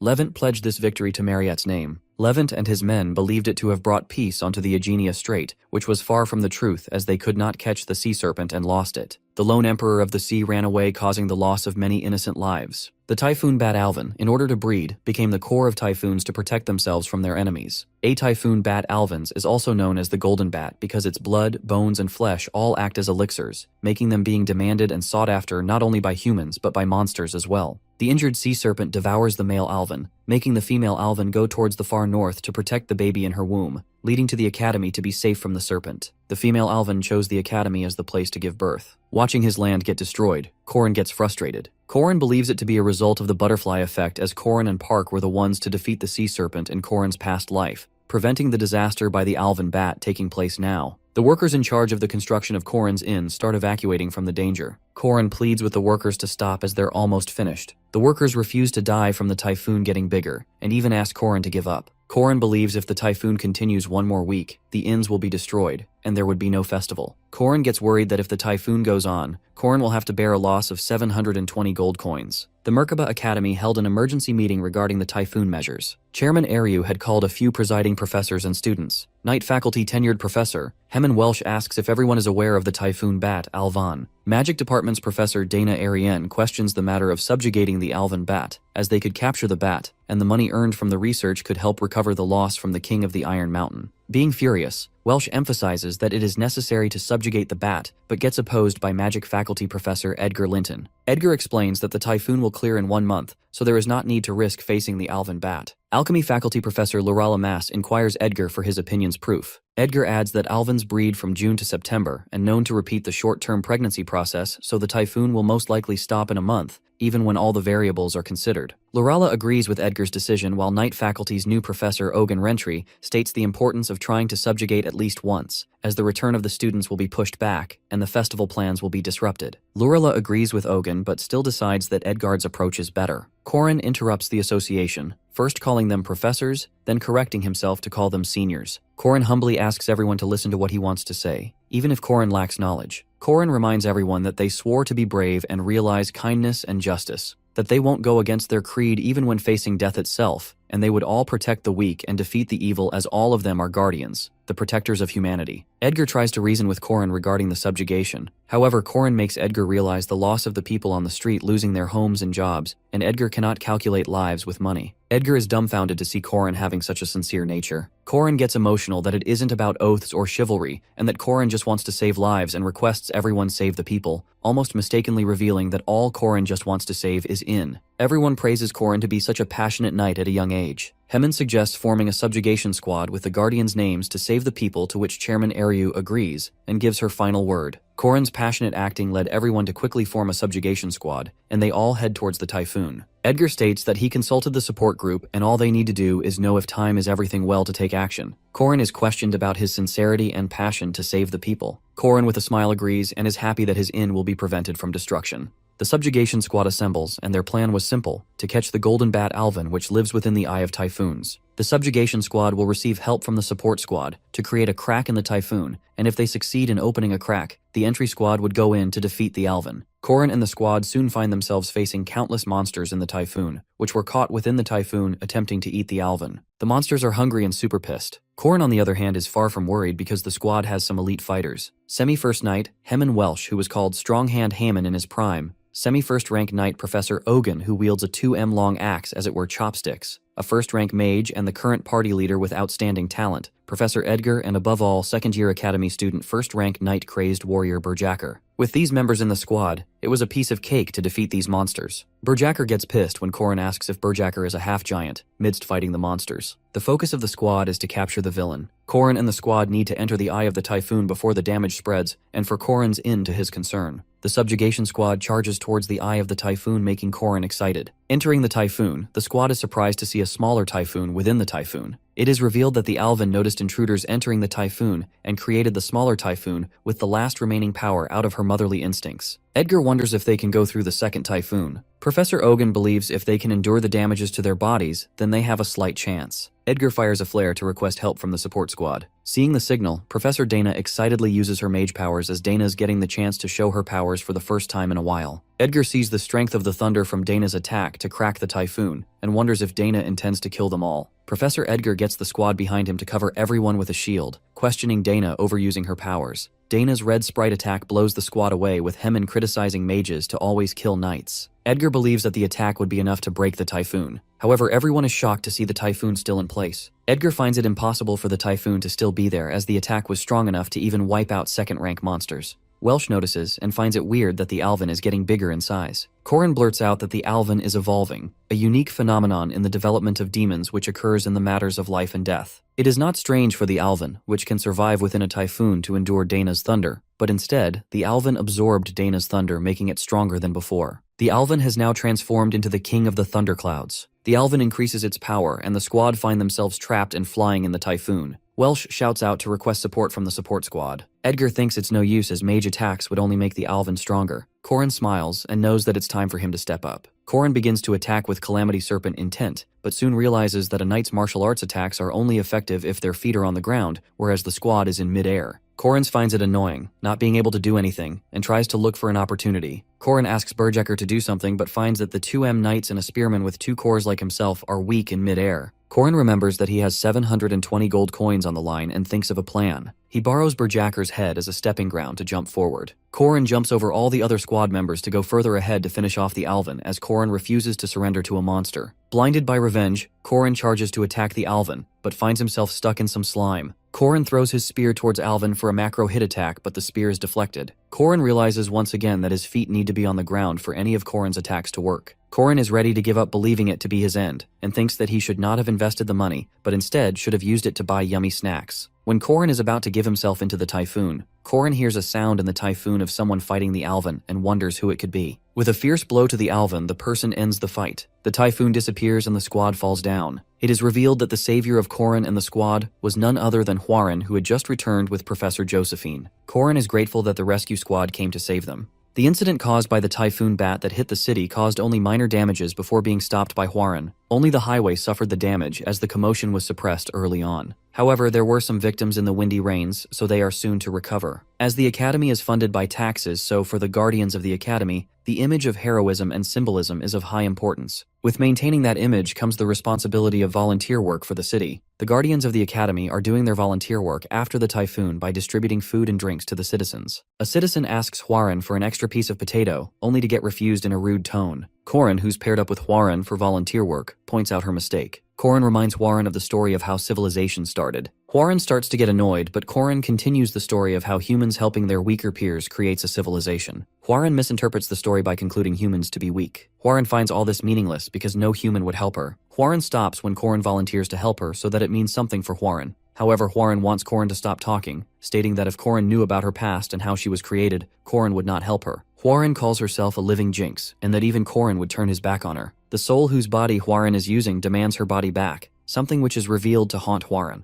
Hwarin starts arguing with the soul, and later asks Korin again if he would help this version of Hwarin. In Merkaba City, where the Guardian Academy is located, it is said to be the safest place in the world. However, it is far from the truth. There are back alleys in Merkaba City led by Black Star faction who lead this lawless area. It is revealed that the Black Star faction make their income by illegal liquor distribution and selling slaves. The Black Star faction has also invested in other businesses to solidify their position in the city, such as selling their liquor to a local pub and yet claiming protection money from the very same pub. Korin is seen to be getting drunk in one of the taverns who are in business with the Black Star faction. Korin creates a scene and demands to see the manager for selling the bootleg alcohol. The leader of the Black Star faction enters to see the ruckus and the one causing it. The leader sees that Korin is a minor from the academy and tries to let go of what Korin did by offering to pay Korin's tab. Korin, assuming the leader to be the manager, pours out his mug of liquor onto him. The leader allows the members of the Black Star faction to beat Korin up to teach him a lesson, as he believes that his members are strong slave hunters from the wild and are like red insane dogs, and calls Korin a pup compared to them. Hearing this, Korin beats up the gang members of the Black Star faction to a pulp, frightening their leader. When asked about his identity, Korin tells the leader that he's a dogman who catches dogs like them and gives one final punch to the leader, making the name of the Black Star faction disappear for good. It is revealed that Korin has a different motive to enter the tavern that night other than dealing with a gang faction. The reason Korin targeted the Black Star faction is to free the slaves they had captured. All the slaves captured by the Black Star faction were demi-humans who were locked inside cages, being treated like animals. The humans were habitual of ostracizing demi-humans from society, leaving the demi-humans to be treated like animals by gang members. Korin frees the demi-humans, leading them to the carriages waiting for them provided by the Dunalef family. Korin asks one of the demi-humans about two siblings named Ren and Ron. Korin is surprised to see Ren and Ron as children, as Korin had met them in his past life, and these children were in their 20s. Korin, however, knows that the bodies of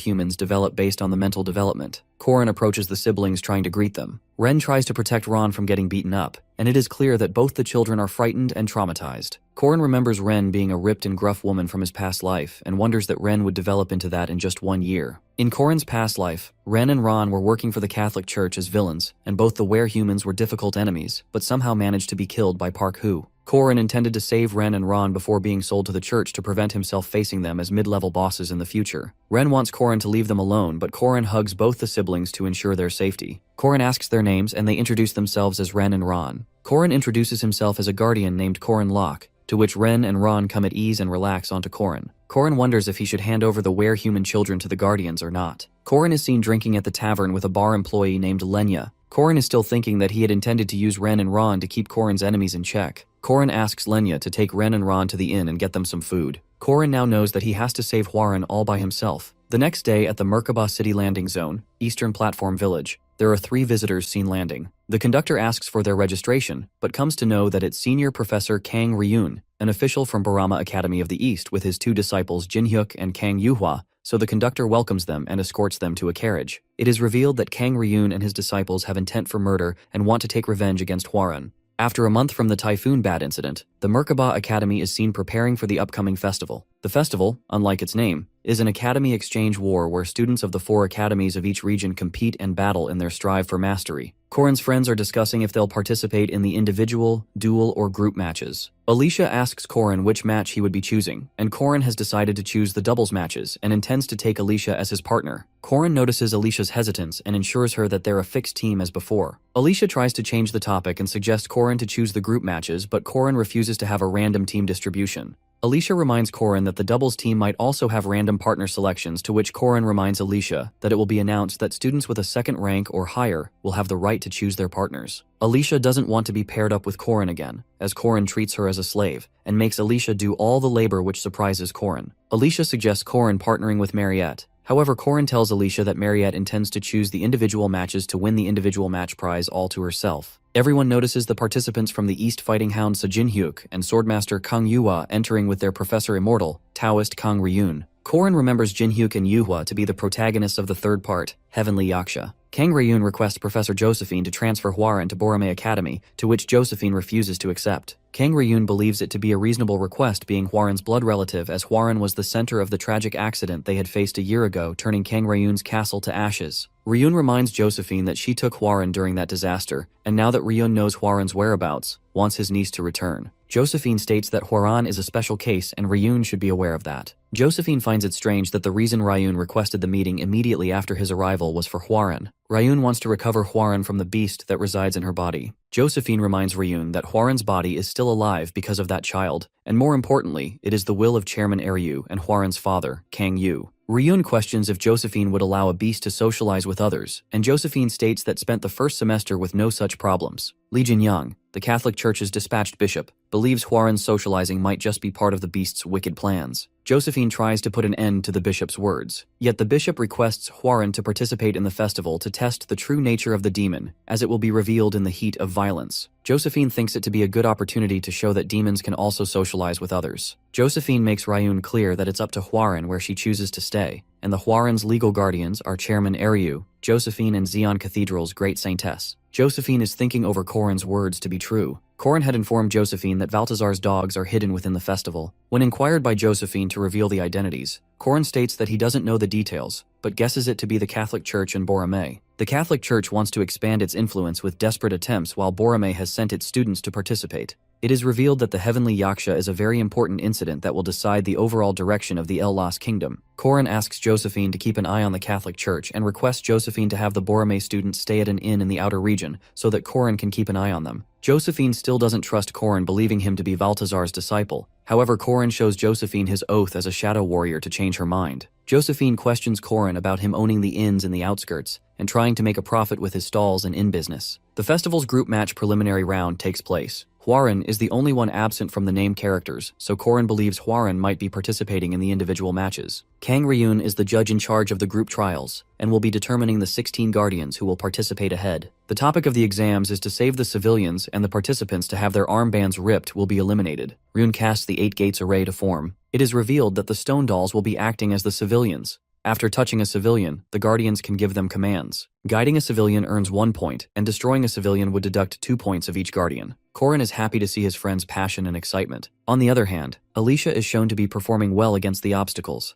The task for the guardians is to transport as many civilians as possible to safety. Alicia felt quite accomplished with her group, gathering many civilians and deciding to find the safe zone to win. All of a sudden, the ground starts shaking below Alicia and her group. It is revealed that Corin's friends Jaeger and the others have tied the civilians to make a trolley, calling themselves the Mandrake Bandits, with Corin's as their leader calling himself the Almighty Immortal Locke. Corin and the others believe it to eliminate all the others to win themselves. When Alicia is calling out Corin's name, he doesn't seem to care, declaring to refer to him as Almighty Immortal. Behind him, Jaeger and Lark are motivating him, being happy about his behavior. Though Corin very smartly took students on his side, the real reason was to join the forces and pass the first match, and just because only 16 of them could work, they eliminated more students than that. Cleverly, they didn't go into defensive mode. Rather, they used students as protection by taking them on their side. The students not on their team are furious, thinking to remove them by using magic, but hesitate because some civilians are on Corin's team. Meanwhile, the stone civilians form an army and carry Corin together. Getting to a safe zone makes him achieve 1 point, and destroying them makes him lose 2 points. Upon seeing this, the students get furious and lunge forward to attack Korin, but Lark steps forward, grinning evilly, and just then casts fireball magic against the students. Their quick grouping gave them a big advantage. While they immediately grew in number and surrounded themselves with most of the stone civilians, others were slower to group up and focused on finding safe zones instead. Though after 30 being eliminated, Korin has an encounter with Alicia. She is screaming at him to stop.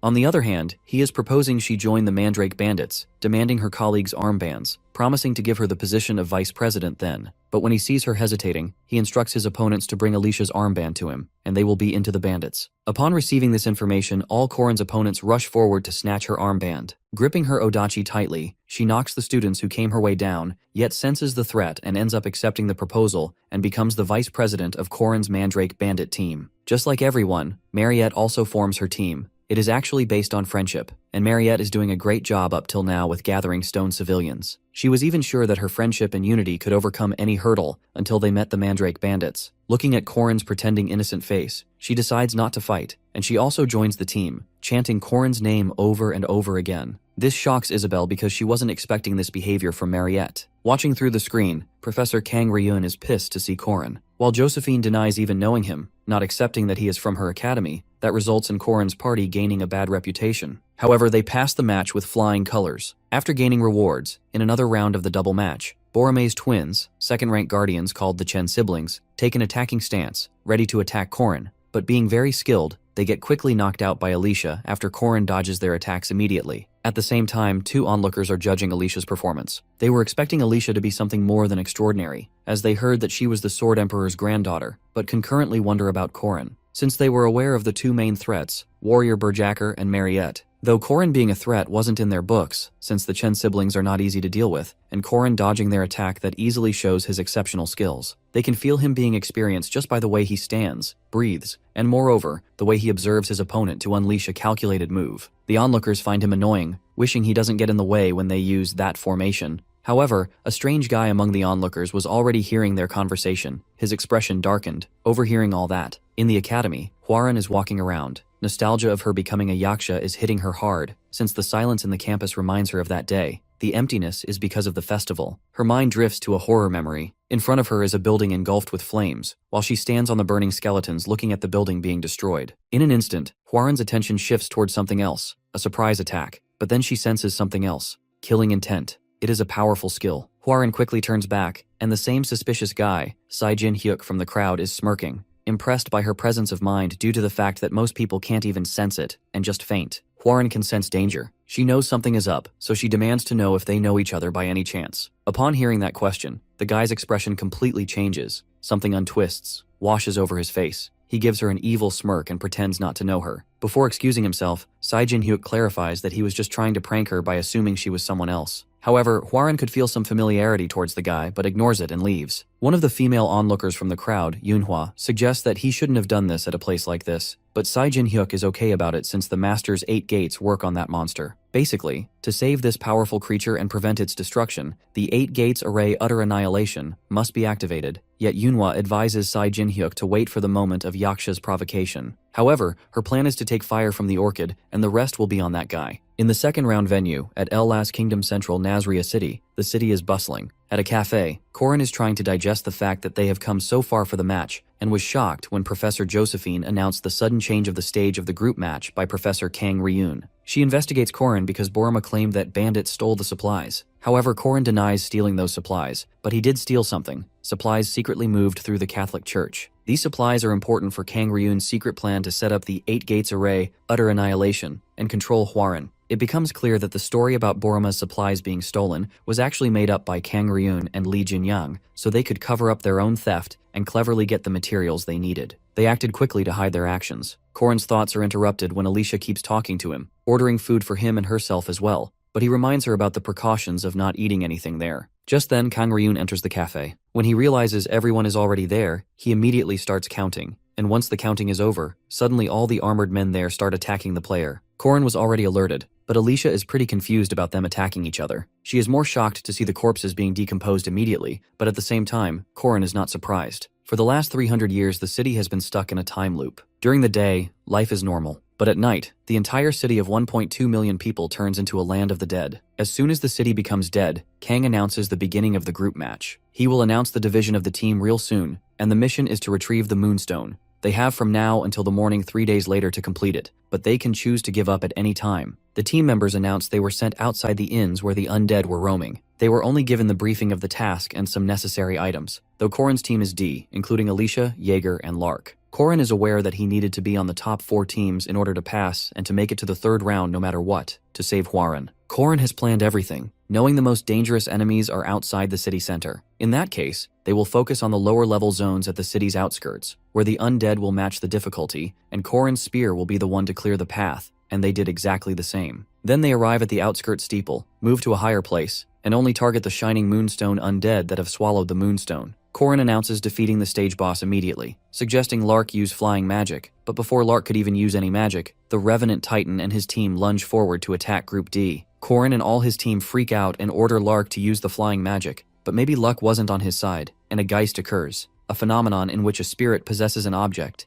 and just like that, Lark was eliminated. In the meantime, the undead attacks the outskirts steeple tower and starts collapsing. All 3 groupmates try to run to the highest peak to not be injured by the rubble. As soon as the tower collapses, both Alicia and Jaeger mock Corrin's poor luck because these unfortunate events happen with them only when they are around Corrin. However, they decide to run until the sunrise. Despite that, something unexpected happened. An Abyss Shrieker knocks Jaeger out, and the White King appears. Now Alicia and Corrin are surrounded by the 3 bosses of Nazria, a White Tiger, an Abyss Shrieker, and a Revenant Titan. Corrin is very well aware that this can turn out very badly for them since all of them are 4th-rank monsters. Corrin's body trembles as soon as they charge forward, with the thought of being eliminated, yet instantly, a flash from an unknown person's spear, matching the flash of Corrin's spear, is blocking the attacks. Taking this as an opportunity, both of them run and arrive at a safe location. The unknown person in the cloak is glad to see them safe, but at the same time the person demands to know how he knows her spearmanship. Just then, the person in the cloak turns around and walks towards Corrin. His eyes widen in shock. She is his disciple from the future, his master, Manhwa. In his previous life, during the winter break of his 2nd year, Park Sihu called Corrin outside the chairman's office. Sihu wanted to introduce him to someone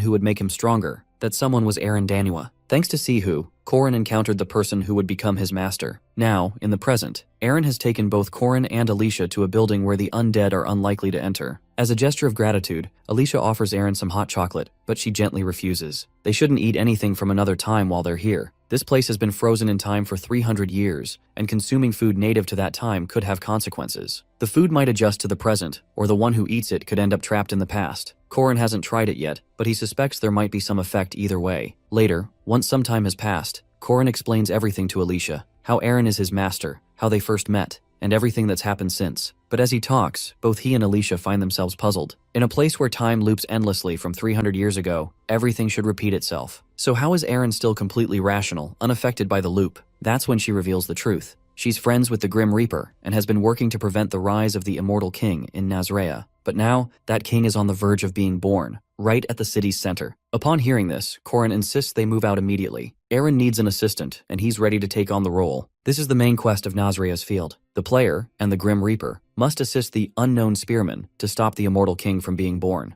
Neither Eren nor Corrin rejects the mission. Corrin knows that to weaken the king's power, the 3 undead must be defeated. Without wasting time, they reach the city's center. The Revenant Titan looms before them, a towering mass of rotting muscle wielding a monstrous weapon, surrounded by minions. As soon as it detects their presence, it charges. But Corrin and Eren act instantly, unleashing their combination technique, Tiger Weeping Wind and Whirlwind Great Magic Spear. Lightning surges from their spears, crashing into the undead giant and staggering it. That's Corrin's cue. He signals to Alicia, and in a flash, she vanishes from sight. A moment later, she reappears beside the monster, her odachi slicing through its throat in a clean, swift motion. The moonstone drops. 1 down. Only 1 remains. Since dawn is approaching, they agree to return the next night. Alicia quickly falls asleep, and Eren suggests Corrin do the same. As she watches him, she can't help but feel impressed. He's learned so much, and all of it from her. He agrees with a nod, acknowledging that she taught him spearmanship's 6 steps, the concept of infinity, origin, and far more. Eren is stunned by the idea of having chosen a successor. He knows she picked Valtazar before him and regrets it, but that choice led her to him. She pokes his cheek, a small smile playing on her lips, happy to be loved by her disciple. She wonders aloud about the future. Corrin, however, is lost in thoughts of the past,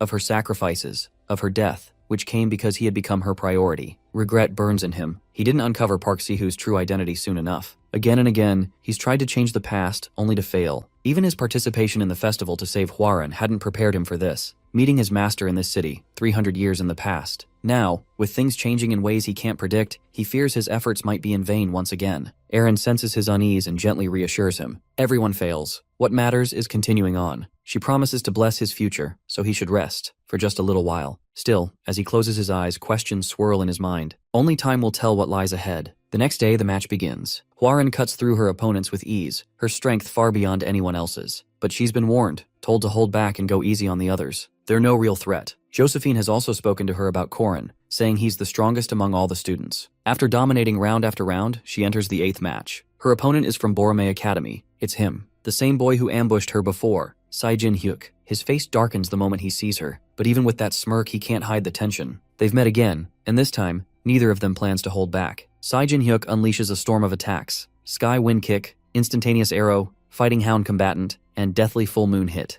Each strike carries incredible speed and force. The crowd goes wild, stunned by the sheer power and ferocity. Everyone knew he was strong, but no one imagined this level of strength. With a final explosive roundhouse kick, he gasps for air, but he doesn't realize all of it was useless against a yaksha with perfect defense. She stands there, mocking him, offering him a chance to give up. He calls her a monster and says it's too late to show kindness. She should have shown that when she killed his family. His voice trembles, eyes brimming with tears and rage. Sweat beads her brow, and for a moment, she doesn't respond. It takes time for his words to sink in, and then the flashbacks come flooding in. Elsewhere, at a workshop in Nazrea, the black mage senses something. He's furious. Everything in his calculations was perfect. The ritual had worked, the magic circle had activated, but the city remained calm. That's when it hits him. He realizes they're behind it, her and the other one. The idea of 3 days repeating for hundreds of years disturbs him deeply. Confused and infuriated, he storms out barefoot, staring at the massive magic circle carved into the city's foundation, one fueled by pure moon-drawn mana, stronger than any great magic in history. Then he sees it. A foreign element has been inscribed into the circle. It's En, the language of beginnings, an original rune lost for 300 years. And just as the realization dawns, she appears. Her presence confirms everything. She's still facing the same immortal king that must be stopped. By the second night in Nazrea, the two have already defeated the Abyss Shrieker and the White King. Only because of her planning and guidance could they, despite their difference in ranks, overcome the undead. Now only the immortal king remains. On the third night, they face him. But there's one crucial warning. They must not awaken the immortal king within. The black mage who raised an undead army 300 years ago, aiming to become the undead king,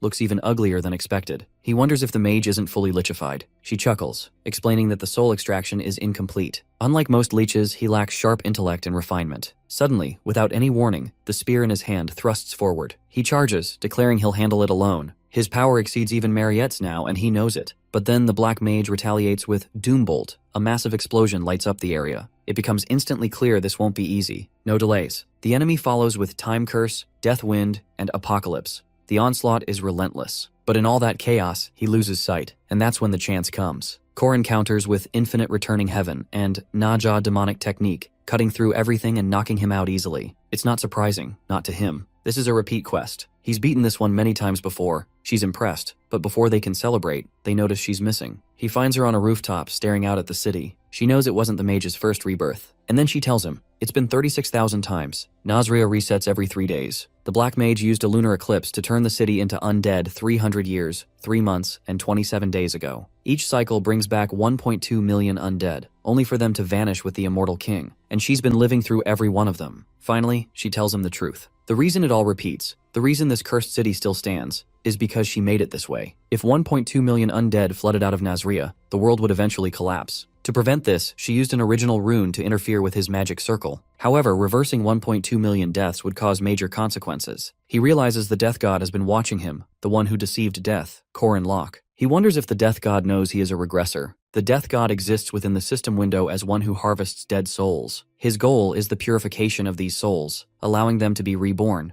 That's why the undead, who continuously revive, are the most disturbing beings to him. So it has been her repeating these 3 days, and the only reason the Death God visited this land was to destroy the original rune-defying death. Yet she made a deal with him. The undead transform more of their own with every life they take. In that case, those leaving the city won't leave any human purified. Despite that, he has two choices: either lose the opportunity to purify 1.2 million souls, or be able to purify the entire world. His choice has three conditions while making a contract. First, he will watch over the 3 repeating days. Second, every time she defeats the immortal king, his memories will reset to 3 days earlier. Third and last, her leaving the city and repeating these days will be split. After this, those 3 nights exactly repeated for 300 years. But now she admits this is getting difficult, because after passing the 20th thousand time, he begins to understand that the days keep repeating. That being said, he gets furious. He questions her unstoppably. For how long will she continue killing these creatures? Is her mental state supporting her through all this? Is she sure that she will always be able to kill the immortal king? And how many times will this be repeated? She seems strangely calm, determined to keep repeating this for as long as possible, acknowledging that he came here to save someone, so he should go. To save the world, sacrifices are made. Saying this, she begins to leave. Meanwhile, he knows that nobody will recognize her for these sacrifices. He has always seen this version of her, the one always ready to sacrifice. But this sacrifice isn't useful for her, so he proposes a contract to the death god. She immediately turns around, insisting he stop, but he doesn't. The death god finds it intriguing and decides to listen. He wants to destroy the contract made with her and, in advance, receive the treasure of the netherworld. In return, he'll purify Nazria in 6 months. The god finds it impossible to purify 1.2 million souls all at once, saying the cost is too high. So he tells him to choose a single number so that some will remain for change. He already knows that single numbers contain the 10 highest items, so he chooses a treasure, which remains a mystery for now. Pressing forward, he faces her, who's annoyed, finding him crazy. But being selfless and sacrificing for others is what he learned from his master. And because he is no longer weak, he won't let her sacrifice herself this time. He won't fail. Moving on, the repetition that happened for 300 years repeats today too. Killing the 3 bosses and the immortal king is the usual. There's no specific reason, yet she's fought for 300 years, aware of her uniqueness. She made it her duty to live like a hero until now. She can't help but think of the one who thought about her and let her rest for once. The death god is surprisingly relaxed seeing this version of his companion, the one he has spent 300 years with. Though he finds it odd, the treasure chosen is the death god's orb. Its special features are to always hit the mark, separate body and spirit, and ignore defensive power. However, this power is only effective when used by the death god. For a human, it's just average, and for someone like him, who can't perceive spirits, it's the worst option. But since the scales didn't tip, it means the reward is still a perfect match for him. At Nazria's entrance Kana Inn, he judges the whole scenario. Only 8 teams and 32 people are left, and only 4 teams can move on to the next group. The Borame Academy team, led by her, has a total of 558 points. Group A with Mariette has 449. Borame is definitely leading the leaderboard. Everyone in the inn talks about the immortal Lock bandits, since they expected a lot from them. There Jaeger and Lark sit, annoyed by what they hear. As soon as he and Alicia enter the inn, the examiner thinks about their loss but still decides to count their score. Group D secures 3rd place with 250 points. But when they reveal the King's Moonstone and the Immortal King's Moonstone, everyone is shocked. And so, the group match qualifiers were decided. After that, Corin and Alicia decided to return together to save Aaron. Alicia didn't know exactly what Corin was planning, but she was sure she could help him in some way. As they rode, our MC thought about how he could find a way to use the power he had received from the Death God. He received the treasure of the Netherworld in a different way than planned. But if he does well, the Death God's orb might be the hidden card for the 3rd part. A hidden card to help some arrogant kid like our MC. When they returned to the academy, they learned the sudden news that Hwarin had been arrested. But before we find out how that happened, let's learn about Ran's story. Ran was a girl who was loved by everyone, but she was unlucky and never even went outside on her own due to a chronic illness known as Taiyin Qi blockage disease. It is an innate constitution mentioned in legends. The abundance of yin energy suppresses the yang energy. The self-destructive curse disrupts the body's harmony. Unfortunately, Ran was born with this curse. Her father, Kang Yu, tried every solution, but nothing could fix her blockage. It would have been a happy and harmonious family if 2 misfortunes didn't happen. Rank's chronic illness and Kang Yu's genius, since he was the renowned necromancer of his time and he had sworn to do everything in his power to save his daughter. He searched for something with strong yang energy to break through the yin energy, but human effort alone was not enough to overcome the barrier of Taiyin Qi blockage disease. However, Kang Yu refused to give up and started searching for another way. He thought that if there wasn't enough yang energy to contain the yin energy, then maybe he could find another method to exhaust the yin energy. So, a being with yin was born. A being only suited to a necromancer who guides lost souls back to their homes. Kang Yu turned his daughter into a Jianxi while she was still alive, and that's how Jianxi Hua was born. Anger boils Sai Jin Hyuk's blood. He screams at Hwarin that she should have shown that mercy when she killed his family. The anger is visible through his bloodshot eyes as he's surrounded by fire and dead bodies, and he swears to kill Hwarin. Meanwhile, Kang Ryun manipulates her to kill all the humans on that land, and tells her that no living beings can be spared. Sai Jinhyuk confronts Hwaran and tells her that she's a monster and it's disgusting to see her pretend to be a human. Hwaran is constantly reminded that she's not Ran. She's just a monster who stole her body. Hwaran fights for her body, but the dead rise from the pits to drag her down. The voices tell her to die because she killed her father, and the royal family will kill her. Suddenly, 2 hands grab her by her throat. Ran tries to claim her body back, but Hwaran continues to fight her back. At last, Hwaran releases a wave of energy that throws Sai Jinhyuk to the other end. Sai Jinhyuk takes the opportunity and restrains Hwaran with magic chains. Not being able to do much, Hwaran tries to tell them that she has the right to her body, that it is hers. But they don't listen. Meanwhile, at Josephine's office, Josephine informs Korin of Hwaran's arrest. Korin asks if it's because of the seals, which makes it clear that he knew it already. She tells him that Hwaran is being restricted by the chains of Zion and the Talisman of the East.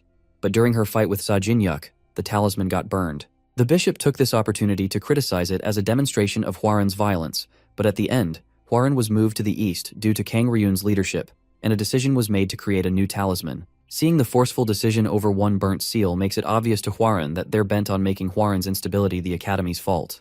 Meanwhile, the principal asks Korin how much he knows, which makes him realize he has noticed it too. It's obvious that the Catholic Church and Kang Ryun are planning something.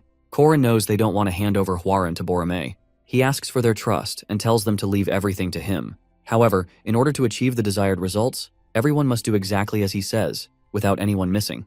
The heroic legend of Arhan's third-part boss, Heavenly Yaksha, has a different background than all the bosses that appeared until now. It focuses on one's favorability with the character and the narrative they build.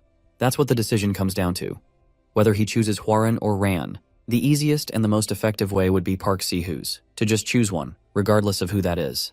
However, our hero thinks differently. He wants to save everyone. Meanwhile, Hwaran, tied in chains, continues to whisper to herself that the body is hers. Kang Ryun approaches her and tells her he's the uncle of Kang Ran, whose body she possesses.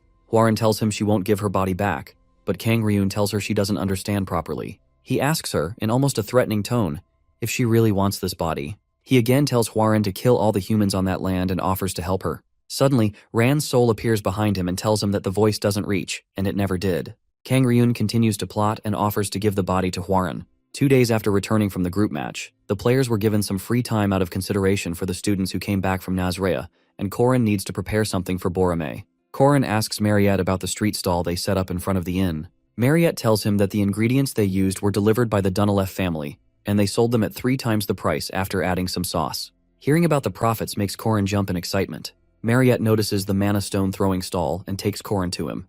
The owner tells them that these mana stones were assessed as faulty at the mines, so he broke them apart here, and they're squishy to the touch. However, these aren't supposed to be this squishy. Mana stones absorb mana well, so their attributes change easily, which is why they're often used for magic stones. If the stone is this squishy, it explodes quickly. Korin takes the mana stone from Mariette's hand and throws it himself. The tricks he learned during his spear and stone throwing practice make his accuracy at this range nearly perfect. He throws the stone and hits a 95 score. Higher accuracy means a narrower diffusion range of the festival-use defective mana stone, and lower accuracy means a greater diffusion range. In the game, when our hero used all kinds of debuffing equipment and magic and made a 0% accuracy, he could increase the diffusion range to 100 meters. Something strikes Korin's mind, and he asks the stall owner to sell all his mana stores for double the money. He intends to use them for a special skill that only the originals can use, and it's exactly what he came to the festival for. As the owner takes a moment to think, Mariette notices Korin's mischievous laugh. Korin asks her to arrange a carriage for him since the carriage transportation is her subsidiary company. Mariette asks what he's planning, and Korin tells her that it is time for him to return. Meanwhile, in a carriage, Yua places the peach tree wooden tile in Hwaran's mouth. The tile is Jiangxi's natural enemy. She throws Hwaran on the floor and tells her to not try anything foolish. However, Sai Jinhyuk is concerned that the tile might not be enough because, at best, it only causes her a fever. But Yua assures him that's enough because their goal is to remove the monster from Ran. If they do that, Hwaran, who loses her physical body, will either die or become an evil spirit. Yua reminds Hwaran that this body that she possesses isn't her own. Suddenly, the carriage rider hears some drum noise. He looks up and a huge blast goes off. The carriage flies in the air and then falls down. Kang Ryun asks Yuhua and Jinhyuk if they're okay. All 3 get back on their feet. They don't know who the attacker is, but they know they're not easy. Suddenly, the realm of blood paints the surroundings red. The attacker tells his patrons to take anything that can make them money. The patrons see the Hwaran and think they just hit a jackpot and decide to take her. But the immortal Locke steps in and tells them that he's taking the girl. Someone informs Josephine that some unknown bandits raided the Boromei carriage and abducted Hwaran. Josephine has been at the academy for 35 years, and hearing about Hwarin's abduction, she curses for the first time. Korin tells Hwarin that he heard about her incident and came to save her, and if she was abducted, he wouldn't get to see her state. And besides, being under the same roof makes it his problem. Korin is glad to have it on time because if he was a little late, Kang Ryun would have forcefully removed her soul from her body, and then either Hwa or Ran would have disappeared. Since they've arrived on time, Korin decides to leave a trail to buy himself time. The bandits celebrate their score, say goodbye to Korin, and leave the scene. Korin notices Hwarin's condition and realizes they must have fed her the wooden tile. However, it'll only give her a fever, but she'll suffer for a few days. Hwarin gains some senses and realizes she's being carried. She insists on walking, but Korin tells her she can barely walk, and he doesn't mind carrying her since she's too light. Meanwhile, Kang Ryun and his two puppets still don't know what hit them, but they know for sure whoever that was powerful. Mariette decides to tie them up for an hour, as Korin told her to. The realm gets a little weak, and Yua takes the opportunity to escape. Mariette sees Yua escape, but decides to tie the other two. They didn't think anyone would escape the realm, and now Korin needs to be careful. After walking for so long, it starts to rain, which makes Hwarin's condition worse. Korin decides to find a place to rest, but then he notices a shadow walk around. Seeing Yua, he realizes she escaped the realm. Yua throws a dagger, which stabs Korin in the shoulder. However, he knows it won't be poisoned, so he doesn't need to worry much. Korin puts Hwarin down and tells her he's going to fight. He turns around and tells Yua he's not the one to choose something with a low possibility. Korin uses the Returning Heaven's second technique and the rotating demonic spear, but Yua blocks his attack. She reminds him that he's delusional for thinking that he has a higher possibility of winning against her. She returns the attack, which makes Korin realize that her aura is as incredible as he thought. Yuhua is a sword master and the strongest Borome knight, also called the Sword Fairy, and she possesses a huge amount of aura. The aura visible to the eye proves her strength. Yua tells him to quit playing around and use his full power because she knows he must have an aura core too. However, he learned through tricks that his aura core is a secret weapon that he must keep hidden until the last moment. However, the aura core that he obtained by helping the Sabancia Duke ascend is more of a curse because our hero hasn't learned to control it yet. It's like a dam that keeps accumulating but can't release the energy. Realizing that Korin is not going to show his cards like that, Yua decides to make him use it. Suddenly everything lights up. Yua uses her Slaughter Dragon sword technique, and lightning falls from the sky. She then uses the second technique, True Dragon Strike. Our hero uses the Calamity Serpent Intent and the Slithering Serpent Attack. A huge blast goes off as the two attacks meet. A blinding light surrounds everything for a moment. After the blast dies down, Korin remains in his position, unscathed, and he tells Yua that she went a little overkill. Seeing Korin untouched even by such a lethal move makes Yua wonder who he is. She asks him why he's doing so much to protect the child, but he tells her he's just an abductor. However, Yua knows it's just a lie. She tells him she's the child's cousin, and the child is not a human, but a monster. She reminds him about the tragedy of Moonlight Castle. Korin tells her that someone else is responsible for that, but the underlings are the ones fighting. He tells her that the dojos are brutal, and everyone is obsessed with trying to challenge them. Suddenly, the branch that Yuhua stands on gets sliced with a rapid severance. Surprisingly, Yuhua finds Alicia Arden standing before her. Alicia announces that Alicia Arden, Alicia Dojo's master, challenges her, Borome's sword master, to a duel. Alicia starts fangirling over Yuhua and asks her to teach her. She runs at Yuhua with her sword and attacks her, but Yuhua blocks the blow. Alicia turns to Korin, not trying to reveal his identity, and tells the abductor to get to work. Korin takes this opportunity, picks up Hwarin, and leaves the scene while the girls fight. As Korin takes a moment to rest and cleanse his clothes, he can't help but wonder if he picked a good day or a bad day. The heavy rain interrupts the sharp senses of the guards and knights, which helps with escaping and the search delays. But the hostage's bad shape is bad luck. Korin checks up on Hwarin and realizes she has a high fever. He offers her the premium elixir made by Mariette to help her get better. He tells Hwarin that they're in an owlbear's habitat. When they can't find a suitable cave, the owlbears dig up big trees like this to make a nest.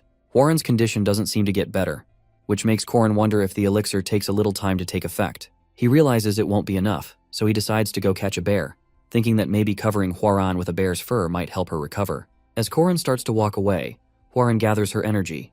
She stops him and asks him to stay with her. When Hwa was first born, her first sight was her master crying in front of her and calling her daughter. He thought it was Ran. The newborn Jiangxi thought that was the term referring to her. She called her father without even knowing what it meant. However, it made her master happy, and as he hugged her, Hwa realized that she'll have to pretend to be Ran. Otherwise, her father would abandon her immediately. She feared that he might start looking for his real daughter, and she imagined a future where she would have to return her body. However, it wasn't long before her fake life collapsed due to a small incident, and Kang Yu found out that Hwa is not his daughter. The first time Hwa saw blood was when she destroyed the sea beast that invaded the city. It was her father who ordered her to kill the sea beast at the Lord's request. Her uncle saw a Jiangshi who could easily kill a first-class monster, and he came to help heal her. It was Kang Ryun who named her Hua with a gaze full of greed as he realized her potential. Her father's neglect upon finding out the truth and her utility being discovered was what led to everyone using her. After that, the castle lord, the imperial family, and the ascetics kept ordering her to kill monsters, ghosts, and humans alike. There were those who had become charcoal in the fragments of her memory, which was severed, and she was treated as if she, Hua, had taken over the body after eliminating the weak original. That's how the heavenly Yaksha was born. As Hwaran wakes up, she finds Korin on top of her telling her to get sunlight and take a blanket. She instantly pushes him away. He tells her to sleep because the sun will rise soon. Hwaran thinks he wants something from her. Up until now, everyone has had some agenda for her. A lost daughter, a healthy cousin, and a weapon for massacre. They've wanted everything from her. Korin asks her if she remembers the first time they met. Hwaran remains quiet. He tells her that she told him this body wasn't hers and she was a thief without any rights. He adds that his answer remains the same. There is no sin in being born. Hwaran gets angry and tells him that it's irresponsible and dangerous to speak so recklessly while letting a monster roam free, and Josephine and the chairman know that. She asks him if he really thinks she'll stop being a monster just because of his cliché words or if the world will change. Our hero couldn't care less about the world. He tells her he doesn't know if the world will change, but he only wants to save the person in front of him. Our hero is the only player who can help those living with fixed misfortunes, and he thinks his wanting to save people is enough. Hwaran remains quiet for a moment, and then tells him that she's scared because this body isn't hers, and everyone keeps telling her to return it, and she knows she needs to return it, but she's worried about what will happen if she does. She demands Korin answer her if she has to give it back. Korin tells her yes, which makes her think he's like the others too. He then adds that she needs to talk about sharing the body first. Hwaran thinks that kind of talk is only for humans, and she's a monster. Our hero tells her that there are humans worse than monsters, and there are evil people who pretend to be heroes while secretly massacring people. So, it isn't her nature that matters, but rather her decisions and actions. She hasn't decided anything, and Korin offers to help her until then and tells her to sleep. However, it was decided from the beginning that Hua couldn't yield to Ran, but she can't tell Korin that because if she did, the only hand that reached out to help her would disappear. She was in pain because she could not hold or reject that hand. The next day, they continue to walk, searching for a jujube tree. They reach the lightning-struck jujube tree, of which they can only use one piece since it burns so much. Korin thinks that since they're in the forest, they'll need the jujube wood. He tells Hwaran that Jiangshis with overflowing yin energy have a few weaknesses, and the jujube wood is filled with huge amounts of yang energy, which is often used to push away ghosts. He hands over the wood to Hwaran and tells her that if she ingests it, her yang and yin energies will temporarily balance out, and her Jiangshi traits will be neutralized for some time. If she eats it, she will lose her control over the body. Hwaran gets angry and throws away the wood. However, Korin thinks she needs to take responsibility, because she can't just reap all the benefits by herself without taking responsibility. After all, he knows what those on the extremes of greed are like, and he doesn't want Hwaran to end up like them, which is why he wants her to make a decision and take accountability. Korin picks up the jujube wood and hands it back to Hwaran, but then someone interrupts them. Jinhyuk at last found them, and he thinks Hwaran is pretty clever that she found someone to stick with during that time. Korin steps in front of Hwaran to protect her. Knowing that he or Yuhua will never leave them, Korin thinks he needs to clear things up once and for all. As he pulls out his spear, Jinhyuk calls him Korin Locke, but Korin reminds him that he's Immortal Locke. Jinhyuk asks him if he's really lost his conscience with the disguise too. He starts attacking Korin and then shows him his leg and tells him that Hwaran did that. Korin asks Jinhyuk to show him if he can use alchemy without an alchemy circle. As Korin starts to show his strength, Jinhyuk is amazed to see that his opponent may be at the same level as his sister, or even faster. As Jinhyuk prepares to attack, Korin realizes he just got reckless and left himself open. However, before he could take the opportunity, someone decided to quit playing. The talismans start raining down and trap our hero. Kang Ryun walks in and tells Korin to stop struggling because the talisman carries an 8-array formation. The signals that guide his thoughts, muscles, and the flow of his strength, none of it will work as he wants it to. Korin struggles to even get up. He tells Hwaran to run. Kang Ryun walks up to Hwaran, who is cornered, and puts a talisman on her head, causing her to sleep instantly. He tells Yuhua that this talisman seals Hua's consciousness, and without her consciousness, her soul will be lost forever through utter annihilation. Yuhua sighs in relief, realizing that they can finally recover Ran. Korin screams at Kang Ryun in anger. Kang Ryun tells him that he will pay for his dreams and become food to the monsters. He leaves Korin struggling under his talisman. Our hero wonders what happened to Alicia. Even in his agony, he keeps thinking that he can't let Hwaran go like that. He screams her name, but Hwaran, having no consciousness, follows Kang Ryun mindlessly. As everyone leaves, Korin continues to struggle, but then, all of a sudden, he starts laughing. The Immortal Locke takes over, laughing mischievously because everything is going according to plan. As Korin continues to struggle under Kang Ryun's magic, a pack of wolves starts to surround him. They tear away the talismans with their jaws, freeing Korin from Kang Ryun's trap. After Korin stretches his body and the wolves compliment his acting skills, he asks them if they did as he asked. Ren and Ron tell him that Lenya will take care of it. They ask him what he asked her to do, but he only tells them something about the corruption in the defense industry. Meanwhile, the bishop tells Yuhua that he hasn't managed to find the thieves who stole the items, or any suitable replacement for that. He asks for her patience because he doesn't have the same influence as her or her friends. Yua thinks Bishop has drawn too much attention to himself. The bishop wishes for the old days because back then, these people wouldn't have talked to him like that. However, he knows he needs to humble himself because he needs their power.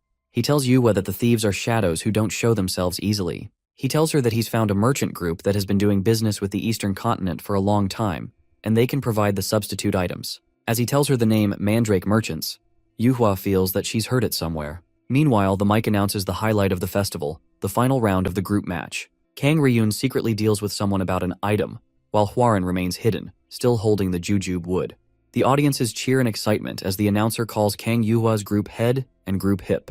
The announcer then welcomes Merkaba Academy's groups A and D. However, she announces that Group D has a disqualified member.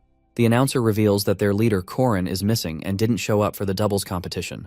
As she starts to talk about the group match, she notices someone walking to the stage. The person calls for his team to run with him to shine like eternal chrome, and he will lead them to Valhalla.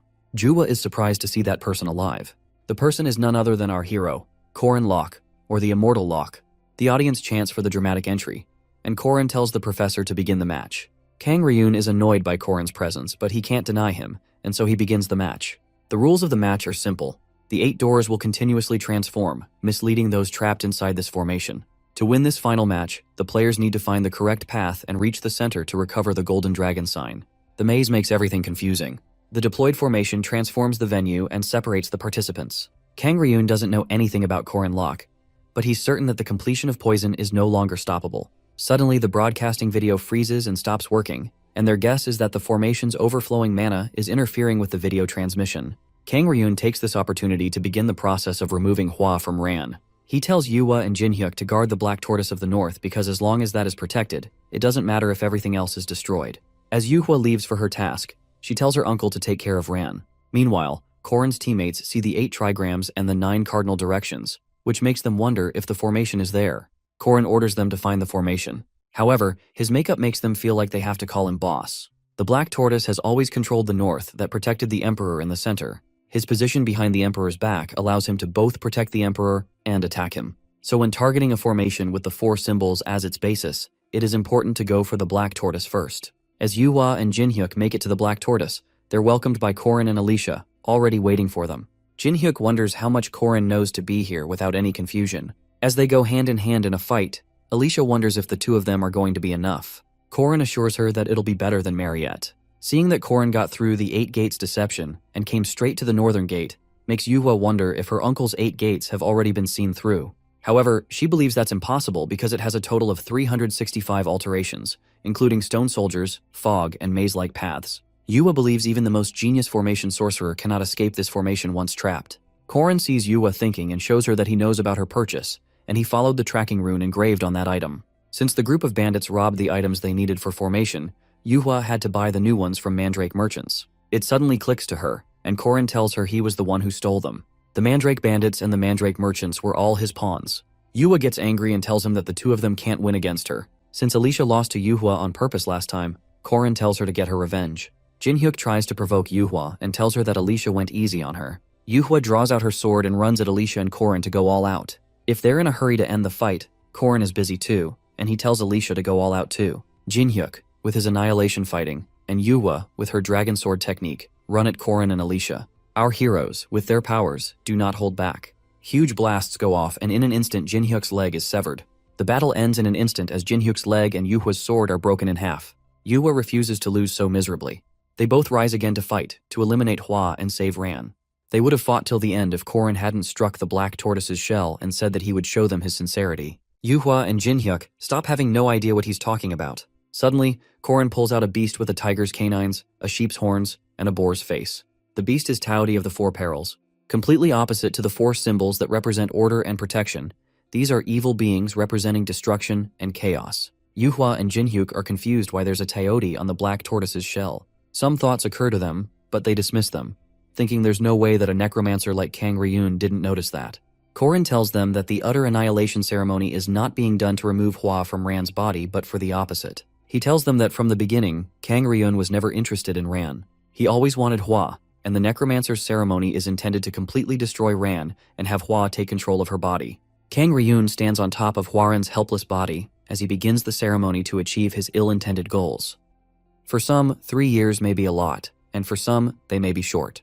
But after seeing Kang Yu's creation, Kang Ryun was in awe of her power. Kang Yu only wanted to save his daughter and never realized that Hua would end up under his control. In the end, Kang Yu became the culprit of the tragedy of the Moonline caste and had his limbs torn by the Imperial Army. And not just that, but he also brought forth the heavenly Yaksha, Hua. However, Kang Ryun failed to see that her brother pleaded with the Merkaba Academy's chairman to take care of Hwaran, and even though Kang Ryun is the best formation sorcerer and Borome's senior professor, he had no influence in another continent.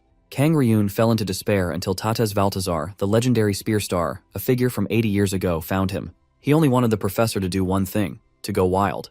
He told him to kill as many humans as possible and destroy the chairman's shell until she has no choice but to leave the castle. This offer made Kang Ryun drool. He believed the destruction of a city for the afterlife is a small price to pay. Soon, the Western Protestants' holy relic, Chain of Zion, which restricted her, draining her infinite inner power, would be broken, and Ran's soul, which kept Hwaran in her human form, would be destroyed. When Kang Ryan feeds her the 10,000 flesh pill given to him by Valtazar, Hwaran will transcend to the afterlife and awaken as true Yaksha. Korin suddenly interrupts Kang Ryun while he contemplates his evil places. Yua starts asking her uncle questions. She asks him if this ceremony is to destroy Ran's soul, and why the items of 4 perils are being used instead of the 4 symbols, and if the tragedy of Moonlight was caused by his order in reality. Kang Ryun realizes that Yuhua and Jinhyuk are of no use to him now. He casts the law of fresh blood to cover himself and tells them that everything living within the formation will melt and become one in 10 minutes, and he will use them to create the pill that transcends Yaksha. The Golden Bat Alvin was a second-ranked monster at best. After it sacrificed its life to transcend, even semi-first rank and first-rank guardians couldn't stand a chance. So if a special-ranked monster like Hwaran ascended, stopping her would be impossible. Korin reminds Kang Ryun that he can't defeat the deep-rooted corruption within the defense industry. Suddenly, the law of fresh blood disappears, leaving Kang Ryun surprised. Korin tells Kang Ryun that the items that he was smuggling through the Catholic Church, Korin was the one who stole them. He was the one who introduced the merchants who sold replacements, and it was he who provided the items to them and engraved runes on them. He controlled it all, and when he ordered Mariette to destroy all of them, Hwaran's transcendence will never happen. Kang Ryun refused to lose. He gives up on the afterlife transcendence and uses his remaining power to release the seal. Kang Ryun thinks that if he kills them all, he can do the ceremony again. He orders Hwaran to kill them. Suddenly, a huge blast goes off. Jinhyuk freaks out seeing that Kang Ryun controls Hwaran, and he really was the one behind everything. However, his leg and Yua's sword are broken, so there's not much they can do. Korin tells Alicia to get back, and while he stalls for time, she can finish with Domain Severance. Seeing Korin fight with his Aura Core Max, Alicia was overwhelmed. She believed she wouldn't last even 30 seconds if she went up against him in this state, and not just her, but she believes no human alive can stand a chance against him. However, she's wrong, because for Heavenly Yaksha Hwaran, it was nothing. Korin had burned everything in his attack in just a minute-long fight, but this natural disaster didn't even flinch. Hwaran attacks Korin with such strength that he goes flying across the field. Korin realizes that everything about Hwaran is on a different level. Just as he thinks keeping up with her movement is difficult, he sees her leap at him to attack. Our hero has reached his limit and cannot regenerate anymore, and with this attack he will die, leaving nothing behind. Even then, Korin gets up to fight. But to his surprise, Alicia steps in and blocks the attack with her Domain Severance. She knew the plan, but she couldn't just sit by and watch him die. However, Alicia took dozens of steps within the domain, and its burden is heavier than receiving Hwaran's attack, so her body must be crushing her right now. Hwaran attacks again, and Alicia attempts to block again. A huge blast goes off, and Hwaran stands alone in the field, surrounded by rubble. Korin gives Alicia the special elixir he brought for emergencies, because if he doesn't heal her now, she will either be completely paralyzed or die due to blood loss. Normally, Korin would have waited until Mariette had destroyed 4 perils. Then he would have used Alicia's Domain Severance during the brief opening to deal 100% penetration and damage, and used his hidden card. He had this plan since returning from Nazrea, but 2 things changed. First was Hwaran, whose seal was undone, unlocking her unimaginable strength, and the second was Alicia's injury to help him. Our hero would have handled the immediate crises, but Alicia won't be able to fight any longer. He wonders if he can hold out until Mariette destroys all the perils. Alicia apologizes for ruining the plane, but our Korin cannot blame her for that. If he had taken that attack, there's a good chance he would have died immediately. He tells Alicia that he's thankful for saving him. Korin has used all of his aura in his aura core and in his body. He used too much aura during the fights with Jinhyuk and Hwaran. He wonders if he has to use the Sabensia Duke's core. He can force himself, but the core holds the power that his body can't withstand, and even with the command backing him, Korin is not sure if he can endure it. Alicia points out that Hwaran hasn't used her right hand the whole time, and she might be holding something. Suddenly, Korin remembers the jujube wood he gave her. He realizes that she's still carrying the burden of choice with her. He gets up and speaks to Hwaran, hoping she's still in there somewhere, but he realizes he has no choice. Korin gave her the jujube wood because Hwaran can't take all the benefits. He knows what greed is like, and he didn't want her to end up like that. He wanted her to make a decision. Korin steps out, trying to speak to Hwaran. He remembers the Sabensia Duke's swordsmanship and knows that his demonic energy has been passed on to him. From now on, Korin aims to recreate the myth of the Sabensia Duke from 800 years ago. He, with his demonic spear, and Hwaran, with her demonic QI, run at each other. An explosion goes off as the two collide. This collision of pure powers isn't just a battle. It's a collision of myths, of the heavenly Yaksha and Sabensia Duke. Kang Ryun is surprised to see Korin fight against Hwaran and orders her to kill him. As Hwaran extends her fist to attack, Korin can feel 1,000 auras radiate from her. However, he too has some tricks to equal that. Hwaran has an aura of 100,000, but she can only unleash thousands at a time, and if our hero can use the same amount, he can face Hwaran, but all his body needs to do is withstand that power. But the Sabensia Duke's aura is crippling his body in real time. The pain in his body will eventually make it impossible to hold the spear, and his tendons will break. But even then, Korin refuses to stop because Hwaran is still not using her right arm. As Hwaran and Korin go hand in hand, Korin takes a step that could cost him his life. He solidifies his right foot and pulls his left arm back. He sinks his consciousness, breath, and muscles and uses one punch that can only be used once, and he did not miss it. As he strikes her with an 8-trigram extreme fist, an explosion goes off. Korin sighs in relief as he realizes he broke through Hwaran's absolute defense. However, that's all he could do. He couldn't subdue her because death was closing in on him. Seeing Korin lying on the floor weak, Kang Ryun laughs at him and tells him he can't do much. Hwaran stands above Korin with her fists closed. As she prepares to land the final blow, the chains start to restrain her again. Korin stands up and it turns out he had been stalling so that Mariette, Yuhua, and Jinhyuk could destroy all of the items within the formation. Kang Ryun is surprised to see his plan fail. Josephine steps in, points a sword at him, and tells him to not move. With Kang Ryun arrested, Korin turns to Hwaran, who remains restrained now. He tears away the talisman that kept her unconscious. Slowly, Hwaran opens her eyes as she gains consciousness and finds Korin in front of her. He again tells her that he will help her until she decides, and tells her to make a decision that she won't regret. Hwaran decides to repay Korin by showing him that she's not a monster. She's the decision she makes. She opens her fist only to find out that the jujube wood had turned into dust with her strength. She starts crying and feels meaningless that she won't get the result she wants. Korin is surprised to see her strength turn jujube wood into dust, but he tells her that there are other methods. He hugs her and thanks her for repaying his trust. Hwaran still feels upset for hurting him and taking over Rand's body. She wonders if she can still be forgiven. Korin tells her that he doesn't know that, but they can find out together.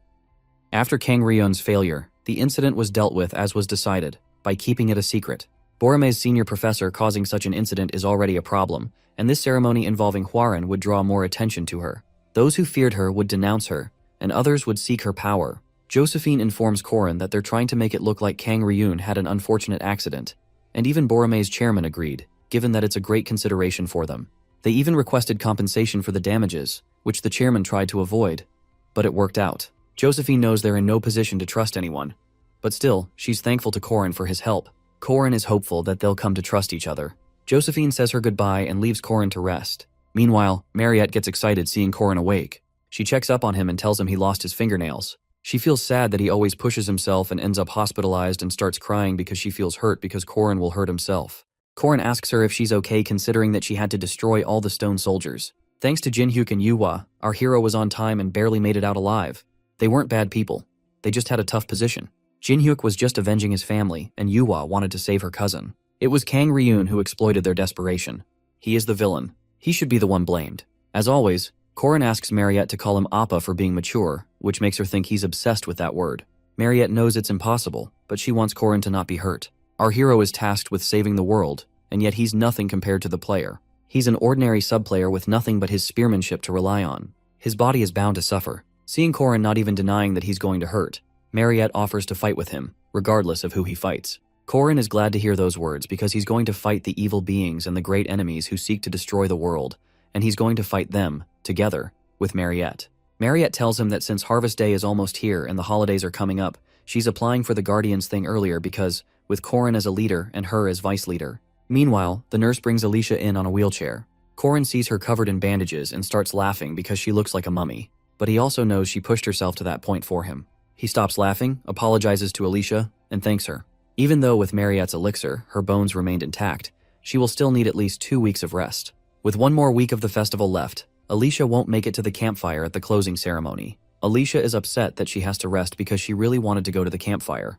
It's sad because it would be the first for Alicia. However, Corin offers to buy her a Jeskier dress for the winter ball, which lifts her mood up again. Corin starts teasing Alicia by calling himself her Appa. As for the rest of the Guardian members, Corin suggests Alicia, Lenya Claire, the lady from Intelligence, and the Wolfman siblings Ren and Ron. He wants to invite Yuel too, but Corin thinks she's too ambiguous. Mariette is surprised that Yuel and Corin are close, and Alicia tells her they're close enough to hang out together. As Corin mentions Huaren as the last member, Alicia gets shocked. Mariette gets quiet. Corin tells her Josephine gave him the permission, but Mariette asks him if he really wants to see her lose her mind. People have always feared Hua. They've hated her and stoned her and called her a monster. This time Corin got hurt because of her, and she almost killed people like before. Corin's words run through Huaren's mind. She believes her strength was the only way to justify how she took over Rand's body. She thinks she can't depend on anyone for help. She finds Corin's kindness hurtful and hates him for that. She was always used to people using her, which is why she was closed off. Corin steps in to check up on Huaren, but she hurries at him to change her back to Rand. Corin tries to start the process, but before he even touches her, she stops him because she wants to eat fish. Corin realizes she's scared. He tells her it's okay and that he'll buy her fish after. Outside, Huaren starts levitating as they prepare to start the process. Corin takes the Death God's orb that always hits the mark and separates the body and spirit while ignoring defense power. The orb is an overpowered soul reaper that exists only as a data value, but when a human uses it instead of a Death God, its accuracy rate drops significantly, so it's basically useless. But our hero doesn't perceive spirits, so what if he throws it? Its accuracy will be 0. He throws the spear, but it deflects and falls down. He remembers the Mana Stone and how its diffusion range lowers the accuracy rate. The diffusion effect for this system has a maximum range of 100 meters when the accuracy is at its lowest, around 1. But what happens when our hero, with an accuracy rate of 0, uses it?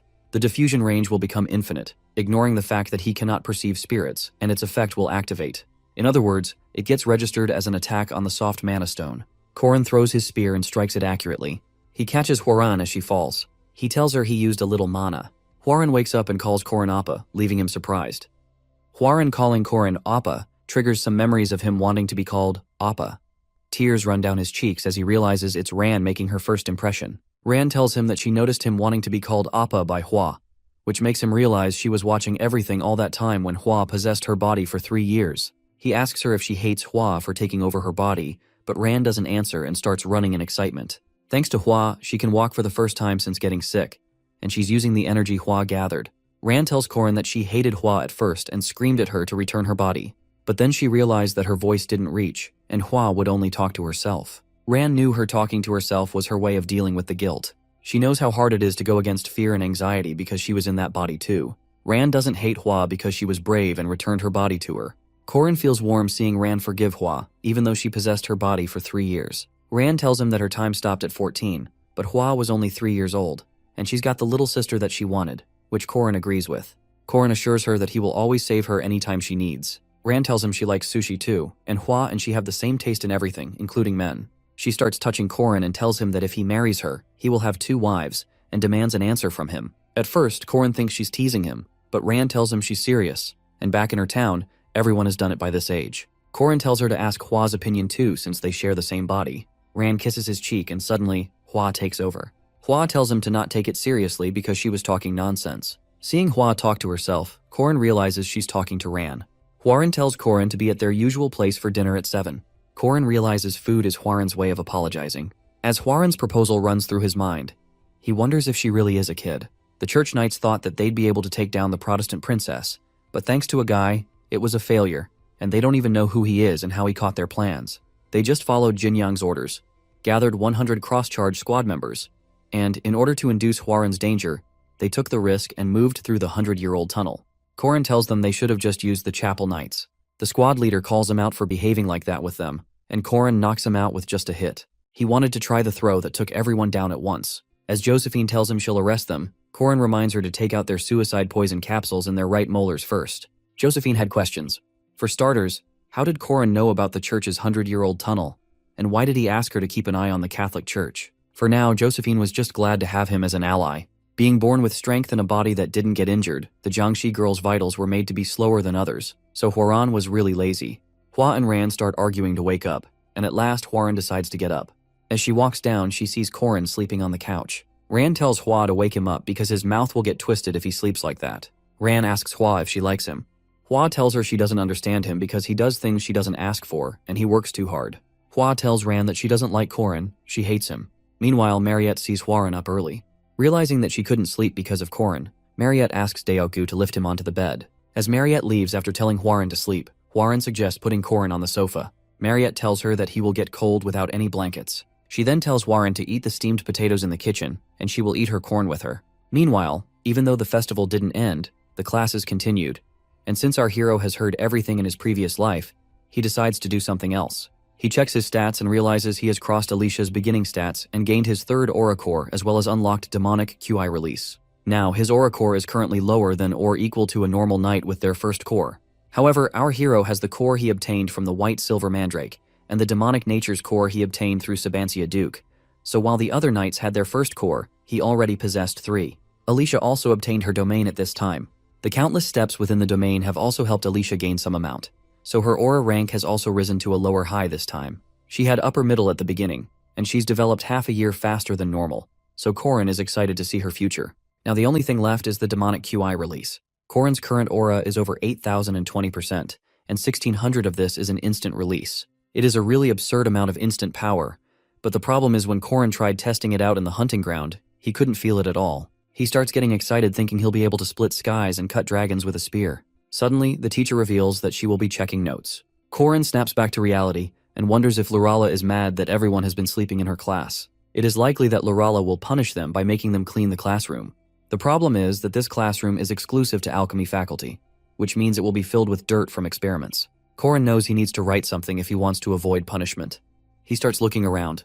On his left is Jagar, but on his right, his hand touches someone, and he finds Ran holding his hand, and she offers to show him her homework. Ran tells Corin to copy her homework. She then invites him to lunch. Corin accepts and offers to buy.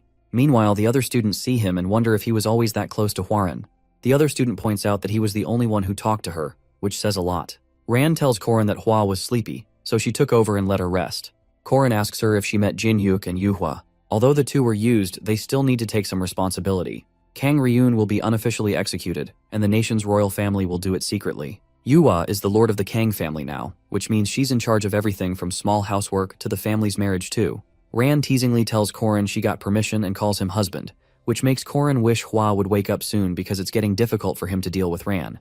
Meanwhile, Mariette orders Daoku to tell her everything in detail. Daoku, who kept eavesdropping on Corin and Ran, tells her everything. Mariette knows Corin and she aren't dating, but she can't help but feel bad. Mariette is a reasonable person, but it is obvious that her making food has a special meaning. Daoku tells her everything about the two wives and Ran's proposal. Mariette realizes she can't just sit idle and needs to do something special. She thinks about doing potato farming or diamond mining, or if she should go bold. However, she refutes the bold idea, thinking she can't be any bolder. She starts freaking out and asks Daoku if he knows what it's like liking a male, but all he can answer is bone. Mariette gives Corin the oxblood soup, a dish that the workers at her ranch used to make. Corin gets excited seeing the oxblood soup. Mariette thinks he won't like it due to the blood, but the moment he tries it, he finds it delicious. Suddenly a pop-up appears saying that his strength has increased by 30 points. Corin gets overexcited seeing his upgrades and tells Mariette that he loves her. Mariette feels good to have listened to Daoku. Meanwhile, Ran tells Josephine that her friend has a problem. Whenever she sees a certain person, her heart starts to pound and she feels so light and fluffy. Josephine knows she's talking about Corin because he's lucky with women, and he's the only one that Huaran talks to. And Corin is a natural-born playboy that Josephine has even received complaints from second-year female students about. Josephine knows it would be hard mode for Huaran against the experienced playboy. Huaran refuses it when Josephine says that her friend is in love with the boy. Josephine then tells Huaran that guys with many women around them don't approach them. The girls approach them. Josephine tells Huaran about a 100-year-old romance novel and tells her to be bold, passionate, and determined and get rid of the other girls if she wants to attain love. The misfortune for these girls was that they were taking romance advice from a 100-plus-year-old unmarried witch. Since Hua and Ran lacked experience, they decided to accept the lame novel-based advice. Josephine wishes Hwaran luck and leaves after saying goodbye. Meanwhile, Hwaran decides to approach Corin. She finds Dayogu outside, but inside she sees Corin with Mariette.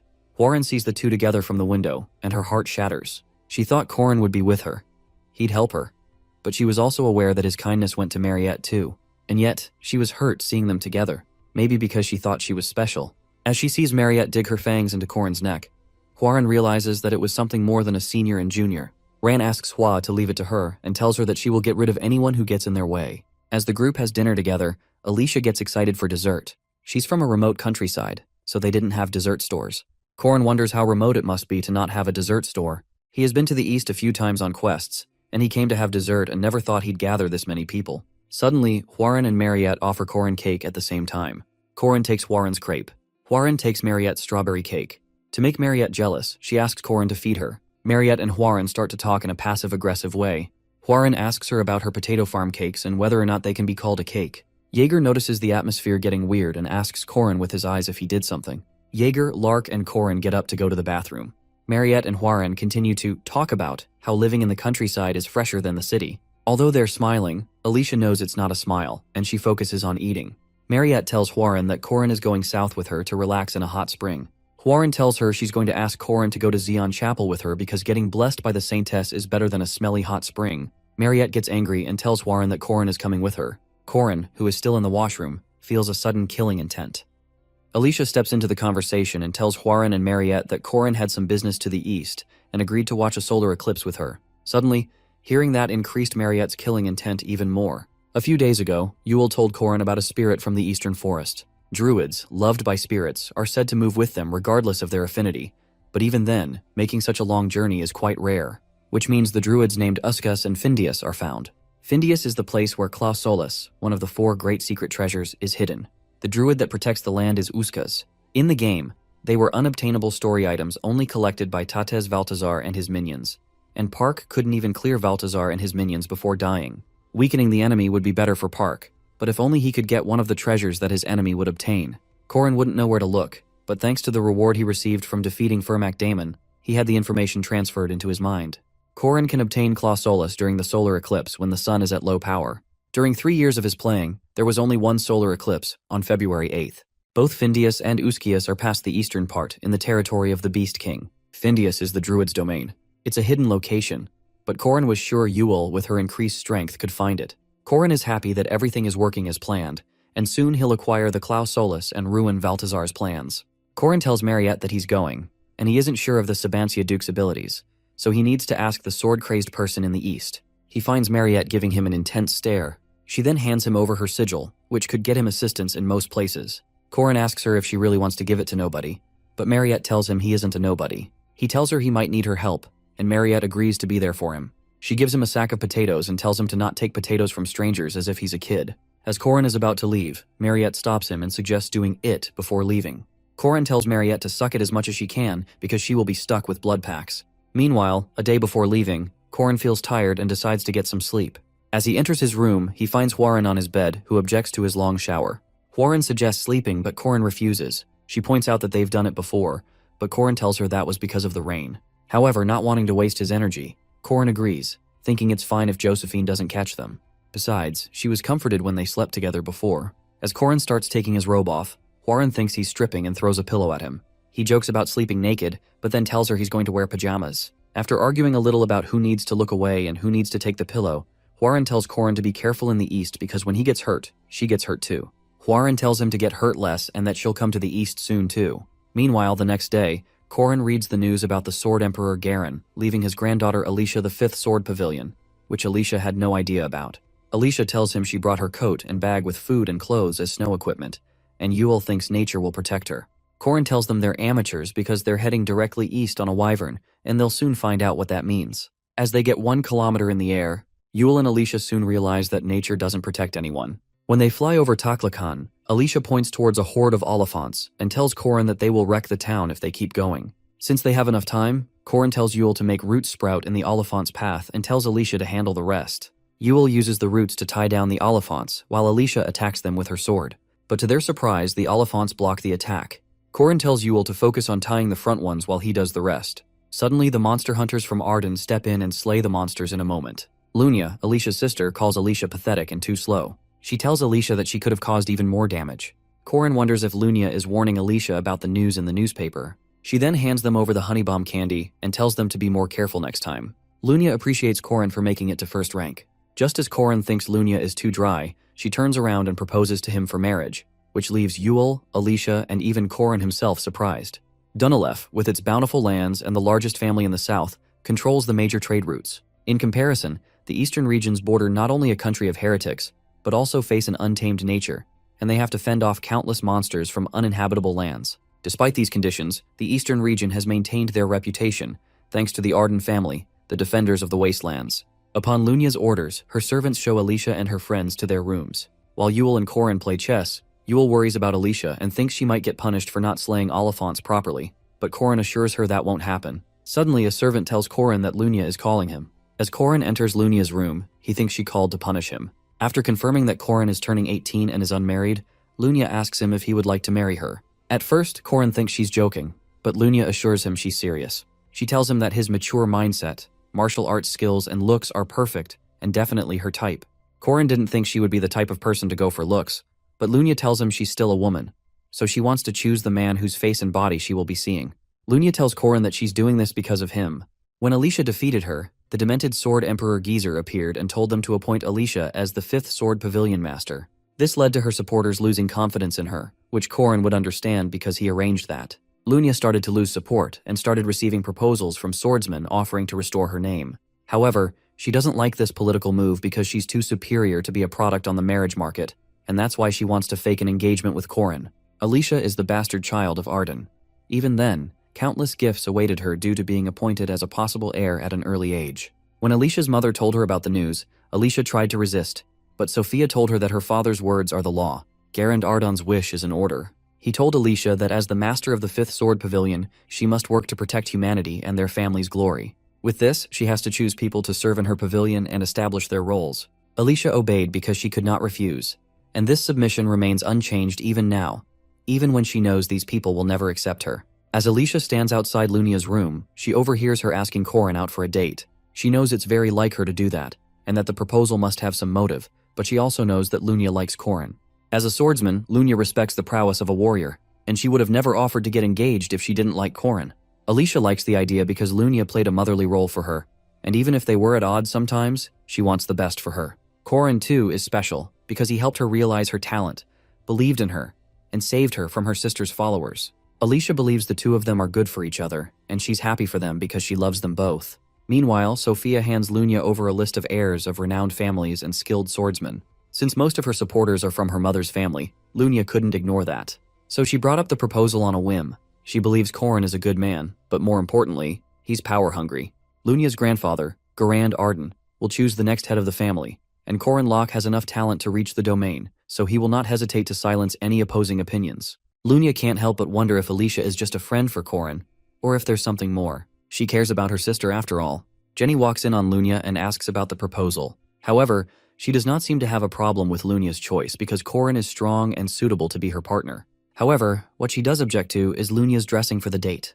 As Corin reaches the place Lunia asked him to be at, he is left speechless seeing how gorgeous Lunia looks. She grabs his arm and they leave to enjoy their date. Meanwhile, Alicia, with her people, hunts down the monsters. While Lunia and Corin are being swayed by beautiful music, Alicia is covered in scars and the blood of the monsters. While the singer hits his final notes of the song, Alicia blows the final swing of her sword. Where the musician wins the hearts of his audience, Alicia shows his people how to hunt a monster. At the end of the date, Lunia asks Corin if he had fun, and Corin assures her that he did. Lunia gets on her knees and kisses his hand. Corin reminds her that usually the guy has to do that. Lunia tells him that she's used to dealing with girls like that and will leave it to him next time. Before she leaves, she asks to meet again because she has some plans for him. As Lunia walks back to her place, she finds Alicia standing covered in blood. She tells Alicia that she had fun with Corin in the city today. Alicia points out that this is the first time in 7 years that she's wearing traditional clothes. Lunia, without any comment on that, tells Alicia that she's going to get changed and asks her to come to the training grounds to spar with her. Usually, Alicia would have avoided the situation, and even though she wasn't sure why her sister offered to spar, she still couldn't say no. As they stand in the training grounds, Lunia points out that usually, Alicia wouldn't have said yes. She tells her that no one's watching, and she can say what she wants to say. Lunia and Alicia say their phrases before sparring and start the fight. The first attack from Lunia leaves Alicia surprised. Lunia continues with her moves and tells Alicia to keep up with her. As Lunia continues with horizontal lines and no light, her attacks should be visible to Alicia's boundary eyes, but her reflexes are too slow. But if she can anticipate Lunia's attacks and not just react, maybe Alicia can counter them. As Alicia counters the attack, Lunia dodges it easily. Lunia tells Alicia her breath is unsteady and throws her flying with a punch. Thanks to Alicia's supernatural reflexes, she stands a chance against her sister. Lunia realizes Alicia is better than before, and thinks it's because of Corin that she's changed her mind. Lunia tells Alicia that she and Corin fight the same way. They don't waste fancy moves on humans, and it only takes them a distance of a finger to breach the lethal gap. Lunia closes that gap and attacks Alicia and hopes she can dodge her next one. Alicia can dodge Lunia's attacks easily, but how is she supposed to dodge this one? So, she lost. After her victory against her sister, she thought she was better and stronger, but now she thinks it was just luck. And now there was a gap between Alicia and Lunia that couldn't be crossed. Lunia tells Alicia to keep working because if she doesn't, she will be left watching Corin and her back. A few days later, Sophia brings up Lunia's marriage again and tells her that if this new boy is a fling, she can indulge after she's engaged because a man is only a tool to carry the family's name. Sophia was celebrated as the greatest swordsman in the East, but after her husband's adultery, Jade Arden's ideals for marriage had changed. Sophia tells Lunia she can marry whoever she wants. Lunia assures her that her guy is a great warrior, greater than the names on that pamphlet. She tells her that he reached the domain at age 20, and his talent as a warrior is comparable to her grandfather's. Lunia further adds that it's more than just raw talent, a talent of a victory kind. And he's handsome, and taking away something from Alicia gives Lunia a thrill. Hearing the last part, for the first time in her life, Sophia started to reconsider her view on marriage. The New Year ceremony took place 9 days after they arrived at Arden's, and the village theme looked similar to Korea. Corin's initial goal to come east was to locate one of the 4 treasures, Findius. The domain of druids, Findius, is a land filled with nature, mountains, and monsters, and it is beyond the border managed by the Ardens. As they continue their journey, Yule finds a spirit to ensure that they don't get lost in a forest. Corin thanks Lunia for her help in crossing the border, and she tells him that she's just there as her guardian since they're all young, and she's his fiancée. However, without Huaran or Mariette, Lunia is a great support for them right now. Alicia tells Lunia that she shouldn't say things like fiancé because people might think weirdly of her, but Lunia tells her she doesn't care about what people think. Alicia insists that she shouldn't bring down Corin's potential like that. At last, they reach the entrance, and they only need to cross the entrance. As everyone crosses through, Corin is separated from his team, which is expected of a place guarded by a sage-level druid. He recognizes the spell designed to charm those entering through the barrier. Corin wonders if it's the 8-array formation like last time. It is a test to determine whether the travelers with the druid are worthy of entering. Corin is ready to take on any monster or illusion they throw to test him. Suddenly, Corin hears a voice and starts sweating. As he turns around, he finds the main player standing before him, with a grin on his face, calling him brother. Corin is surprised to see the main player, but without wasting any time, he starts fighting. As Corin attacks the main player, he just touches his spear and decimates it. Park Sihu, the main player of this world, may be evil, but his power is equal to that of a god's, and he's eons stronger than our hero is now. Park tells Corin he should be proud of killing him, but he doesn't have what it takes to save the world. Park failed despite hoarding so much, and he believes Corin is nothing in comparison. He can't defeat Tates Valtazar. Corin tells him that he can by stealing one of his 4 treasures, and that he's trying to secure a happy ending. However, Park thinks if he really wanted that, he would have chosen him. He tells Corin that he enjoys sacrificing himself, and the time he spent saving the NPC, he could have spent focusing on the bigger picture. He could have been a lot stronger, and Corin knows he's not playing as he should. Park sacrificed whoever got in his way. He believes that's how one gets stronger. He asks Corin to let people die and save the world with him. Corin tells him that he started the game again and regretted missing items, and those desires are the reason he's seeing this vision. Corin swears that he'll save the world and create a place for all the people he saved, without putting efficiency first. He charges his energy and punches Park with all his might. He thought the vision would scare him, but it helped him gain his focus back. Corin knows now that even if he had the chance, he wouldn't change a thing. With his focus gained back, Corin conjures up his spear again. As Corin gains his senses back, he sees his friends around him. Yule is a druid, so he knows she wouldn't have been affected, but he wonders how Lunia got through. Lunia tells him she just saw her grandfather talking nonsense, so she cut him down. However, Alicia is the most vulnerable, so they hope she wakes up soon. Suddenly, they hear a leopard talking. He's impressed how quickly it took them to clear the fog. The leopard transforms into his real shape and welcomes Yule and her friends. The leopard turns out to be the guardian of Findius and Uskius, and he offers to lead them to Findius. It is only now that Lunya realizes this place is the domain of the four treasures, Findias. Yule tells her that all the people here are her kin. However, Lunya is curious if she can get a place here. Uskias knew about a young druid searching for this place, and he asked them why they're here in the wild. Corin tells him that he's looking for the Sun Sword, Claw Solus, and because he's here as the first spear of the Queen of Paradise, Erin Danwa. Our hero is the rightful successor to his master, even after regressing. Corin realizes Uskia said he too is looking for the treasure. Suddenly, a tall shadow walks in and recognizes Corin, but he wasn't expecting him to be that unhinged. The shadow is the monster of Murias, the king of the shade, the beast king Dune Skaes. He tells Corin that there's only one throne, and when the age of shadow comes, his goddess will be devoured by beasts. Now, since Corin and Dune Skaes both want the Claw Solus and Uskias can't bestow it to either of them, he decides to test their worthiness. The druid is neutral, but our hero doesn't know the contents of the test. Although Dune Skaes doesn't either, Veladazar successfully acquired all four treasures in his previous life, so there's a risk involved. The druid tells them both to wait in their rooms while they discuss. If it follows the canon, Dune Skaes passes the test. While everyone sleeps, Alicia imagines a happy family with Corin and Lunya married and her little nieces calling her aunt. Even though she knows it'll be good, she doesn't know why she feels bad. Corin checks to see if Alicia is awake but finds her asleep. He hopes that she wakes up by tomorrow because he needs all the help he can get. Just as he's about to turn, Alicia grabs him and pulls him to her bed. As she sits on top of him, she removes something from his finger, gets close to him, and whispers in his ear that her sister isn't home today. Alicia, after telling Corin that her sister isn't here, falls asleep next to him, leaving him flustered. The druid announces the second task. These people didn't realize it, but they completed the first task already. It was the test to determine how far they'd go for what they want. They all prove themselves in front of the druid. Suddenly, Alicia remembers the events of last night and gets embarrassed. Lunya tells Alicia to follow her beliefs because that's where their strength comes from. Yule tells Alicia to rest if she's tired, but Alicia is too busy looking down on herself. The druid announces that they'll have their druid by their side and their task is to find the mistletoe oak and craft a wand until sunrise tomorrow. Before the task started, everyone signed a pledge to accept the results and not attack each other for 60 days. Corin asked Uskias for it specifically because he was worried that Doomnorix might get involved because, unlike other druids who are neutral, Doomnorix supports Valtazar. Although Yule has specialized skills, Doomnorix is a sage, and even with the condition of not attacking each other, there's a significant gap between them. On top of that, the spirits aren't answering to Yule because they're all helping Doomnorix, which makes it more difficult. Suddenly, Alicia screams that she's found it, but it turns out to be a hackberry tree. Mistletoe usually doesn't leech off of oak trees, and finding the oak tree is already difficult enough in this forest, making it quite a gamble. The task would have been difficult even with a spirit guiding them, but they all are on Doomnorix's side. Alicia suggests finding a mistletoe and sticking it on an oak tree, but Yule thinks it would lose its meaning. With the task over, Uskias asks everyone to bring their wands. Dune Skias sees Corin's wands and realizes theirs is bigger than his. Alicia found a few mistletoes, which they stuck on the oak tree and used Yule's magic to grow. Usually it would have died, but the potion from the east worked. Uskias approves everyone's wands and announces the final task. The final task is to bring the crimson fruit from the magical rowan tree in the northern forest.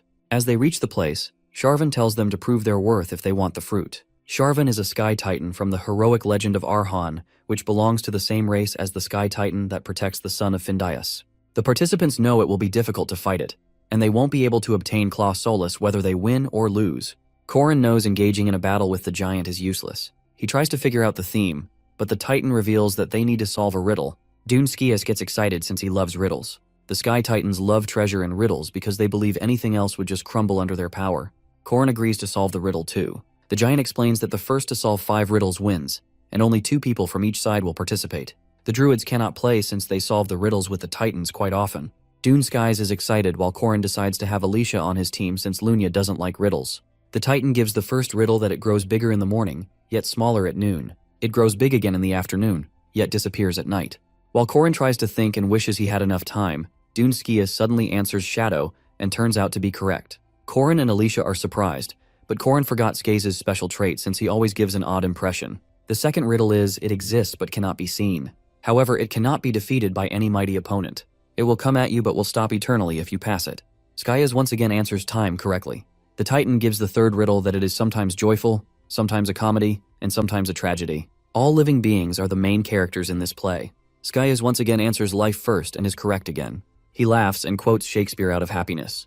Corin feels as if he's against thousands or millions of people at once. He screams at Alicia for not helping since she reads magazines a lot, but she tells him she only reads the teenage girl stuff. The fourth riddle is, it is beautiful to me, yet others will not understand it. It may be violence to some, but an escape for others. Corin struggled again and wondered if he was always bad at imagination. Suddenly, Alicia raises her hand to answer. She rethinks the riddle and asks if the answer is an affair. Everyone is surprised at the answer. Alicia thinks she's wrong, but the Titan accepts her answer. Alicia gets embarrassed with her answer as she notices Corin does not look her in the eye anymore. Even though they managed to cut Skias' streak, they had to accept defeat after he got the other two riddles correct. Skaze got the fruit and they failed. However, Yule thinks the task doesn't end there, and they just wouldn't have an item for the next task. Yule starts looking for enemies but doesn't find any, and she can't find the spirits either. Corin realizes that they didn't see any monsters there either. This forest is notorious for spirits and monsters, and not finding either of them could only mean two things. Someone either killed all the monsters and spirits or scared them away. Skias starts laughing in an evil tone as Doomnorix prepares his evil plans. As the spell finishes, the forest glows green. Corin notices something coming their way. He pushes Yule and covers her from the attacker. As the bright glow dulls down, they're surprised to find the humanoid monster, and they wonder why it's here. Lunia's jaw drops to the floor as she notices the legendary Arden-style swordsman, the Sword Demon. The demon territory lies beyond the Arden territory. It's a place where the mountain beasts and demons who think of themselves as the forest lords maintain a fragile balance. One old man with his sword broke that equilibrium. He didn't summon demi-humans because they had given in to their beastly instincts, though there were rare occasions when a monster with a human form would emerge. It is unknown whether it was for the sake of living or dying. The Sword Emperor that found this sword-wielding creature laughed and began a one-sided master-disciple relationship that only the master was aware of. On the 8th day, he gave the monster a name. He called it the Sword Demon. The only ones who knew that name were Corin and the old man that named it. However, in the future, it will be known across the lands as it will rise to become the strongest swordsman in the heroic legend of Arhan, and eventually join Valtazar's side. But seeing how he attacked Doomnorix and Skaze, Corin thinks he has not yet sided with Valtazar. Even then, he feels uneasy. Next, the Sword Demon runs to attack our hero. Corin knows he can't dodge it. But then Lunia steps in with her combo to fight side by side with Corin. Lunia is surprised by the Sword Demon's swordsmanship skills. As she fights him hand to hand, she notices it doesn't just use both of its hands but its feet as sharp daggers too. This demon, who controlled countless swords at once, faced an opponent who swiftly controlled her distance with a single sword. The victor was determined by the ability to cut through the gap between them. Corin and Alicia step in to attack the Sword Demon, but to their shock, it effortlessly dodges their attack. Corin goes in for another chance, insistent on not missing. But the demon uses his Domain Severance and 8-hand Peerless skill. Corin is impressed by its power. Moving just once is difficult, and the Sword Demon attacked 8 times. Alicia and Corin, with all their might and combos, only managed to block 5 of them while the other 3 head straight towards Lunia. Lunia can sense the domains, but she's too slow. Corin thinks that Lunia will get hurt, but then he sees her pull off a technique that Alicia would only learn in the endgame. She uses Warding Aura combined with some other combos and successfully strikes the Sword Demon. However, she misses its vitals, so they move in again to finish it off. The Sword Demon hasn't yet reached the stage that Corin knows of. Eventually, it will learn the skill of 1,000 Peerless Hands and will be able to cut through everything, which is why Corin has to end it here. Suddenly, Skias jumps in and attacks the Sword Demon. The King's subordinates surprise even the Sword Demon and force it to retreat. The Beast King Dune Skias and Legislator Doomnorix are beings with near-immortal levels of life force. They're the monsters that Corin and his friends have to face. After the fight, Yule feels bad for not being helpful, but Alicia and Lunia assure her that it's okay because everyone is safe. However, Lunia wonders where the Sword Demon learned the Arden-style sword skills, and the only possibility she thinks is that it learned through thousands of fights. Lunia believes there's only one person who could do that. Suddenly, her grandfather, Garand Arden, walks in, confirming her theory. Lunia thinks he's mad for teaching a monster those skills. Garand Arden tells her that he was just passing time and he didn't teach the monster, he only showed it. The grandfather reveals the domain and thinks it's exciting that the Sword Demon uses a monster's sword to tread domains. He adds that he can even see the next stage of swordsmanship. While Lunia thinks her grandfather is mad, Alicia asks him to teach her the sword because she's tired of being powerless. Garand Arden agrees to teach her the sword, and thus begins the awakening to that madness. The group goes back to Uskias and Corin asks him about them not having the fruit. He asks Uskias whether they can still be a part of the last test or not, to which Uskias permits them but upon a consequence. Uskias mentions how their lack of fruit will advantage Skaze and Doomnorix. Skaze's sarcastic laugh upon this annoys Corin and he protests to Uskias, asking for a favor since their loss is due to the sudden interruption on their way. However, Uskias ignores him completely and moves on to the final trial. The opponents are ordered to grow the staff, which they crafted in the second trial, up to the sky and make it face the giant that shields the sun. For this final task, they are given the time until the solar eclipse, which is in 3 weeks. Cut from the same cloth, a nature activated by the objects which hold the capability to cut. Due to that, Alicia is able to understand the nature and intelligence of the sword demon and fears that they're much stronger than her. While training Alicia, Garand states how awful her basics are. Nonetheless, he was delighted that raising the demon made her want to learn blades. Alicia asks him the reason which stopped him from killing that monster, to which he replies that it was destined to reach the Sky Sword. When she asks what the Sky Sword is, he claims to have created it himself. Alicia lunges at Garand with annoyance, and he prepares himself for the spar too. He explains that anyone on this level will be able to cut the skies and cut into the world itself, and that's the swordsmanship he wants to witness. Mariette, in the El-Las Kingdom's southern castle, seeks her mother's permission to leave. She proceeds to leave to see Corrin before the solar eclipse on February 8th, but feels nervous. Her brother tries to stop her, saying her break should be devoted to family. However, their mother stopped her brother, saying Mariette should go find herself a man and make her own family. While leaving, Mariette announces about borrowing Hraesvelgr, an eagle-shaped originator of the wind. On her way, Mariette could feel the appearance of a new competitor in her love life. The Saintess, Estelle, is informed about the arrival of Huaren, thus she permits her in. As soon as she sees Huaren, she jumps towards her for a hug and asks her if she's fine after the trouble she got into at the festival. Without answering, Huaren directly asks the Saintess to lift the seal limiting her powers since she wants to be a proper wife for her husband. Upon inquiring about it a bit, the Saintess lifts the seal up to the first lock. Without wasting a minute, Huaren runs to leave. When the Saintess offers to use a wyvern since she needs to cover 24,000 kilometers, Huaren claims she's faster than a wyvern and wants to arrive there before the other woman. They remark how it'd take her 3 weeks to be there, but Huaren jumps off the window, saying it'd just be 2 days. On the other hand, Estelle finds it interesting for Corrin to be stuck between the 4 women, Donalif, Lunia, Alicia, and Huaren. After 4 days, Corrin curses the Sword Emperor for being so harsh at Alicia during the spar. He treats the wounds on her back, mentioning how she can die due to blood loss at this point before she can climb up the tree. They turn to look at the tree and realize how bad their situation is. Nevertheless, Corrin encourages her how things will surely work out. Alicia thinks about how he's always been this positive about hopeless situations and wonders how he can be this strong. Curious about it, she ends up asking him about his final goal. Before he can answer, Doom Norix walks up to them, remarking their hard work in a sarcastic way. Doom Norix asks Corrin the reason humans want to stop the coming of Utopia. Corrin states the obvious that it'd result in deaths of humans in a large number, and throws back a question at Doom Norix, asking him why he picked Corrin's opposite side when he should be guarding nature.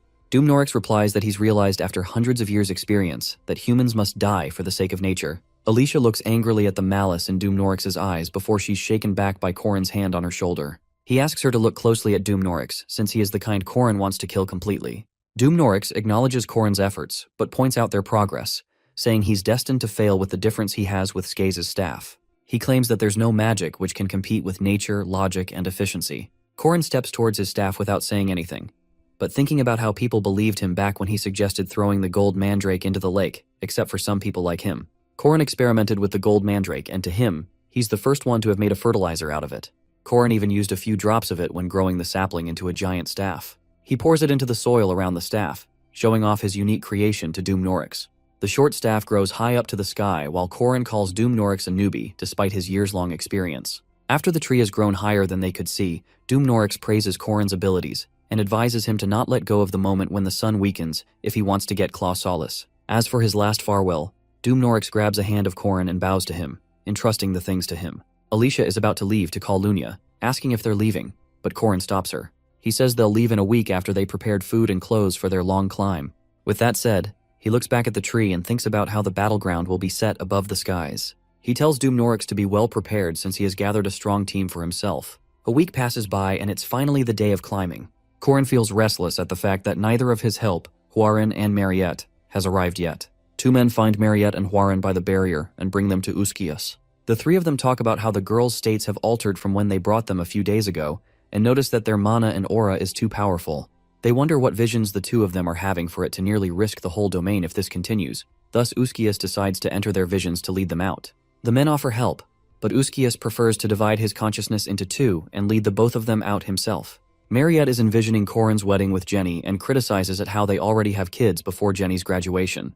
The 3 kids seem to look exactly like Corrin, but what shocks her more is the sight of Jenny as Corrin's bride. A year after the wedding, Mariette feels bitter to see the couple and thinks about how that kid should have been hers. She looks at the efforts Corrin's putting in to get ready for the anniversary, but when she notices him wearing the same clothes he wore on his wedding, she gets envious and thinks about how she would have gotten her new clothes, food, and all the treasure and powers he deserves. Even now, she wishes to give him all that just if he greets her once with a smile. Right after she thinks this, Mariette is striked with an idea and decides not to give up on him. She plans on turning Corin into a vampire, using her elderly vampire privilege when he dies after living his life of mere 100 years. At this point, she doesn't care even if her relationship with him is that of a mother and child. Her plan extends to giving him another 100 years of life until every trace of Jenny fades away from his life. Next comes Hwarin's visions, where she sees Corin getting married to Mariette. While sitting on the branch of a tree outside her house, she accepts her defeat for losing Corin to another woman. She feels devastated about the only person she ever loved or touched as a nun, but she's taken out of her thoughts by her conscience's voice. Her alter ego asks her about her wishes, to which Hwarin confesses about how she wanted to live a life filled with love by Corin's side and to have a normal family. Her alter ego pushes her to work on her desires, so Hwarin gets up from there and enters Corin's house. Corin greets her, but without greeting him back, she grabs his hand and jumps onto him, caging him beneath her. When he confusedly questions her behavior, she blames it on him for looking at someone else besides her and digs her teeth into his skin. She says that his first time should also be reserved just for her, the way she has given him all of her first times. In her vision, they sleep together, hand in hand, and a bird leaves them a baby in the morning. She feels satisfied after winning Corin, but her happiness doesn't last longer as she's finally led back to reality. Instead of Corin, Hwarin seems to be sleeping, holding Mariette's hand, and they both look at each other with bewildered looks. Uskias clears his throat to grab their attention and introduces himself as they both sit up. He informs them that they're late to meet Corin since he's already started climbing the tree 4 days ago. The girls is Uskias with confusion about how he knew they were looking for Corin, so out of embarrassment, he turns away, saying he knows it all, being the sage druid. He feels quite embarrassed about the things he has witnessed in the visions of the 2 girls, and swears never to speak up about the dark desires of the 3 girls. Corin, along with his 3 members, keeps climbing up the tree but reaches nowhere. Corin remembers that Balthazar's army obtains all the 4 treasures, Ariadbar, Clausolus, Undri, Leah Fail, canonically, and while chasing them in the game's story, he could visit Gorius and Marius, but the treasures were already gone as expected. However, Corin remembers the text from the game, stating that Undri of Marius is in the deep darkness, like it was in the pit of snakes. Similarly, Corin thinks about how Uskias mentioned reaching the skies and grasping the sun. He wonders what if it was a euphemism hinting too. Yule alarms Corin about the clouds descending, to which he clarifies that it's the tree which still hasn't finished growing. They soon arrive at a castle with walls about 50 meters long. However, Lunia claims that it seems too small to be the castle of a sky giant, and guesses that it might just belong to a normal giant. After hearing this, Yule gets confused and reminds them of Uskias' words when he told them that the giant guarding the sun would be here. Therefore, whatever is here, they just can't use the front door to enter. Corin gets an idea after hearing this, and realizes that their way inside was the fruit they couldn't get. He suggests just knocking the door and shouts out loudly, calling the giants outside from the castle. Alicia feels unsure about Corin's planning, but he tells her that they're just going all in at this point. The giants question who's outside and open the door. They are surprised to see humans, whereas Alicia's astonished to see the giants being almost higher than rank 1. When the giant demands the key, Corin refuses. Just as he's about to crush Corin under his punch, Corin asks him to stop and states that they're the forerunners approved by Uskias. He further clarifies that their master will bring the crimson rowan tree fruit as the key. The giant asks the name of Corin's master, to which Corin tells the name of Duneskays, planning to impersonate someone who has the fruit. Corin makes the giants believe that their heroic master will surely bring the fruit, as he has the approval of Sarvan and Uskias. He further claims to have brought even a druid with himself to deliver the sage's words, and points at Yule. Yule gets nervous at being dragged forward, whereas the giant demands her to prove it. She conjures up a walkerman using her powers, which makes the giant believe in Corin's words. However, he still feels skeptical about the key. Once again, to convince the giant, Corin says that they were told to announce their arrival first to the great giants as good manners. At last, the giant agrees to accept them as his guests, but reminds him of his conditions about the sun. When the giant returns inside the castle, letting the door open for them to come inside, Lunia asks him if this is what his plan was.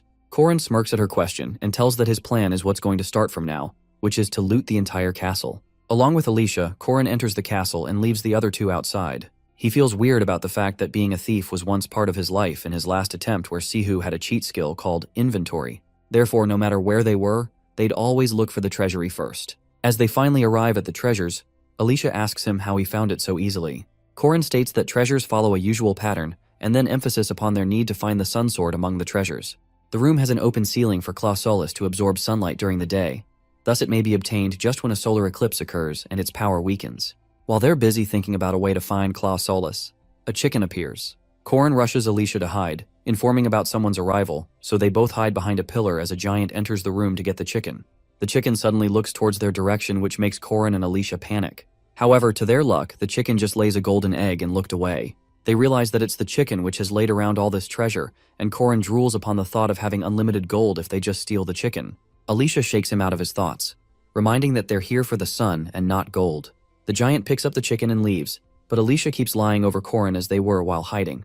She suddenly gets reminded about her dream from earlier and asks him what he thinks of Lunia. She mentions her good traits and confesses about feeling drawn to her as any man would be, which makes Alicia's heart break. Corin then tells her to be quick, since they just have 2 days left before Skaze gets the sun through proper procedures. Alicia gets up from Corin and through the ceiling. She looks up at the moon while Corin also thinks about the traits they have been told about Claw Solace. Together they come down to the question if Claw Solace is the moon floating above them, which should be a half moon today, instead of a full one like now. They return back to their rest place and the other 2 girls enter too. Corin tells them about how Claw Solace looks like the sun in the days and like the moon in the night, floating above them. He further explains that it won't be as far as the actual moon and the sun, however it must use a barrier around the island to float. He decides to use the remaining 2 days wisely, thinking about a way to reach Claw Solace. The group fails to find a way, and the time of Skane's arrival draws closer. However, Corin manages to make another plan when he overhears the giants planning about eating the humans. To Corin's luck, the sky giant Sarvan had engraved an order into their bloodline which stops them from attacking druids and urges them to give the sun to the bearer of the red rowan tree fruit. After hearing about the giants' plan to eat humans after handing away the sun and going down to Earth, Corin feels at ease that his days aren't completely wasted. The solar eclipse occurs and Skaze arrives at the castle. Skaze is excited to get the sun, but the door of the castle forcefully opens from inside by a walkerman, followed by Corin and his members, and the shoots of the giants calling out for them. Before Skaze can grasp the hold of the situation, Corin starts calling him his master while carrying the chicken from the treasure room, and saying that he has followed the orders of Skaze about stealing the chicken. The immortal Locke side of Corin seems to be awakened as he executes this evil plan and hands over the chicken to Skaze. The giants threaten to kill them until they notice Skaze, whereas Skaze feels confused about when he gave away such an order. Doomnorix realizes that they've got tricked. The giants start attacking everyone while they shout out for their life. Corin turns wild with his powers and swears to turn Claw Solace into dust if he can't have it. Along with his friends, he starts getting down from the tree, saying no one can stop him, neither Skaze or Balthazar. Lunia asks him if he isn't ashamed of his actions, but he claims that Immortal Locke feels no shame. She hands Corin a tissue to wipe off the crazy makeup from his face of the Immortal Locke, which she feels weird about her fiancé. While he wipes his face, Alicia questions the possibility of Skaze killing all the giants and obtaining the sun, but Corin assures that it doesn't matter since he'll cut down the trees once he gets back on the ground. Yule calls him demonic, but he claims that only winners get to write history. Therefore, if he can't get Claw Solace, he can just cut down the trees and trap 2 of the king's servants in the sky forever. To their misfortune, as soon as they're about to get to the surface, they are met with the beast lusting for the Song of Blades, waiting for them to have a duel of life and death. So when they get closer, they are devastated to see the Sword Demon. To deal with the Sword Demon, Lunia steps forward and uses the warding aura to protect herself and others. The Sword Demon, however, dodges Lunia, which makes her wonder if he's trying to target the domain users first. Sword Demon is so powerful that he got recruited into the king's servants. However, he's just a monster now, with little to no connection to the end of the world. This means that in this fight, Corin cannot seek help from the commandment. The Sword Demon lunges directly towards Corin and starts slashing his swords at Corin, making him greatly injured. This makes Alicia worried about him, and she turns around to look at Corin. However, he scolds her, saying she should only keep looking forward during a fight. Alicia cannot even process Corin's advice when the Sword Demon starts racing towards her. Luckily, Lunia steps in and tells her to move away. She yields her sword and swings it towards the Sword Demon angrily for ignoring her. If Lunia is outside the domain, her abilities will exceed those of Corin's and Alicia's combined, and it would be quite troublesome for even the Sword Demon to handle her outside the domain. However, she's just copying the real deal. She realizes that she can hardly enter the domain twice in a row, and notices that the Sword Demon is again ignoring her, and is casting his powers on the domain users. Thus, she decides to use the half-step she's been allowed, and crush the Sword Demon once the domain ends. With this decision, she also remembers that Alicia can only shield up to 3 of the Sword Demon's attacks, which means it would be a trouble if the domain ends. Therefore, in order to protect her sister, Lunia steps forward and blocks the attack of the Sword Demon. Both of their swords are clashed together and Alicia looks at the scene with horror. After cursing the domain for limiting her abilities, Lunia gets a better grip of her sword and pierces it into the Sword Demon's body. The Sword Demon screams in pain, and advantaging his weakness, Alicia steps forward and swings her sword at the Sword Demon before grabbing Lunia's arm and pulling her away. When Alicia questions Lunia about her well-being, Lunia pulls her arm back and scolds her for not staying still, and keeps on looking back. It's just that Alicia is too worried to keep standing still when all her friends are falling around, and as she's holding that worried expression, Lunia collapses on the ground. The sword demon keeps standing unscathed, so Yule steps ahead and summons the Walker Man. This makes the sword demon think about how he would defeat it. Meanwhile, Yule urges Alicia to run away immediately for her life. When Alicia sees the Walkerman, she realizes how dangerous it is for Yule to use it twice, and this must have cost Yule some sacrifice. Just when the sword demon is so close to getting crushed under the Walkerman's hand, he realizes the presence of the Walkerman and looks around. Within a fraction of a second, the sword demon uses the Arden second sword style, and with the help of a combo move, he attacks the Walkerman before the Walkerman's hand could even touch him. As soon as the Walkerman is attacked, Yule coughs up some blood, and she also falls to the ground. This makes Alicia the last one standing, and the situation throws her into a freezing state. She cannot understand what to do and starts feeling extremely scared. However, as much as she wanted to run away to save her life, she decides to run towards the sword demon and confronts him alone, because she knows that she cannot just run away and leave his friends alone.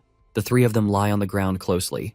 When Yuel hears Korin groaning, she asks him if he's fine. However, holding a bottle of some potion, she asks Yuel to help Lunia first since he can get better just by time. But if they don't have Lunia, they can't get out of this situation with Korin's current strength and speed. Just as the situation was getting somewhat under control, a voice from the sky was heard. Upon looking above themselves, they see Skaze descending towards them. He directly targets Korin and drags him away with a creepy grin, wanting to check out the skills of Fermax's killer. Instead of panicking, Korin grins and thanks Skaze as his system backup starts, and a spear is issued to him from the skies. He cuts off the tentacles of Skaze which were grabbing Korin and then throws the spear at the tree before jumping up to sit at the spear. Following him after, Skaze also climbs up the tree while holding his hat in the other hand.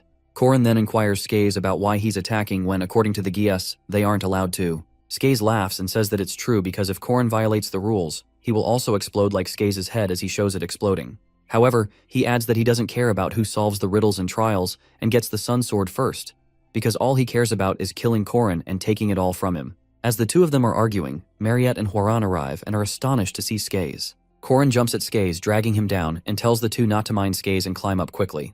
Skaze laughs at Korin for wanting to save his friends and asks him why he's against them when his Skaze master would easily give Korin any level of divinity he needs.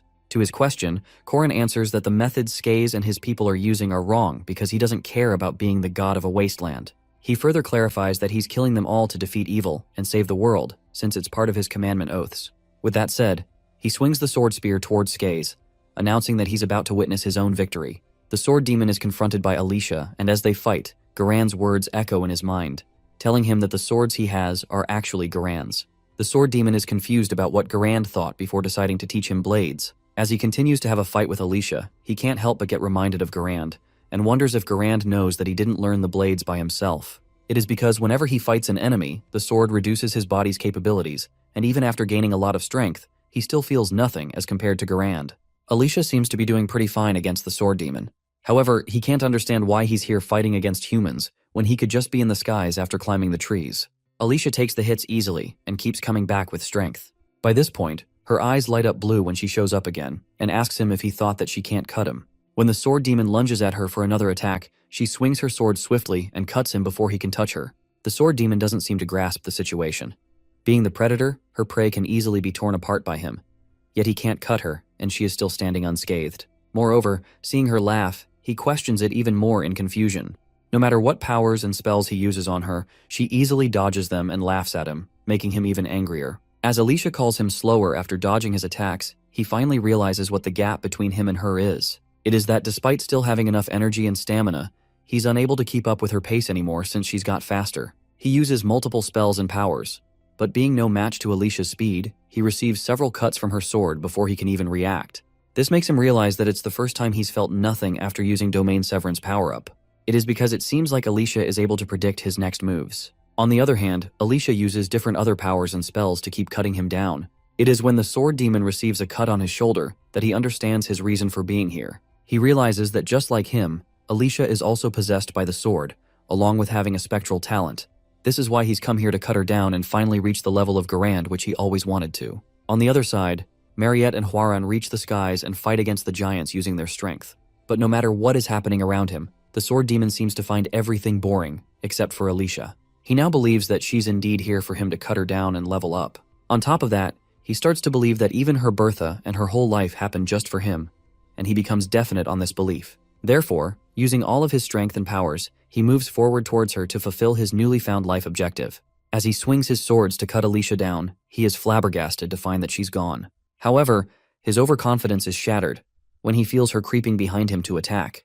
Alicia, along with all the giants that were descending by then, slits the sword demon's neck and ends him. He is left with just a question which throws at her before dying. He asks if there had been any such thing which was higher than her desire to cut while they were fighting. She stays silent for a while and thinks about Lunya and Corin's advice to keep looking straight during a fight and not to look back. Alicia takes a step ahead after cutting him down and turning around, and says that she'll now move. This is the situation that wasn't supposed to be reached since the sword demon is the highest and strongest opponent of her life. However, there is still something higher than him, which is what can be formed by a single step forward.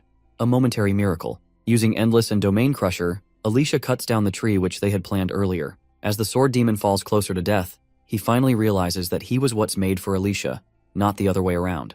It's him who learnt blades just for her to take a single step forward. Corin, even after being on quite low energy and strength, continues fighting against Skaze. Along with that, he keeps climbing up, but Skaze keeps getting up to him and attacks him. Dune Skaze is called the Beast King because his death means nothing. He's just complete darkness with no end, consisting of numerous serpents and toads, and 3 dragons. His existence is one of the 4 secret treasures. When Skaze's serpents get closer to attack Corin from all sides, Corin smirks, saying the filthy soul of a beast can never be able to defeat him. He then takes out the Death God's orb and cuts down the serpents, and says out loud how Skaze was a soul reaper all along. Skaze again lunges forward, saying he can still fight, and questions Corin in a mocking way if he's left with any mana.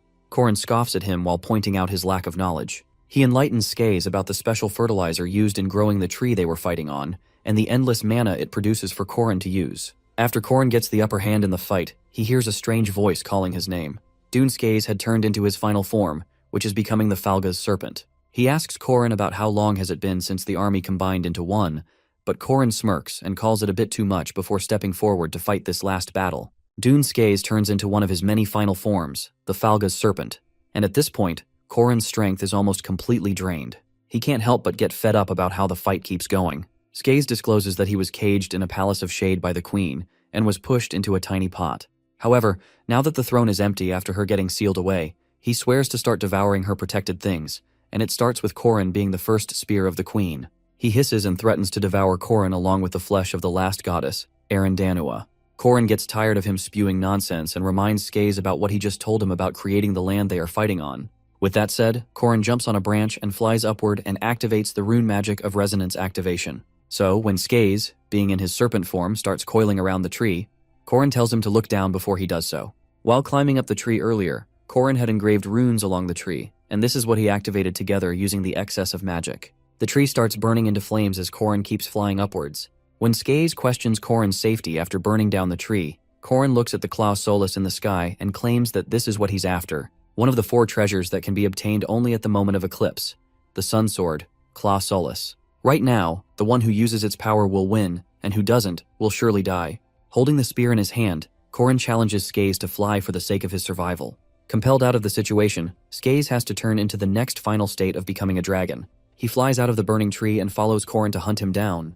None of them stop until they reach the skies. Mariette feels the presence of Corin and feels relieved at his timing. But when she sees him fighting with Skaze, she can't help but be astonished. Skaze remarks at how long Corin has been standing against him, to which Corin urges him to just end it already. The legendary mystic dragon form of Skaze looked quite appalling, but without wasting any time, Corin goes all in and activates his 3rd core, Activation. He is sure that his attack will reach beyond even the legend and uses combo moves. However, to Corin's shock, Skaze dodges Corin's attack just by transforming. Corin quickly gets away from him to protect himself from the disaster, but Skaze tries catching him through his tentacles. Skillfully, Corin cuts off his tentacles once again but can't believe how his strategy failed. Skaze questions Corin about the conditions for the sprouting of the Crimson Rowan tree fruit. This fruit takes in the negative energy to sprout, i.e., the eclipse. After telling all this, Skaze flies up to the sky and grabs the Claw Solus. A countless swarm of serpents, toads enough to fill an entire mansion, 3 ferocious dragons and 3 magical cows. The beast of the shadowed darkness, the culmination of monsters sealed in the underworld, and the king of all cows, Black Ox. On top of being all that after transforming into his final state, Skaze has even acquired the Sun Sword. This is quite unfortunate for Corin to fight the sun twice. The series of unfortunate events in Corin's life continues when Skaze throws him at the walls of the giant's castle with so much power that the castle starts crumbling down. When Corin again activates runes he had engraved there, Skaze laughs at him mockingly, asking if he climbed up early just to prepare this. However, he calls it all useless because all the flames of the world bow down only before the sun. When Korin realizes that he can't even buy some time with that, he feels lost. He tries dodging Skae's attacks since he doesn't seem to compete against his strength. When Skae notices his tactic, he mocks him for running away. In response to the mockery, Korin calls Skae funny for carrying a weapon, saying the sword demon won't be that special if that were something so simple. Skae tells him to quit talking so big when he is just about to turn into ashes, and prepares himself for the attack. The two of them burn with their powers and move forward to attack each other. However, when Korin's spear meets Skae's weapon, it burns down into ashes and gets completely destroyed. Korin can't believe that he just lost his weapon in a single strike, along with having two of his cores bottomed out. After reaching the brink of defeat, Korin decides to give away all he can. The short spear that penetrated even the adamant Jiangshi, the self-destructive move is what he makes towards Skae by risking his own life. Skae receives the deathly punch, and the two of them fall down into the ruins of the castle. Just when Korin thinks that he might have defeated Skae now, Skae starts laughing maniacally. This is when Korin accepts that this monster is undefeatable, and no matter what he does and however he tries to tackle him, Skae is bound to defeat him easily. The giant Rescind and the Sky Castle become demi-humans of at least at semi-first rank when they are fully grown. Of course, Mariette and Hwaran, being two special rank demi-humans, are doing great in tackling them as Mariette calls out for Hwaran to be quick, so they can go help Korin fight off Skae. However, it isn't easy to deal with around 50 of the giants of the Sky Castle. When Alicia cut down almost half of the giants in a single strike while cutting down the sword demon, it was a miracle. However, those were the weakest ones that came down to hunt Skae. The Captain Giants, having the semi-special rank, stayed on the Sky Island. So when the chances of survival are it is out of the question to just escape. And right now, given the situation, Mariette and Hwaran can't even expect any help from anyone.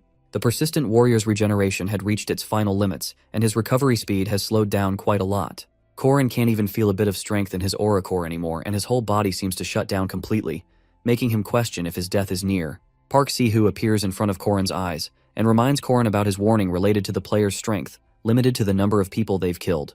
He flaunts how he at least made it to the final battle, whereas Korin is lying there and is about to get crumbled by Tate-2's minions. When Si-hoo calls all of Korin's actions useless until now, Korin denies his claim and says to Si-hoo that he seems to have never witnessed Mariette's smiles filling joy in people's life, even when she's a vampire, and the children who just begun to accept themselves as they are and are walking forward by each step, and the ones who are pushing their own limits. Si-hoo whispers to him if this all brought him some joy, before telling Korin to give up since his job here is over, as he has no strength left. His words anger Korin, making him get back up on his feet before punching Si-hoo as he disappears. Skae sees Korin standing again and asks him if he still has got the regenerative powers left. Without answering Skae, Korin reactivates his rune of regression, and the spear appears once again. When Korin throws the spear in Skae's direction, Skae catches it in midair and throws it towards Korin, telling him to catch it if he wants it that much. The spear goes straight towards Korin with great speed and pierces into Korin's chest. Skae then moves towards Korin and burns down Korin's body with his weapon. After he has made sure that Korin is completely defeated and is deep into the crumbles and fire, Skae turns around to leave. However, just when Skae takes a few steps forward, he hears some movement. When he turns around towards it, he is shocked to see Korin standing there. This was enough to fuel the burning fire of anger within Skae, and he grabs Korin by his hair to pick him up, confusedly questioning how Korin's still alive. He then throws Korin up into the air and grabs his own weapon, wondering if Korin will be able to revive if he is burnt down to complete ashes. Skae transforms back into a dragon and flies up to the sky and breathes fire towards Korin, telling him to just stop playing with his spear already and die. Suddenly, while breathing fire, Skae notices that his fire is getting sucked in, which he can't understand how. He then sees his own weapon coming towards himself, having the rune of regression engraved on it. When the weapon hits Skae, Korin mocks him for his multiple states and says that he is just a servant of the king at the end. When Korin asks Skae about what he thinks Korin is, Skae calls him an unfunny person and yells for him to just die as he breathes fire once again. In the preview game, Park Si-hoo and Korin reach to the final boss, which means the king's servants, users of the 4 treasures, were somehow defeated. Korin is the first spear of the queen, and the only human to be fully aware of Claw Solace's true powers. Its owner in the last game was Korin himself. The weapon of the Skyas transforms into a small ball of Claw Solace and Korin consumes it. As soon as he does so, Claw Solace accepts him as its user and a great warrior. He gains the light of the sun, Agatram. When the fire from Skae reaches Korin, he remains intact, standing between it, and claims that it's the second time he is using the sun. Skae gets furious and punches him across the face, making him crash into the ground. However, he once again says the spells to activate the runes of regression, and the place fires up. The Claw Solace absorbs all the heat and fire around it, while Skae grunts at Korin, saying that it belonged to him. When Korin throws the weapon, made of claw solus at Skaze, he burns down into ashes while screaming and grunting in pain until he is no more. Korin stands between his ashes and the ruins of the castle, challenging him to come back at him even by increasing their numbers, because he would do anything and won't stop anytime soon until he has completely saved the world. Hwoarang and Mariette continue fighting against the giants, using multiple deadly techniques like Crimson Bow, which pierces the bodies of the giants. Mariette suddenly shouts out Hwoarang's name and asks her if she also felt something strange on Korin's side. She affirms but also mentions the large number of giants still alive. To help out Korin, Mariette suggests that she'll pave the way for Hwoarang with Daoku. But before she could complete her sentence, a bright light shines above their heads. The two of them, along with the giants, look above themselves and see Korin descending between them while shining with the light of the sun. The powers of the giants being sealed by the power of the sun leaves the giants no option than to obey Korin, who holds the light right now.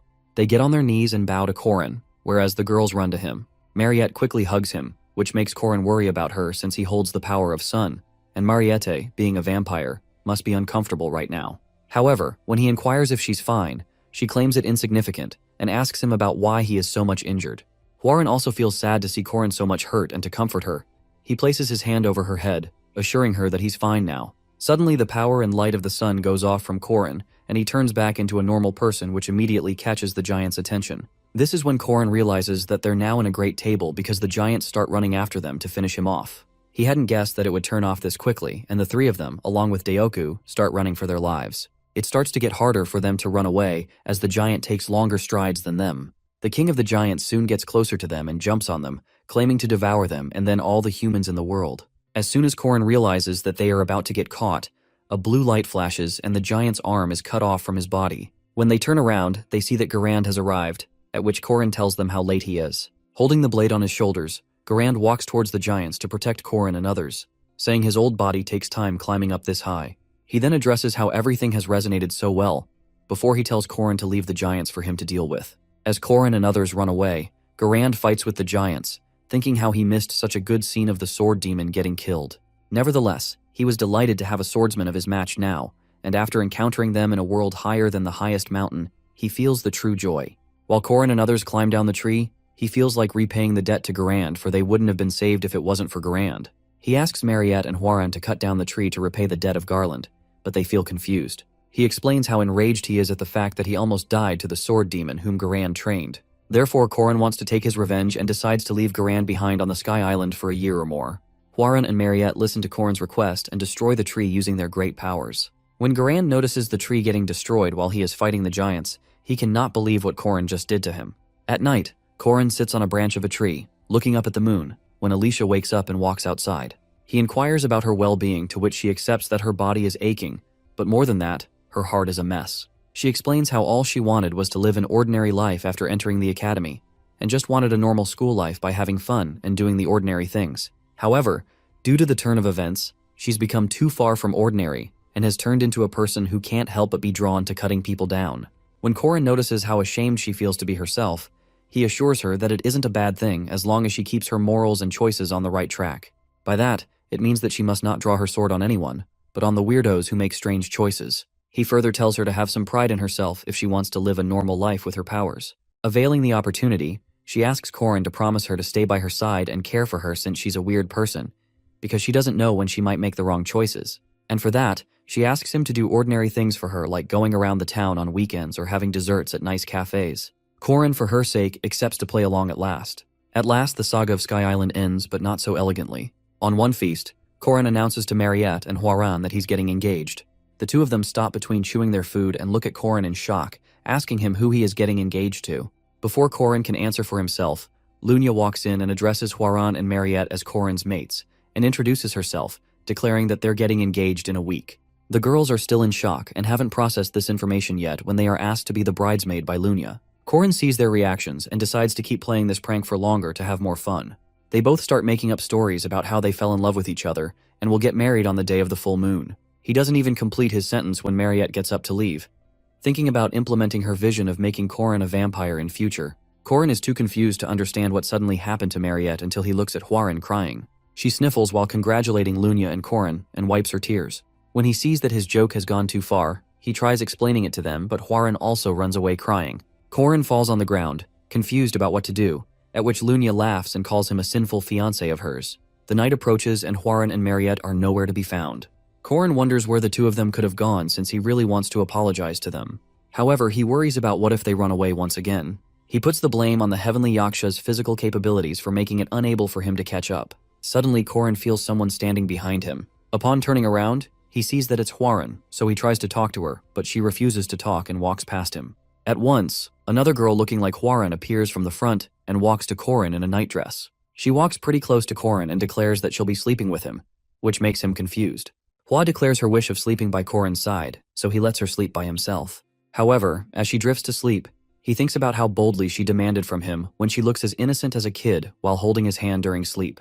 Hwa clings on to her the whole night, and in the morning, she's the first one to wake up. She stands in front of the mirror and says something that isn't coming.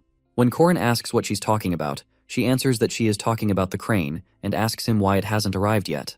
While stretching his arms, Corin informs her about the absence of cranes here, adding that they should have stayed far to the north since they are found in large numbers near the northern kingdom. He then tells her to get ready for breakfast, and the two of them freshen up. At breakfast, Corin tells Hwa that her engagement is just a fake one, and asks her to tell this to Ran as well since he only wanted to surprise them. As Hwa makes a bite, he talks about how skilled and busy she has gotten. However, she cuts him off mid-sentence by extending the chopstick to him and asking him to eat the bite, offering him to travel with her if something like that ever happens again.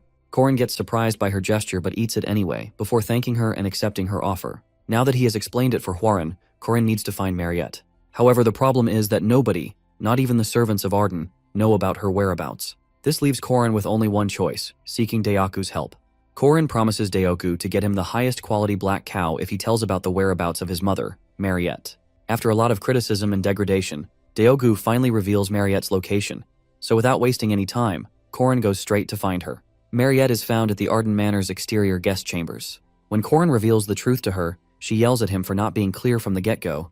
Thus he apologizes. Afterwards, embarrassment takes over her, and she repeatedly kicks the sheets of the bed while burying her face in the pillow. After calming down, she comes out from under the sheets and tells Corin that she trusts him blindly. And even if he promises her to return her money threefold, she would lend him all of her money. Therefore, he must not lie to her ever. However, deep in her mind, she thinks that no matter what he does, he is going to belong to her anyhow in 100 years. Eventually, all the girls, who like Corin, find out that his engagement with Lunya is fake, and their dates are just to trick others. But Alicia is still in the dark, oblivious about their engagement being fake as she finds herself on the neighboring table of Lunya and Corin in a restaurant, trying to spy on the two with jealousy. She can't understand why she's here, nor does she remember how and when her feelings for Corin were born. She wonders if it's from the beginning, the sword-breaking incident, the serial-killing incident, or if it's recent after he promised to stay by her side. However, Alicia is shaken out of her thoughts when she sees the scene unfold in front of her eyes. Lunya gets up from her chair and grabs Corin by his chin while leaning into her face. He says her name in a questioning way, to which she replies that they should give people a sweet scene to look at. When Corin realizes it, he also gets into the character and starts flirting back at her. Seeing him flirt so efficiently, she mentions to him that he's still slow in some regards. Corin asks Lunya if he's missing something, but she denies and turns back to look at the empty table where Alicia was sitting a while ago. Lunya then informs about leaving, mentioning how wonderful the date was that she might actually consider him as her fiancé. On the engagement day, Lunya and Corin look stunning in their white dresses, and the ceremony begins. As the ceremony continues and the couple dances, they suddenly hear a voice. When they turn around, they see Alicia crying, refusing to accept the engagement. Seeing Alicia standing up for herself, Lunya gets reminded about how Alicia lived up with a sparkle, but gradually lost her spark until today. She wonders if Alicia has finally made up her mind when she sees Corin getting dragged by Alicia to somewhere mid-ceremony. The woman urged Lunya's mother to go after Alicia, but Lunya suddenly pretends to faint due to the shock. Meanwhile, Alicia drags Corin to Hwarang, and the three of them fly off using the eagle. After Lunya has made sure that they're off, she gets up from her mother's arm and declares that she's too shocked to meet any other men for a while. This is how the wedding ceremony in the East Arden falls apart. After Corin and Alicia get inside the eagle, Corin questions her about what just happened, so she hands him a letter from Lunya and tells him that Lunya already knew about his plan, so they gathered a trustworthy team, consisting of Alicia, Mariette, and Hwarin. When they ask him where they should head to, he tells them to keep going as they've got a lot to do. This way, their break spent in the eastern regions comes to an end. The queen fights against the increased army of the king for 4 consecutive nights, and the enemies continue to get stronger. She continues to fall closer to her limits, and gets reminded how Corin's life will be ruined if she fails to purify the place. When the last question is thrown at her about why she isn't nervous by the arriving deadline, she confesses that she's rather happy because this means that Korin going to come back soon. 3 years ago, before Korin locks regression, Korin was fighting Eren, but after a moment he gave up. However, Eren could see the way he has practiced tirelessly, and his fundamentals are solid. Eren then asks the reason behind him focusing on the 8-trigram spearmanship. Korin explains how it was the first thing that caught his attention in the martial arts section of the library, and he chose a spear because he heard it was easier to tackle than a sword. Korin thinks of learning Eren's techniques as well, but Eren suggests he shouldn't because they just consume him, and he should stick with the 8-trigram sperm for at least another 6 months. Balthazar's secret art, the 6-step spearmanship, was something Korin wanted to learn. Sihu introduced him to the NPC to begin training, but even after over a month, Korin made little progress. Thus, he couldn't help but envy Sihu's skill. The fact that Sihu only had to open his skill window and he could unleash extreme magic. However, being greedy and envious won't help anymore. This is why Korin decides to slowly make progress. Daily, he used to swing his spear unleashing a great amount of mana, the energy enveloping the surroundings, and ending up learning the basic 7 forms. After mastering these 7 forms, he tried doing the advanced 8 forms, and after trying, it actually worked. In just 2 months, Korin was successful, and Eren could see how badly his hands were hurt. She was holding his hands in shock, stating how she thought 6 months was a short estimate. She doesn't understand why Korin wants to get stronger. She explains if it was about being stronger, then Sigu is strong enough. Korin explains how sometimes even the hero needs a companion, someone to whom the wagon could be driven, and the most important thing is if he gets stronger, fewer people will die. Hearing this, Eren realizes that Korin is a good person, but Korin doesn't agree, calling himself ordinary, which makes Eren smile. The Mage Tower Rebellion incident was when the mages of the tower were on Firmak Daman's side, shattering the shell of Eren Manhwa, who disguised them as Chairman Eryu. Once the shell was gone, the actual Eren got back to the world. According to the scenario, she died, and she left the players with her will to protect this world. Also, the hidden piece Tribulation Treasure Vault was unlocked, and that was the event, an event where no player could stop. At least that is what everyone believed. Yet the hand Korin held was of affection, and her voice was kind. It was none other than Eren. Back to the present, Eren is aware that Korin knows about her and Tatez's story, and Korin doesn't even lie about it. She passed on everything, including the 6-step spearsmanship, to her disciple, but his target was the coming of paradise, basically the end of the world. When Eren denied the final step of succession, it was the biggest failure of her life. Eren regretted her life choices, and in the game Heroic Legend of Arhan, there is a special event where Eren Danua asks if Korin will take her as his master. This is a rare moment only unlocked if players meet many conditions and earn good karma. Excitedly, Korin agrees. However, by that point, knowing game secrets wasn't as important anymore. When he agrees, Eren hugs Korin, advising him that it is okay to fall or fail, just keep trying. It's okay to cry, just smile brighter afterward. She encourages staying true to his beliefs and walking a righteous path. With that, finally she promises to grant Korin the blessing of the goddess as she kisses his forehead. This affection and warmth was something he could never forget. In the city of Nazria, the same thing happened for 300 years. The same night of death repeated itself. Yet, the immortal king's army was only getting stronger, and that balance that lasted for 300 years had reached the limit. As Eren is running, she is worried that it is the 3rd night, and at this point the immortal king will become a lich fully. But then her eyes shift to the voice that comes from her front. It is Korin. He assures her to not worry because Georg has already been dealt with. Additionally, he tells her not to be in a rush because they have time since he has come to save her. When the immortal king Georg died, the city's time rewound 3 days, and all the undead vanished with it as if nothing happened. This city has a population of 1.2 million. Aram has made a pact with the Reaper because if any undead escape the city, everything will be destroyed. By day, this city is as normal as any other city, but at night it becomes a city ruled by the undead, and this continues in an endless loop. Though they have to defeat the undead bosses and kill Georg within 3 days. To do this, Eren has split her soul in 2. The soul has repeated this 3-day cycle for 300 years, but Georg was starting to notice the loop, and now, the loop has reached its limit, so Korin made a deal with the Reaper. Now, with the deadline coming, they have looped 3 more times. At night they fought the undead, and by day, they went on dates, read books, visited circuses, and enjoyed their time together. Yet now, the time has come. Standing at the top of the building, looking at the sunset, Eren thanks Korin, but Korin is more concerned about how she spent the loop for this long time. But Eren explains that spending it alone and spending it with someone are 2 different things. Korin is glad that they could enjoy themselves together, but still regrets that they didn't go to one of the fancy restaurants. However, Eren thinks that a fancy restaurant is not needed to make things meaningful with her future disciple. Although tonight they will purify Nazria and end this never-ending night. According to Korin's theory, this is possible as long as there is no abrupt interference. Corrin clarifies that this is him paying her back, and she will grant her a wish when this is over. On the other hand, Georg has understood that the regression had lasted for 300 years. Georg places 2 runes front and back and defiles the original runes. With this, the Nazria's cycle is over, and the curse has been amplified several-fold. Georg laughs manically and transforms into a lich, declaring to kill Eren. Seeing all of the undead in the monitored zone converging in one place, a battle priest stationed in Nazrea Cruz is shocked because this has never happened. The true immortal king is summoning every undead in the city. Hiding behind some rock, Corrin and Eren are confused because anomalies happen.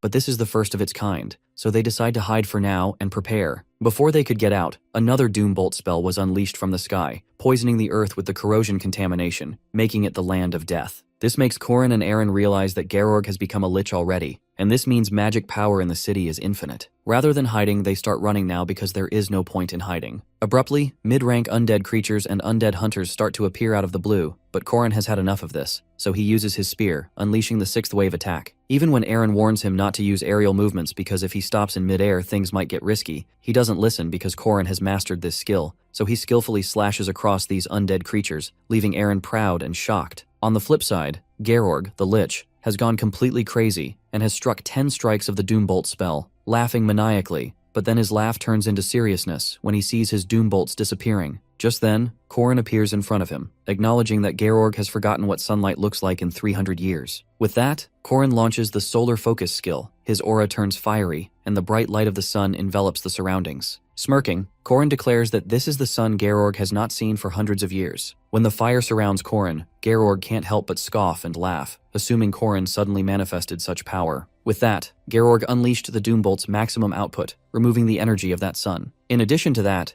Georg finds it funny that Corrin really thought he could win with this, since the magic of the endless moon is blessing her. However, suddenly the character Georg gets shocked when bright lights start appearing on the undead creatures and him as well. He is more startled upon seeing a number of runes inscribed, the rune of the sun and the rune of fire, glowing over the floor. The runes have spread over a large scale. At that moment, Corrin agrees with Georg that suddenly manifesting this kind of power is not possible. He is stating all this while generating power with his hands. These last 10 days with Eren, the only reason Corrin had a leeway to act like a disciple is because of the battle traces that had been left behind by a hero that doesn't mind being forgotten. Those are the traces that have built up during 300 years alone, because during the tons of battles, Eren wrote runes all over the city. Releasing concentrated Sun Clausola's partial energy, Ronin creates a widespread fire in the surrounding area, declaring that it is the last night. Pausing for a moment, Corrin threatens the immortal king to leave as he unleashes the ultimate Clausola solar manifestation, causing such bright light that it literally melts and burns away the undead creatures slowly. Just as they are melting and burning away, Corrin strikes the ultra-large-scale purification. Upon activation, this blinding energy covers the entire landscape with light. Georg screams with agony, pain, and astonishment,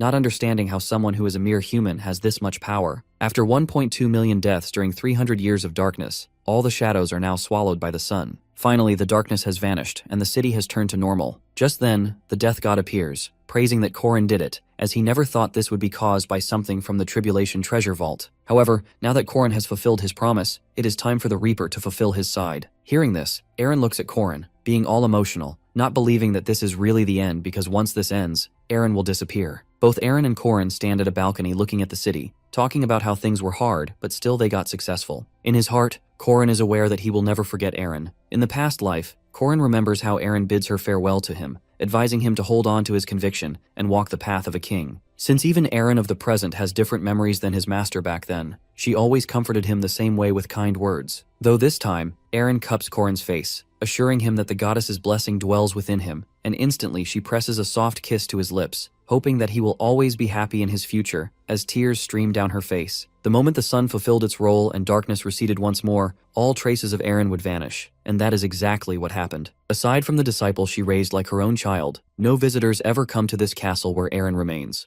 Valtazor, due to the betrayal of that disciple whom she thought of as her successor, she was sealed for 80 long years in the castle. What awakened Eren from her long silence was the flood of memories. 300 years ago, when she was roaming around Nazrea, which she somehow forgot, these memories rushed back, how she made the pact with the Reaper and how she had to repeat the night for more than 300 years. However, memories of Corrin come to her mind when he makes the pact with the Reaper himself. When an image of Corrin comes to her mind, she thinks this guy was Valtazar's disciple, as she thought he betrayed Valtazar and came to her. She remembers how he came to save her, but then the final memory of her kissing him came into her mind, and her cheeks grew warmer due to the blush on her face as sweat trickled down her face. In an instant, Josephine appears with a book by a portal, wanting to know if Aaron wants to read it, but Aaron is so embarrassed that she has closed her eyes, not wanting to face anyone. She touches her lips, not able to forget the memories of her kissing her student, Corin. Now, at the second holy site of Zion, in the Grand Cathedral, one of the saintesses, Estelle, is informed by her men about the city of Nazarea being purified in one single night. The man explains how it was like the sub and probably a blessing for humanity. 4 years ago, Estelle visited Nazarea and succeeded in purification through a prayer ritual, but it didn't last long and got back to its original state after only 3 days. Now that the place is purified, a different kind of suspense and fear has been spread, because no one knows who the person behind this purification is yet. Estelle orders to find out who purified Nazarea. This news was the highlight across the continent, even in the Mage Tower and the church, and also towards the freezing north. In the northern kingdom, the Dingle Peninsula, in the freezing atmosphere, where monsters are always roaming around, the people are always ready for the battle. Thus, this place inevitably became a place where only strength is admired, and 80 years ago, someone appeared in this place. This place was the only suitable place for this person, Tates Valtazer. Now sitting at his throne, Valtazer is interrogating people. One of the guys is begging him, trying to explain he was not the one from whom the sun was taken. But when Valtazer unleashes bolting light at the poor guy, he reveals that it was Corin, as he is also the one who might have killed Fermac. The guy explains how Corin called himself Aaron's first spear. When Valtazer mutters Corin's name, it makes the people around realize that Valtazer is aware of this name. Thus, Valitzer reveals that he knows him, because his rival has shifted from the boy Park Sihu to him, and Valitzer thinks to actually personally meet Corin if he claims to be Aaron's spear. On the flip side, standing in front of the academy, Corin smiles because now he is a second year. This academy is created to manage special demi-humans in the school called Integrated Dormitory. Basically, it is a dormitory made to isolate Huarab and Mariette, and Josephine was a professor who was the supervisor due to a shortage of staff. Right now, Huaran is holding the tunafish's head higher in the air, leaving Josephine shocked. Right now, Corin is the assistant supervisor as well, and all the students are busy chopping off the tuna and doing other stuff. Witnessing all the chaos, Josephine needs an explanation from Corin, so he explains that Mariette said she will have a lot of guests, so right now she is busy setting up the furniture, and this is why large furniture is being brought up. Huaran bought a bluefin tuna from the market, so they decided to eat together, and Alicia is here just for help. She is right now using her Arden-style sashimi technique for thinly slicing the meat. Playfully, Corin offers to give the meat to Josephine at a good price, but she can't bear this chaos anymore and suggests that they clean the mess and get rooms ready for the first years that Corin told her about. Corin assures her that the first years he mentions are a brother and sister pair, so they can sleep in a single room, which can be prepared by him alone. However, Josephine informs him about also helping him herself, because there are 2 other rooms to prepare since there are new first years coming to the academy tomorrow. She requests Corin to guide them. Hearing this, Corin can't help but smirk because he demands to only do it if she listens to his request. Basically, the responsibility of guiding the first years is given to outstanding second-year students, and Mariette is now a third year. Thus, the one guiding them is Corin. Now, in the train, Corin explains the academy to the students and guides them while Huaran has a happy enrollment board in her hands. As he gives the tour and waits for the students to ask any query, the male students end up complimenting Corin's dress, leaving Huaran awkward. Upon arriving at the academy, Huaran decides to leave as someone annoying comes to find her. Before Corin could dig in more, Huaran left while flying, even though flying inside the academy is not allowed. However, now it finally feels real to Corin after guiding new students that he is a second year, though his attention shifts to the 2 sibling pairs of Ren and Ron, who are going inside the academy and deny the offer of help from Corin, claiming they will handle it on their own. Seeing them, Corin is sure these are the students who will get the most attention. Right then, his gaze shifts to Alicia and he asks who is in charge of the West Gate, but she is busy guiding the students. Unexpectedly, a voice calls out his name, confirming if he is Sir Corin.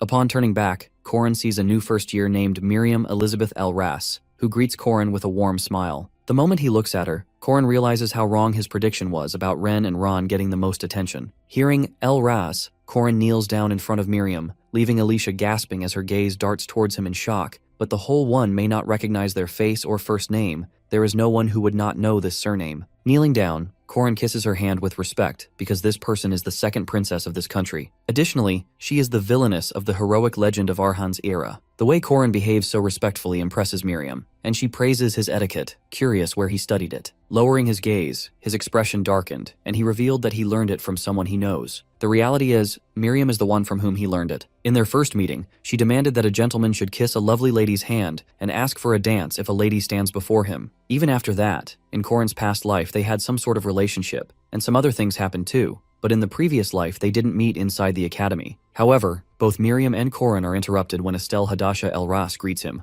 all happy to see Corin. She wonders if they could share hands, and without hesitating, Corin reaches out to her and greets her as he introduces himself. When Corin acts formally, Estelle assures him not to because they are students of the same academy. With that, she looks at Miriam, addressing her as Mir, while pretending she didn't see her at first, giving an excuse that she is so small. Miriam can't help but get annoyed, and also remind Estelle to not call her Mir. However, Estelle reminds Miriam to call her Ani or Sunbae as well, and also declares that she has returned starting today, acknowledging the fact that it has been a little over 2 years since she took a leave of absence. Annoyed, Miriam states how respect is only given to those who are above them, and the only thing Estelle has, according to Miriam, is some useless chunks of flesh. With that, Miriam thanks Alicia for escorting her, addressing her politely as Alicia Sunbae Nim, before leaving. Estelle follows, giving Corin a quick goodbye. Alicia and Corin stood there stunned, sweat trickling down their faces, because Miriam gave this much respect to Alicia while Corin was still having the process of digesting everything, being aware of one thing: he is doomed. Now on the way to the hall, Ren and Ron are a little scared,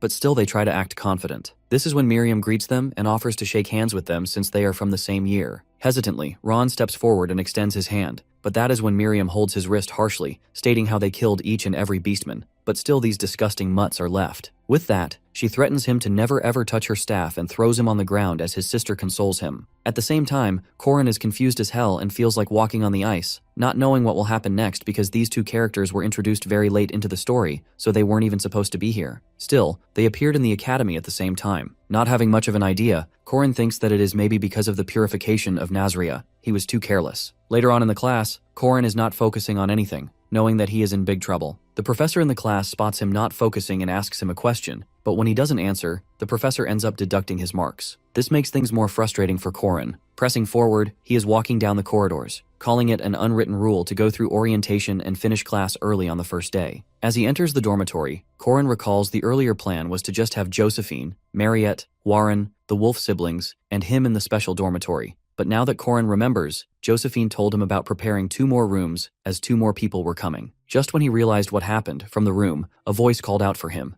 It was Miriam, who was sitting at the edge of the bed ordering him to maintain his etiquette. But then, Corin explains how a gentleman only kisses a lady's hand once a day. This makes Miriam chuckle, making her wonder how a commoner knows so much about etiquette. With that, she tells him to support her when the royal succession starts next year. Not looking at her, Corin reveals that he is a lowly guardian, and she cannot really gain much from his support. As Miriam reveals that he is the knight who carried a holy relic recognized by both the Catholic and Protestant churches, Claw Solus, Corin walks and stops in front of her. As Corin stands in front of her, she can see how suspicious he is of her, so she grabs Corin by the neck and pulls him towards herself, claiming to pay him in advance. As she lies on the bed, she wraps her legs around his waist and demands to know what Corin wants from this royal who nobody has touched before, since she will give him whatever she wants, and he can ask her anything. While she stretches her arms out on the bed, red streams of energy surround the whole room, and Corin looks at her as if he is hypnotized. Lying on the bed, Miriam grants Corin permission to do whatever he wants as red energy envelops the room. With that, she gets closer to him, declaring how he is her destiny, so he should devour her and make her his, as her eyes shine with a red glow. When Corin realizes what is happening, he jerks out of bed, stumbling to his feet, panting heavily, realizing that she even used aphrodisiac incense to tempt him, and finding it disappointing because a noble who is about to inherit a throne shouldn't be doing this. However, Miriam has other games in her mind to use the sun god's champion as a political card. She explains how marriage and child conferencing are the oldest forms of transaction. Ignoring that Corin wants to know what Miriam meant by destiny earlier, but when she doesn't care to explain, Corin begins leaving. Once he reaches the door, Miriam offers to set the mood for another day, but when he refuses, she explains how her conditions might change his heart,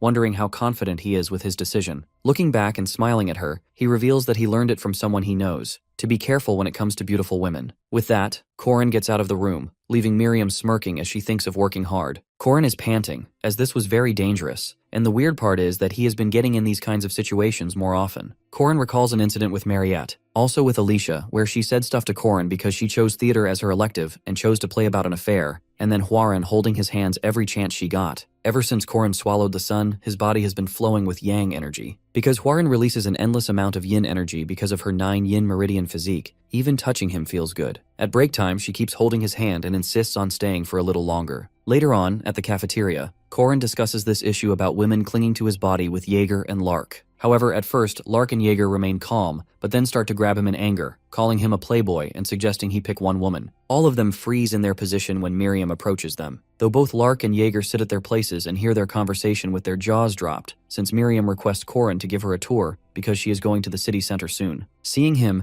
Jaeger thinks that they don't have to give this guy any advice, as it feels that he will be split in 5 ways any second. Lark agrees. At first he was jealous, but now he is taking this academically. He thinks that Corin's body is releasing pheromones, and for some reason their immune system prevents them from affecting them. When Jaeger doesn't get what Lark is saying, Lark signals him to look at Corin, who is now talking to Professor Airyu. Jaeger's eyes widen with shock because both these dumb guys pretending to be smart think that Corin has some issues, and he is interested in men too. Later on, Professor Airyu announces to the first-year students about Marikaba's ritual, which is practical training at the hunting ground. However, this time, rather than monsters, a few second years will be their opponents. With that, the practical training begins. At the hunting ground, some innocent students are impressed by a new student, German Luther, as he is a second-ranked student. They decide to form teams and plan a strategy. On first impression, German Luther looks like an ordinary kid just like the others, but he can't help but feel disgusted to be on the same rank as the Wolf siblings, because there is nothing he could do about losing to Princess Miriam, who was ranked first. German is aware that he would have left this academy if he was not appointed for his holy mission. Last semester, a covert unit from the Order infiltrated the academy to eliminate the monster, but got captured. At that time, Bishop Renaud denied any connection in order to save them, but now they sent German Luther, so now he has to hide that he is from the Order and act as a model student at the academy. Running, the 3rd and 4th ranked students call for German to follow them as they see their opponent. However, German has no choice but to build trust by completing practical training with them. Some students find it unfair that there are more than 400 students, so it might be tough for the seniors. However, German has other concerns.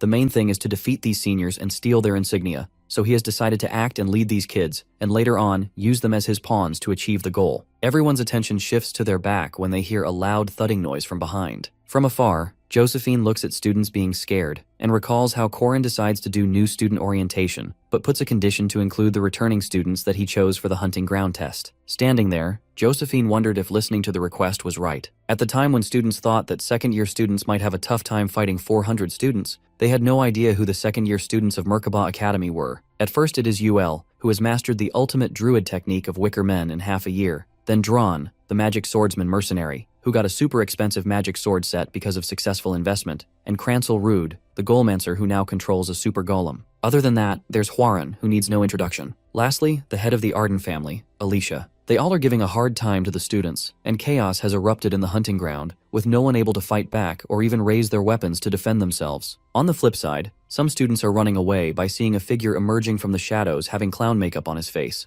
It is obviously Corin, yet the German stands frozen. Confused and a little hesitant, German takes his weapon and hears how the person calls all the students fools because they all ran away by seeing clown makeup. Inscribing runes of fire on the ground, Corin unleashes fire, spreading horror in the hunting ground, creating more commotion. As fire erupts everywhere, German shivers with fear as horror slashes across his face. Corin is aware that German has no idea that the person who turned Merkaba Academy's notable second years into super soldiers was the clown before him. While some students faint and cry, German is unable to move from his place because of fear, and Corin can't help but enjoy this sight, demanding to know why he is so serious. With that, he gets a little closer, grinning and ordering him to smile. Meanwhile, German trembles as sweat trickles down his face. After being born in the St. Michaela Monastery and walking down the path of faith his whole life, German had times when he wanted to ask if God really existed, but he is sure of one thing: the devil does exist, after looking at this clown in front of him. As German tries running, Corin uses his spear between German's legs, making him fall on the ground. Just then, Corin declares that this is the end. Out of fear, German shuts his eyes, not able to witness what is going to happen to him,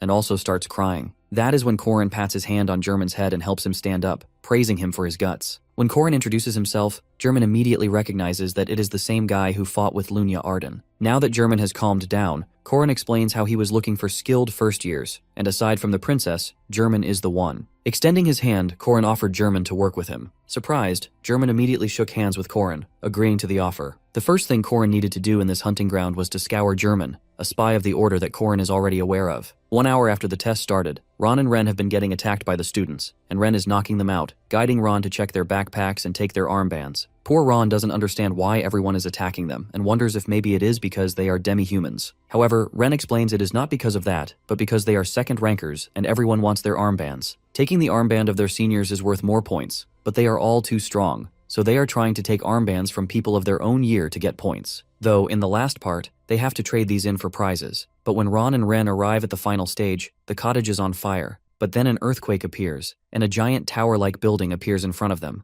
likely made by Yule because it is covered with vines. As the wolf siblings stand there, Miriam also comes from behind, sensing the scent of fur. This tower has 3 entrances, so Ren and Eon decide not to follow Miriam and enter the other gate. When they enter the gate, Drom is already inside, sending lightning strikes to the ground, making it hard for the siblings to stand on the ground. Dron makes it clear that these are the situations he was hired for, so he can't go easy on them. This place has 3 entrances, 3 rooms, and 3 guardians. Then, the corridors join, and there are 2 rooms on the 2nd floor. Lastly, there is the 3rd floor, where Corin is waiting for the students. Although one of the first-year students is already hiding using his infiltration skills successfully, no one can deceive Corin the moment he senses someone. He comments on how he heard that there is someone killed in stealth. With that, Corin doesn't waste a second and strikes his spear at the side of the pillar, where he senses the presence. The way the spear unnaturally curved when the person thought it missed made the first-year student shocked. In an instant, this guy feels like his soul is being messed with. It is because Death God's orb, that will always hit the mark, will separate the body and spirit. Because of this, his concentration is fading, and he is even losing his stealth. The man's eyes widen in shock as Corin calls him by name,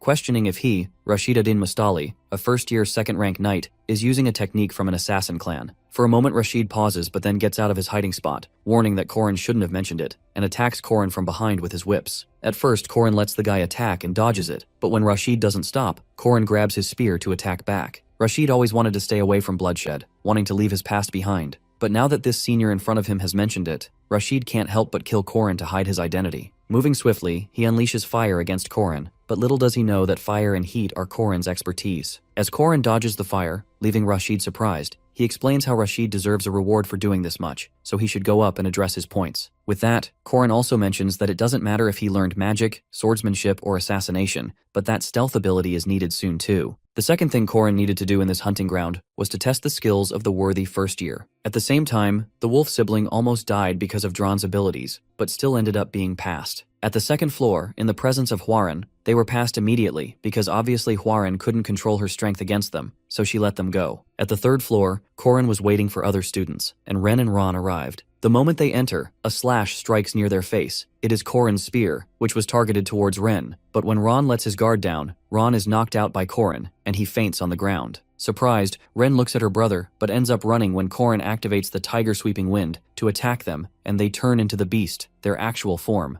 Corin doesn't feel great treating them like this, but he needs to make sure that these kids pull their weight by growing them to that level. Holding his spear, which is glowing with the activation of his spell, Coden looks at them and declares to end this now. If it is not a full moon, holding the beast instincts is easy. However, being transformed is a different thing. Now Ren and Ron have transformed, being totally violent. In their final form, they would continue being in human appearance, but the wolf siblings have not matured, so they are limited to this beast form. While transformed, Ron, who is completely harmless, acts like a thirsty rabid dog. On top of that, he has to fight the 2 of them. As they attack together, Corin reflects on how communication between beasts can be done wordlessly as they launch coordinated attacks. And as for these siblings who have gone through things together, they have no opening left. When Corin tries attacking Ren, Ron comes in between to save her. Thus, Corin explains while fighting how Ron should attack the enemy instead of saving his sister. Using his spear, Ron uses this opportunity to knock Ron out, telling him to never give a single moment to his opponent. However, Ren is a little smarter than Ron, so she attacks him, but her attacks are not precise. Launching attacks on them, Corin explains how they need to attack the vital points.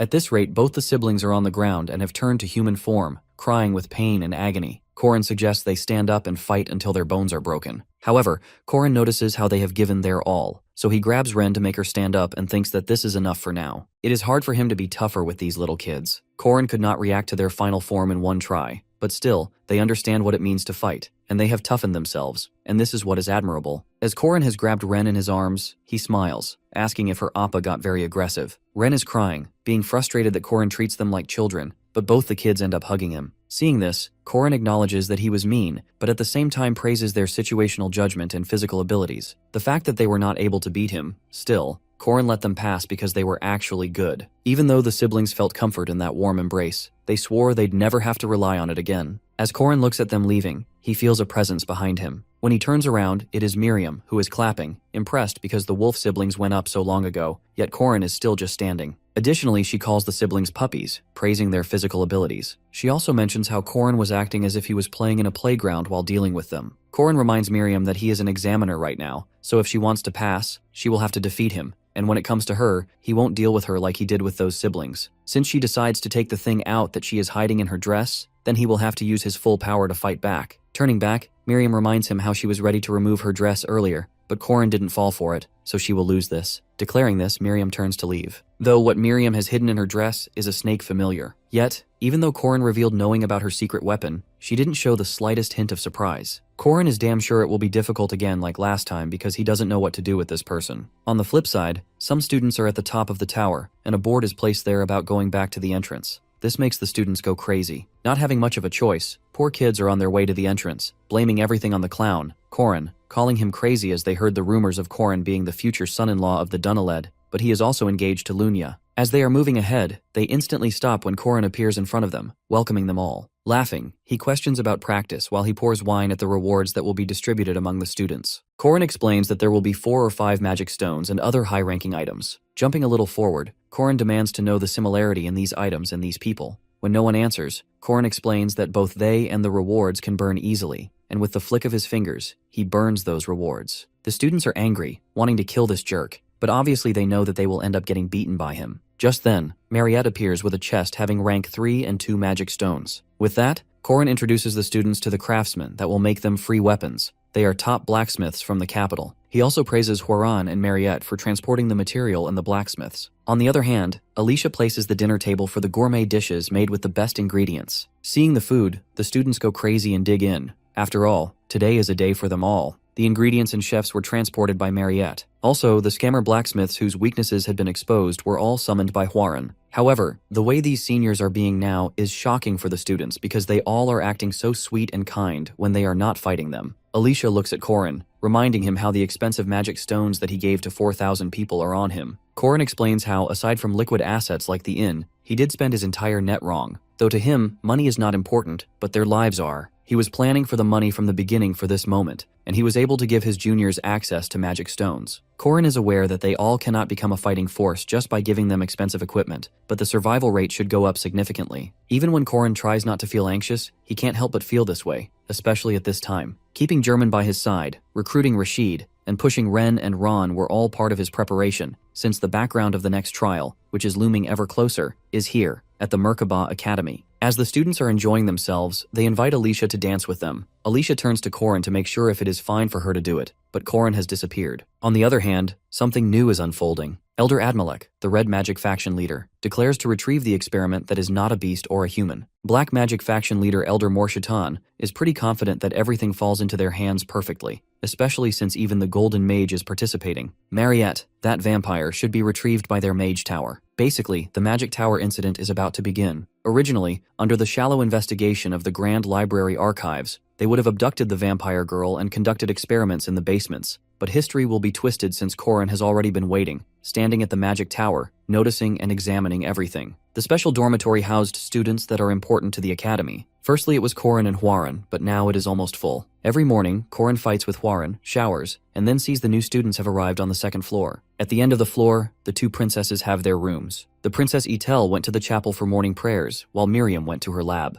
It is not like the original story, and as both princesses are living at the academy, Korin is worried about the changes. However, on the other end of the hall are the wolf siblings. Smiling, Korin opens the door of their rooms and tries waking them up, but these cuties demand to sleep for a little longer. Though, these kids would have grown to be villains. They obviously are tired as Korin pushes them past their limits during the test, but they are obviously like toddlers. Thus, Korin helps them brush their teeth. According to the original ploy, these siblings are very useful since they were mid-bosses, so it would be nice if they grew up quickly to their final forms. Though right now, Korin doesn't care because these kids, who went through something so awful, have turned out to be this cute instead. Looking at them, Korin can't help but think of changing the future without even hesitating. At the chairman's office, Aryu informs Khotin about mages from the Mage Tower visiting here. When Korin asks them the reason, Josephine explains that they are here to access research materials of the Merkaba Grand Library and search about careers of students studying magic. Korin understands that the Mage Tower is always short-handed, so the students prefer working at the academy rather than the Mage Tower. Frowning, Josephine realizes that Korin knows well about the Mage Tower. At first, the Mage Tower had a monopoly on magic and mages. It was a place where corruption was common, and elder mages were always giving a hard time to juniors.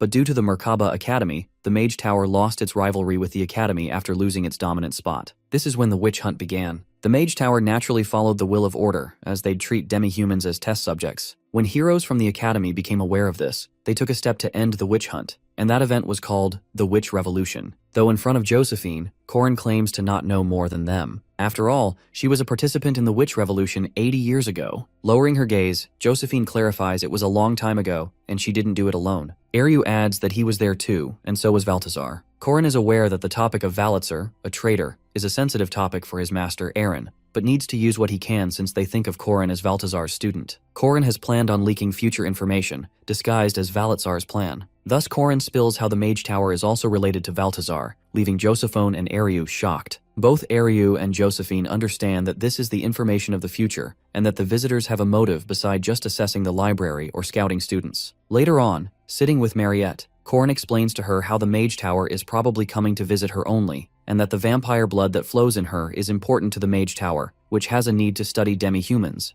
But Mariette is aware how problematic it will be if they try to lay a finger on her. The Dunaleff family is the most influential and responsible for supplying the continent in the south. But Corin knows that the Mage Tower might not care about all of this since they follow Valtazar Tates. Looking at Corin, he decides that it is time. He tells her the truth about Valtazar and his plans. Before revealing anything, Corin gives Mariette the heads up to keep this conversation between them. After hearing everything, Mariette understands that the coming of paradise that the chairman's evil is trying to do is to collect all 4 real runes and all 4 secret treasures, then use that energy to ruin every civilization and create a place they wish. Corin agrees, elaborating that this is the reason the Catholic Church and the Mage Tower don't care how powerful or influential their opponents are at this point, since they have this thing in mind that everything will be demolished anyway. At this rate, Mariette looks scared and worried, as the plan is kind of horrific. However, Corin acknowledges that the Valitzar plan looks unrealistic, but it will be executed because this is Valtazar they are talking about. Thus, Corin asks for a favor from Mariette. But Mariette is more than happy that Corin shared everything and assured of doing anything for Corin. Before leaving, Corin tells Mariette to come to the Happy Inn at midnight since he has some things to prepare. As Corin leaves, Mariette's face turns red, not believing that she will be with Corin at the inn alone. Later at night, Corin is stalking the mages who are staging at the hotel for the night and are planning to stay in the academy during the day. There are 50 mages visiting from the tower, and out of them, 3 are classified as named. The first is the Red Magic faction, Elder Admalek. He is a grumpy old guy who is the head of the fire mages. Then there is the Black Magic faction's Elder Morshutan. Lastly, there is Idrin of Gold, who collaborates with Valitzar and is also the final boss of the Magic Tower incident. Hence, this is the guy Corin needs to take out the most. But as he is stalking them with a telescope,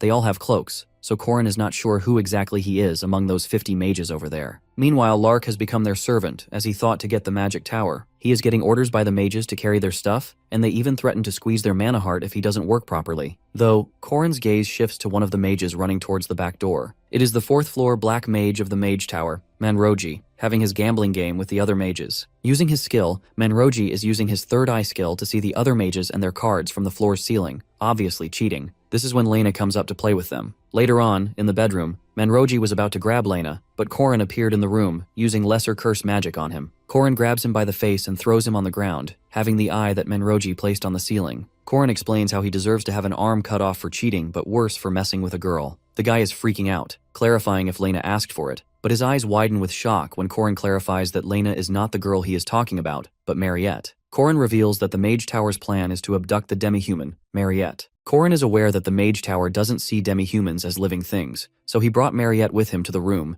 and as she steps into the room, he guides Mariette to turn this guy into a vampire. A red aura surrounds Mariette and Corin as Mariette agrees to do whatever Corin is saying, while Corin smirks widely, looking horrific with his clown getup. Elder Morshutan is frustrated and asks where Manroji is because he hasn't seen Morshutan since the day before, and it's starting to bother him. They're inside the Merkaba Academy library. After that, Relin nervously responds, guessing that Manroji is probably out gambling again, to which Morshutan sighs because it's not unusual that Manroji often disappears for days, drunk and wasting time in gambling dens. Morshutan is clearly annoyed, because he had already made it very clear how important this operation was, and now he's stressed that their carelessness might make the Black Magic faction look bad, especially in front of Tower Master Idrin. Then a strange thought comes to Morshutan that maybe Idrin was pretending to be Manroji all along. Since Idrin is the only one talking directly to Tates, it's hard to know what's really going on. Moreover, Morshutan starts to worry that Idrin could be secretly working with the Red faction behind their backs. Suddenly, Morshutan tells Relin to find Manroji right away. While all this is happening, Morshitan hears someone making noise. He looks over and sees two people talking and acting annoyed. One of them reminds them to stay quiet because they're in a library, while the other sulks and looks upset, clearly not liking being told off. As Morshitan looks closer, something strange catches his attention. The features of the two people look different, and he wonders to himself if they might be demi-humans. Relin sits in a noisy bar, clearly annoyed and tired. She mutters to herself, frustrated that someone like her, a third-floor disciple of the Black Magic faction, has to waste time running errands. She curses under her breath, complaining about Manroji's disappearance and thinking about switching to the Red faction just to escape this nonsense. All she needs is to get close to one of the old men over there, and things might get easier. As Relin orders 2 martinis, stirred and not shaken, a young boy named Corin Locke suddenly appears and tries to start a conversation. Corin seems confident, maybe too confident for his age. After seeing Corin, Relin immediately senses trouble and questions why someone so young is even at a bar. Corin tries to charm her with compliments, acting like he's used to getting attention, but Relin is clearly unimpressed and irritated. Plus, Relin shuts him down harshly, wondering out loud why children are trying to flirt with her tonight. Meanwhile, a girl named Alicia seems completely lost in thought. She's thinking about a drama script she loves, one that's about a cheating scandal, and she can't understand why Relin isn't falling for Corin's act. As if the night couldn't get worse, Relin yells for another drink, shouting at the bartender about kids being allowed in a bar. Then, out of nowhere, a calm and elegant woman named Estelle appears and gently touches Relin's lips and tells her to stop swearing, speaking with grace and authority. The mood suddenly shifts, and Relin is unsure of who this new woman is or what she wants. Relin stares in shock as Estelle leans in closer, commenting on the color of her lips. Without hesitation, Estelle casually offers to buy her a drink, speaking with a boldness that doesn't match the usual grace expected of someone in her position. Relin becomes shocked, and also all the people wonder why the Saintess Estelle Hadasha El Ras is here, in a bar, flirting so openly. Estelle isn't just any noble. She's the first princess, and also the Saintess, someone said to be loved by the gods themselves, but despite her divine title, her personality is far from holy. Estelle is known for being a shameless narcissist and a pleasure seeker who chases beauty, regardless of gender. Further, Estelle quickly learns that Relin is 26 and immediately suggests they hang out together for the night. Relin becomes flustered and mumbles something about Estelle being pretty, trying to hide her confusion, to which Estelle giggles and compliments Relin in return, saying she's cute, even if not quite as beautiful as herself. Afterwards, Estelle hands Relin a drink, encouraging her to enjoy the moment. Relin is overwhelmed by Estelle's energy and beauty and insists she's not drunk, though she's starting to question her own reality. Before she can fully process what's happening, Corin steps forward and firmly announces that they'll be taking Relin with them, as if the decision has already been made, and further explains that he took theater classes just to prepare for this very mission. Estelle, always proud, quickly adds that the mission only succeeded because of her beauty and crosses her arms, clearly annoyed that they're just going to leave after everything. Also, someone reminds them that they've been planning this operation for a long time too. Suddenly the mood shifts, and the other customers in the bar start reacting. Alicia and her partner shout, revealing that they're both first-ranked knights and demanding that the strangers back off. But Corin quickly tells Alicia to stop because he already knows the truth, that these people aren't just random troublemakers. Instead, they're part of the church's secret squad, the one that punishes anyone who harms demi-humans. Morkai is shocked and questions how Corin could possibly know such a thing, to which Estelle warns that knowing too much can be dangerous, but Corin confidently says there's no danger for him, and also he claims he can handle all of them, even without Alicia's help. Vice Captain Morkai angrily steps forward, but Estelle, in control as always, calls him out by name and tells Morkai to stop. Besides, Estelle's thoughts confirm what she suspects, that this boy, Corin Locke, might truly be the one said to possess the sun. Corin then suggests they make a deal and lays down 2 conditions. Estelle assumes the first one is about taking Relin with him, and asks how he plans to pay them back for that favor. Furthermore, Corin names Elder Morshitan, the leader of the Black faction, as their primary target if their goal truly is to punish those who harm demi-humans. He even offers proof of the illegal experiments Morshitan has been secretly conducting. Estelle listens closely, considering the offer, but reminds Corin that the intel needs to be reliable. After hearing this, Corin gives her a specific location, behind a mountain near the Magic Tower, in a hidden shack within Antec Village. Estelle's surprised at how much Corin's revealing without asking for anything first and immediately questions his true intention.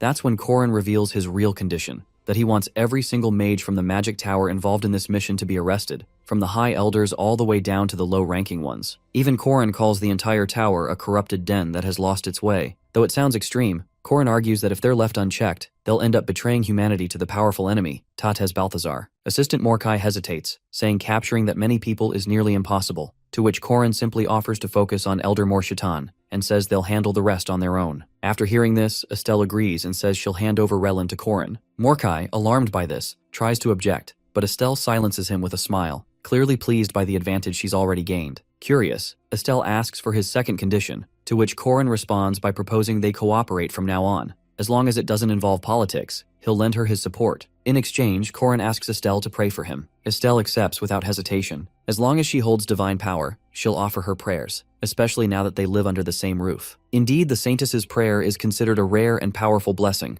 only available during the final stages of a long journey. Corin, realizing this, cautiously asks when the prayers happen so he can benefit from them. But instead of answering seriously, Estelle smiles mischievously and tells him to call her sis. Corin hesitates because, after all, Estelle is both a princess and the Holy Saintess, but Estelle insists, pressing Corin again and reminding him they'll be working together for a long time anyway. Corin doesn't quite know if moving this fast is a good idea, but the situation is already out of his hands. Elsewhere, the Black faction loses contact with R'lyeh as well. While no one cares about Manroji's disappearance, R'lyeh's absence hits Jolin hard. Jolin had found a reason to live again through her, and had even prepared a slave collar to keep R'lyeh by his side if she joined the Red faction. His obsession quickly turns into panic when a delivery arrives and a mysterious video stone is left at the door. What Mordecai sees inside shakes him. The footage shows R'lyeh, terrified and begging for help, surrounded by unknown attackers. The viewer celebrates capturing a young mage chick while R'lyeh screams for help. Jolin watches in horror, crying out her name, and without wasting a second, Jolin shouts that he's coming to save R'lyeh and rushes to the outskirts of the city. Meanwhile, Corin watches all of this and reveals that R'lyeh and the others were never his main target,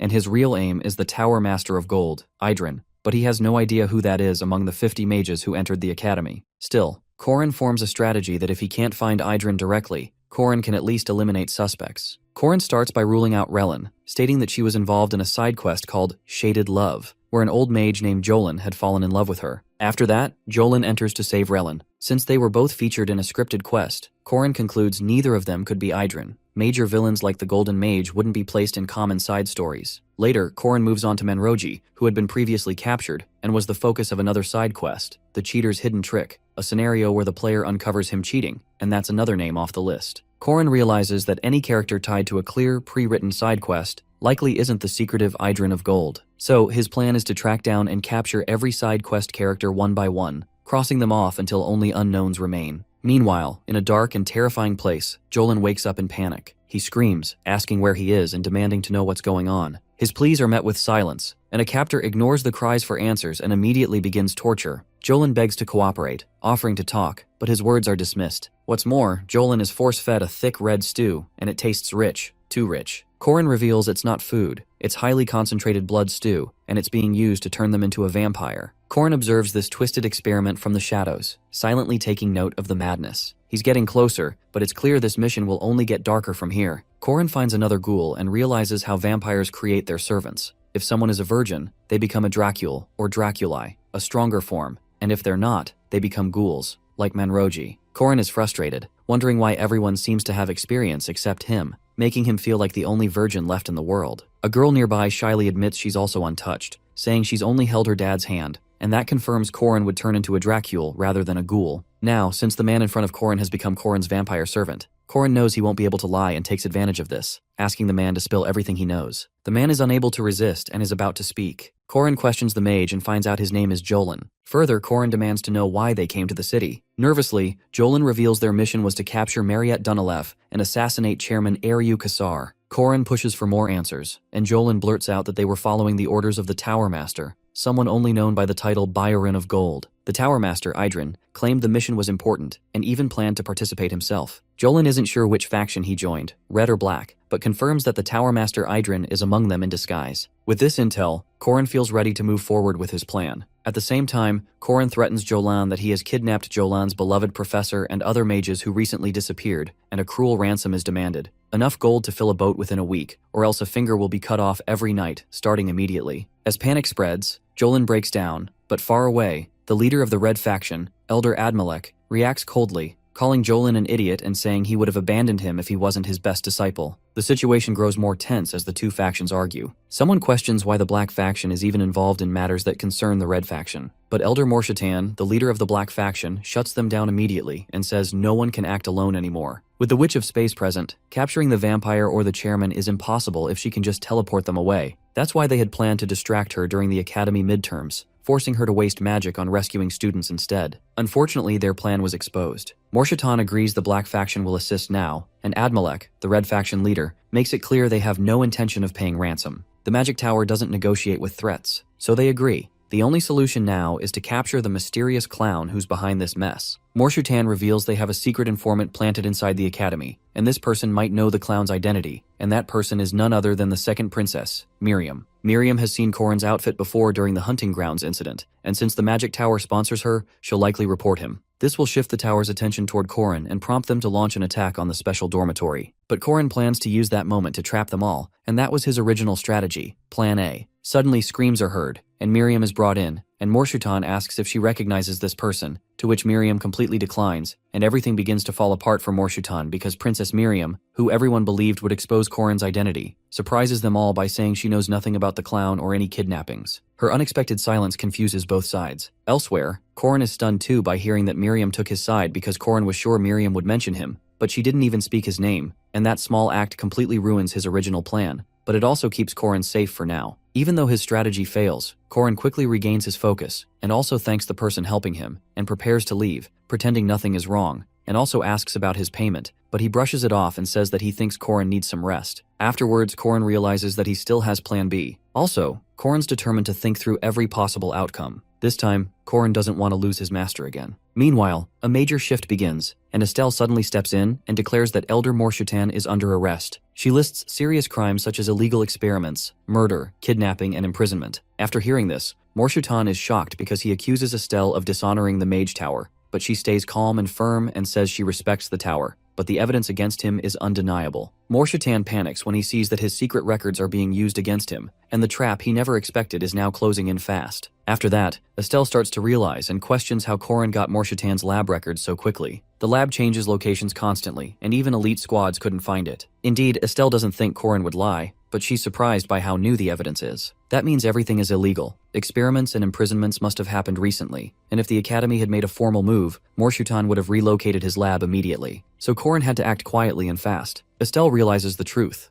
Korin Locke is trying to take down the Mage Tower alone, a bold and dangerous move. In the background, we learn more about the larger conflict. The Mage Tower and the Old Church once held massive power, but they lost influence after the Witch Revolution, when the Protestants and 3 legendary heroes defeated them. Now, these 2 old powers have joined forces with Valtazar, scheming to destroy the Academy and regain control. Everything was going according to plan until Korin disrupted it. Chaos erupts among the villains, and one group panics over how the Protestants found and attacked the secret lab. They suspect the clown Korin might be working with them. Urgently, they decide they must accelerate their plans, burn the Academy down and rescue Morshutan during the chaos. But not everyone agrees, and Elder Admalik commands silence because he wants to retreat to the Mage Tower immediately. Their leader, Tower Master Idrin, is called upon, and with Morshutan gone, the rest can't carry the plan alone. Now, it's Idrin's turn to act, and the war between the Academy and the Mage Tower is about to escalate. Tower Master Idrin is shocked to hear that the witch has been captured but quickly regains his composure and understands the situation and orders everyone to move. Their destination is northwest of Merkaba, where a hidden marker lies, a secret from the time of the Witch Wars. Only 2 people were ever supposed to know about this location, Aaron Danwa and Josephine. So when the marker was activated, the witch assumed it was Aaron calling her, but to her surprise, it's Idrin who appears. After this, Aaron demands to know how he found the marker, to which Idrin explains that he has a powerful ally, and also there's one more person, besides Aaron and Josephine, who knew of this place, Tatez Valtazar, one of the legendary 3 heroes who fought in the Witch Wars. Aaron is stunned, and questions whether Idrin has joined forces with someone like Valtazar, and what about the consequences of such a decision. But Idrin dismisses her concerns and reminds her that rules and ethics don't matter to them anymore. According to her, mages were wrong to ever follow such ideals. Protecting test subjects, teaching weaker students, and opening up the secrets of magic to the untalented, she sees it all as a mistake. In Aaron's eyes, the Academy only slowed the growth of true magic, and her voice grows cold as she reminds Idrin how people like him never change. First they hunted demons, then demi-humans, then witches. As a child, Aaron was hunted and captured by those in power, simply because she used magic without their permission. Back then, they didn't see Aaron as a person, only as a subject to be dissected. They coldly debated whether fire or black magic would be more fitting to tear her apart. But now, Aaron stands strong, no longer that helpless girl, striking back with the same spear that once ruptured their hearts. Moreover, Aaron makes it clear that they were never true seekers of magic, and they were just hateful beings who needed someone to target. Idrin recognizes her as the central figure of the Witch Revolution. However, he no longer plays fair. Also, Idrin casts a seal on Aaron, confident it can hold her for 3 days. With her out of the way, Idrin plans to lead the Mage Tower to eliminate the Academy's chairman,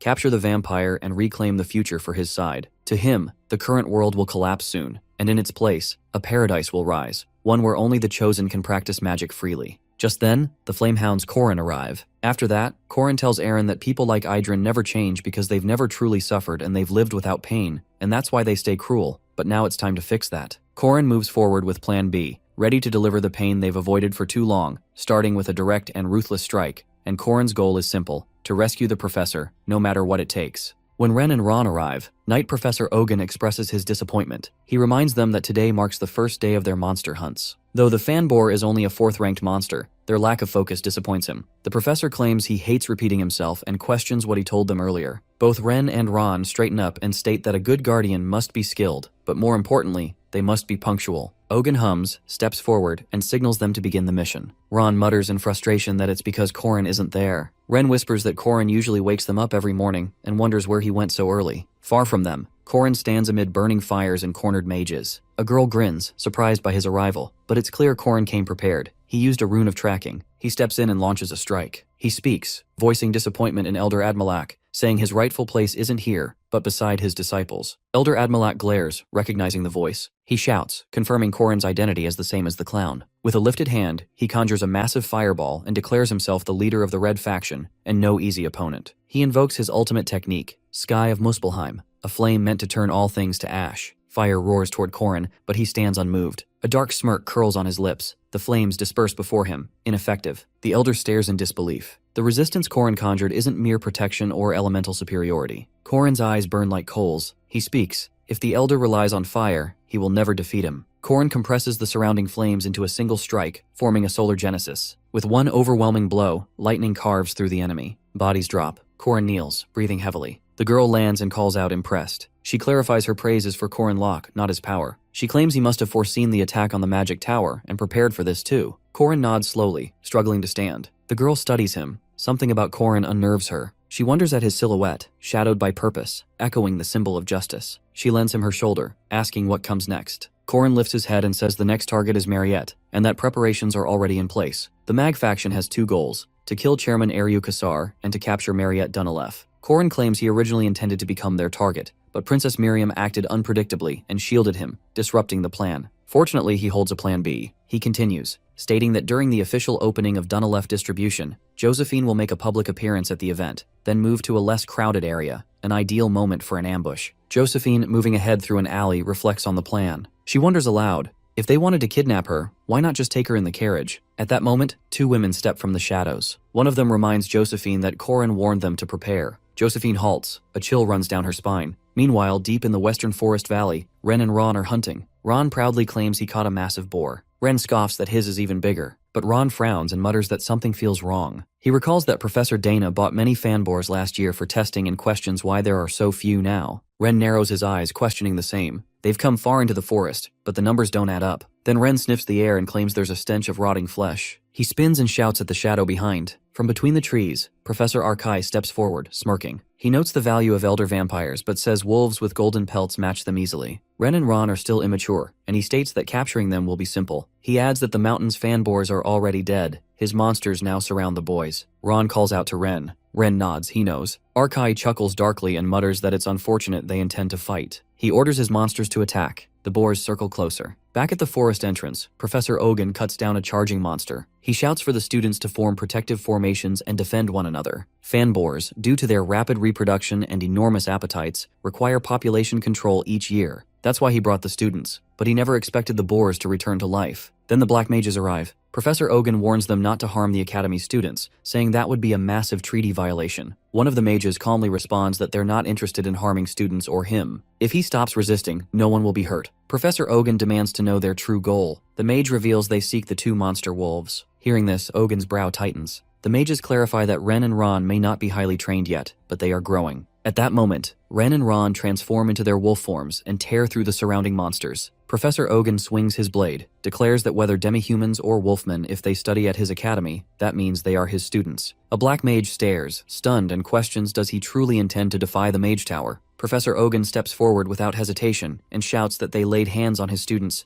Now he will face them all. In the special dormitory, Corrin is confused when Mariette tells him that she never saw the ambush he warned her about. He wonders if the enemies noticed the trap. The plan was to target Josephine, Mariette, and Chairman Eryu simultaneously, but instead, 30 black faction mages vanished. The red faction mages were dealt with, but no one knows where the others went. Princess Miriam appears, interrupting their conversation with a knowing smirk, implying she might know where the missing mages are. Meanwhile, Ren and Ron are locked in battle against the Black Faction. Their Golden Wolves state struggle against the Hellsvander monsters, which are resurrected using dark magic and corpses. These monsters are not just strong, they are usually durable. Professor Arkai watches with amusement as his beasts overpower the wolves. Ren and Ron recall Corrin's advice: distract first, then strike at weaknesses. Ren goes in aggressively but ends up hurting herself. Ron watches as Ren loses consciousness. Arkai smirks. He wanted to test on Ren but is content that Ron survived. The bond between the wolf siblings runs deep. When one falls, the other loses control. Ron snaps and goes berserk, panicking everyone. Just as she is about to kill Arkai in rage, Corrin intervenes. Ron is angry that he is too late, until he pulls her into a hug and tells her Ren is alive. Mariette nearby is giving Ren a potion, saying they were just in time. While comforting Ren, Corrin is uneasy about Miriam's earlier tip. She is supported by the Mage Tower and shouldn't be helping him. He suspects there is something more behind her actions. Corrin then makes the Black Faction mages kneel. He thanks Professor Ogun with a smile for risking himself to protect the first years. Ogun credits the students' survival to their gear, made from expensive magic stones. Suddenly, Madame Josephine arrives in a rush. The chairman's marker is reacting. Corrin realizes this is what Miriam intended by giving him the location of the mages. The Red Faction had ambushed Madame Josephine, and the Black Faction targeted Ren and Ron. Still, no sign of the Golden Mage. Corrin, along with Mariette and others, heads to Chairman Eriu.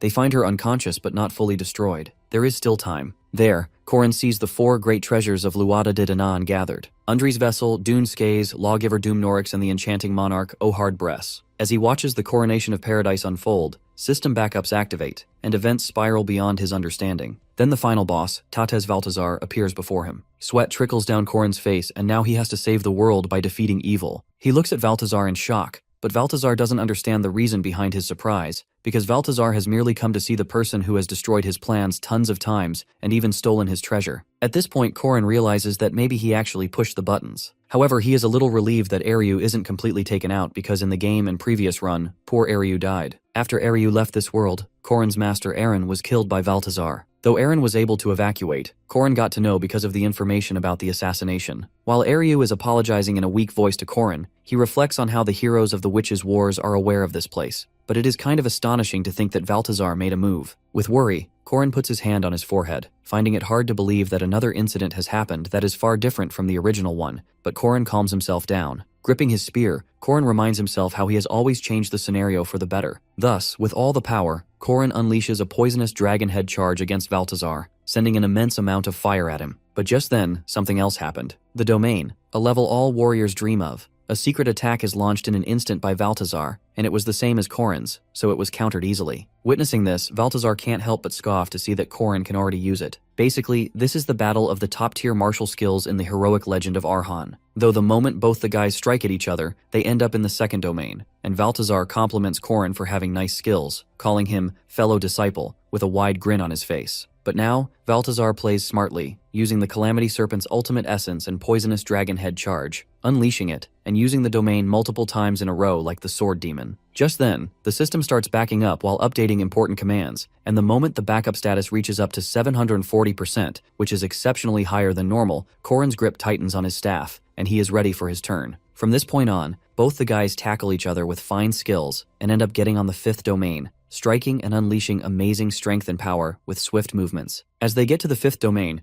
Valtazar studies how Corrin has gotten all the fundamentals and needs speed now, so with a wicked smile, he guides him to do that. They both unleash their ultimate moves, Calamity Serpent and Infinite Returning Heavens, releasing a massive energy and blinding lightning. But in a single second after the fight began, as both the guys have been doing the same exact moves, people who couldn't enter the domain, like Huaran and Mariette, see Corrin getting stabbed by Valtazar and couldn't understand this grave situation, while the one who could enter the domain, Alicia, prepares for the counterattack. The moment Alicia enters the domain, Ohard smiles because this is not just a simple domain. She manages to enter it easily, and the king will have some fun finally. In an instant, Valtazar appears, clarifying to Alicia that this domain will not let him have mercy on her. With that, he grabs her by her face. To his surprise, Huaran appears at the back too, trying to attack him, but he dodges the attack in one swift movement and grabs her hand. Both the girls collapse, but seeing how hurt Alicia is, Huaran can't stop herself and sends a chain of steel to capture this guy, declaring he is dead. One moment, the chains have trapped his whole body. The next moment, Valtazar has broken the trap, not accepting it, because according to him, dying is not his fate. Frustratingly, Huaran approaches him, but she is thrown away, all shocked as Balthazar remarks how she lacks experience no matter how strong her body is. With that, he grabs his staff and raises it in the air to end her, but this is when his body starts to freeze as Mariette casts snowflower spells at him, but Balthazar breaks the ice. As for now, he stands firm as, using Spear of Light ahead hair, this skill can never miss the hit no matter what happens. As the Spear of Light moves swiftly, while Mariette unleashes Deogu, the Spear of Light passes it and directly goes towards Mariette. Seeing this, Mariette knows this is the end, but this is when the speed of light was sent to another dimension, and Balthazar immediately recognizes that this can only be done by none other than Josephine. While Josephine clarifies that she is not here to change things, Corin uses the Solar Genesis, Claw Solus, as bright fiery light surrounds the whole area. This is the maximum output he can unleash right now. Turning back, Balthazar scoffs since he missed the heart while attacking Corin but acknowledges his regeneration skills at the same time. He explains how this is not just his innate ability, but a commandment. He engraved the opposite ones as Balthazar. However, he mocks Corin, as the Solar Genesis on the level he is trying to hold is something he cannot handle. On the flip side, Josephine uses her special magic to create multi-teleportation. Ohard, Dune Skaze, and Doom Norix notice this and try to stop them, but Corin has cast the bright fiery energy on them to stop them, and orders everyone to move immediately. Hearing this, Mariette grabs Eryu, and Huaren is holding Alicia. They all pass the portal. Before entering the portal, Corin looks back at Balthazar, grinning widely and winking, hoping to see him soon. The portal was about to disappear completely as they all got out of the place, so Dune Skaze thinks of following them, but Balthazar smirks because his spear always connects to the target that he aimed at first. While everyone takes a sigh of relief after getting back from the slightest hole of the portal, Balthazar's spear appears in the direction of Mariette, so obviously Corin becomes her shield to protect her and take the attack instead. But this is when Eryu pushes both of them and the spear pierces through his body. As the spear hits him, Eryu smiles at them. Horror slashes across everyone's face. Corin tries to grab Eryu's hand, but he disappears to the other side of the portal, with a smile on his face. Corin always thought that he changed the scenario into something better. This was what he thought. However now, he sits on the ground, frozen, because he couldn't change anything.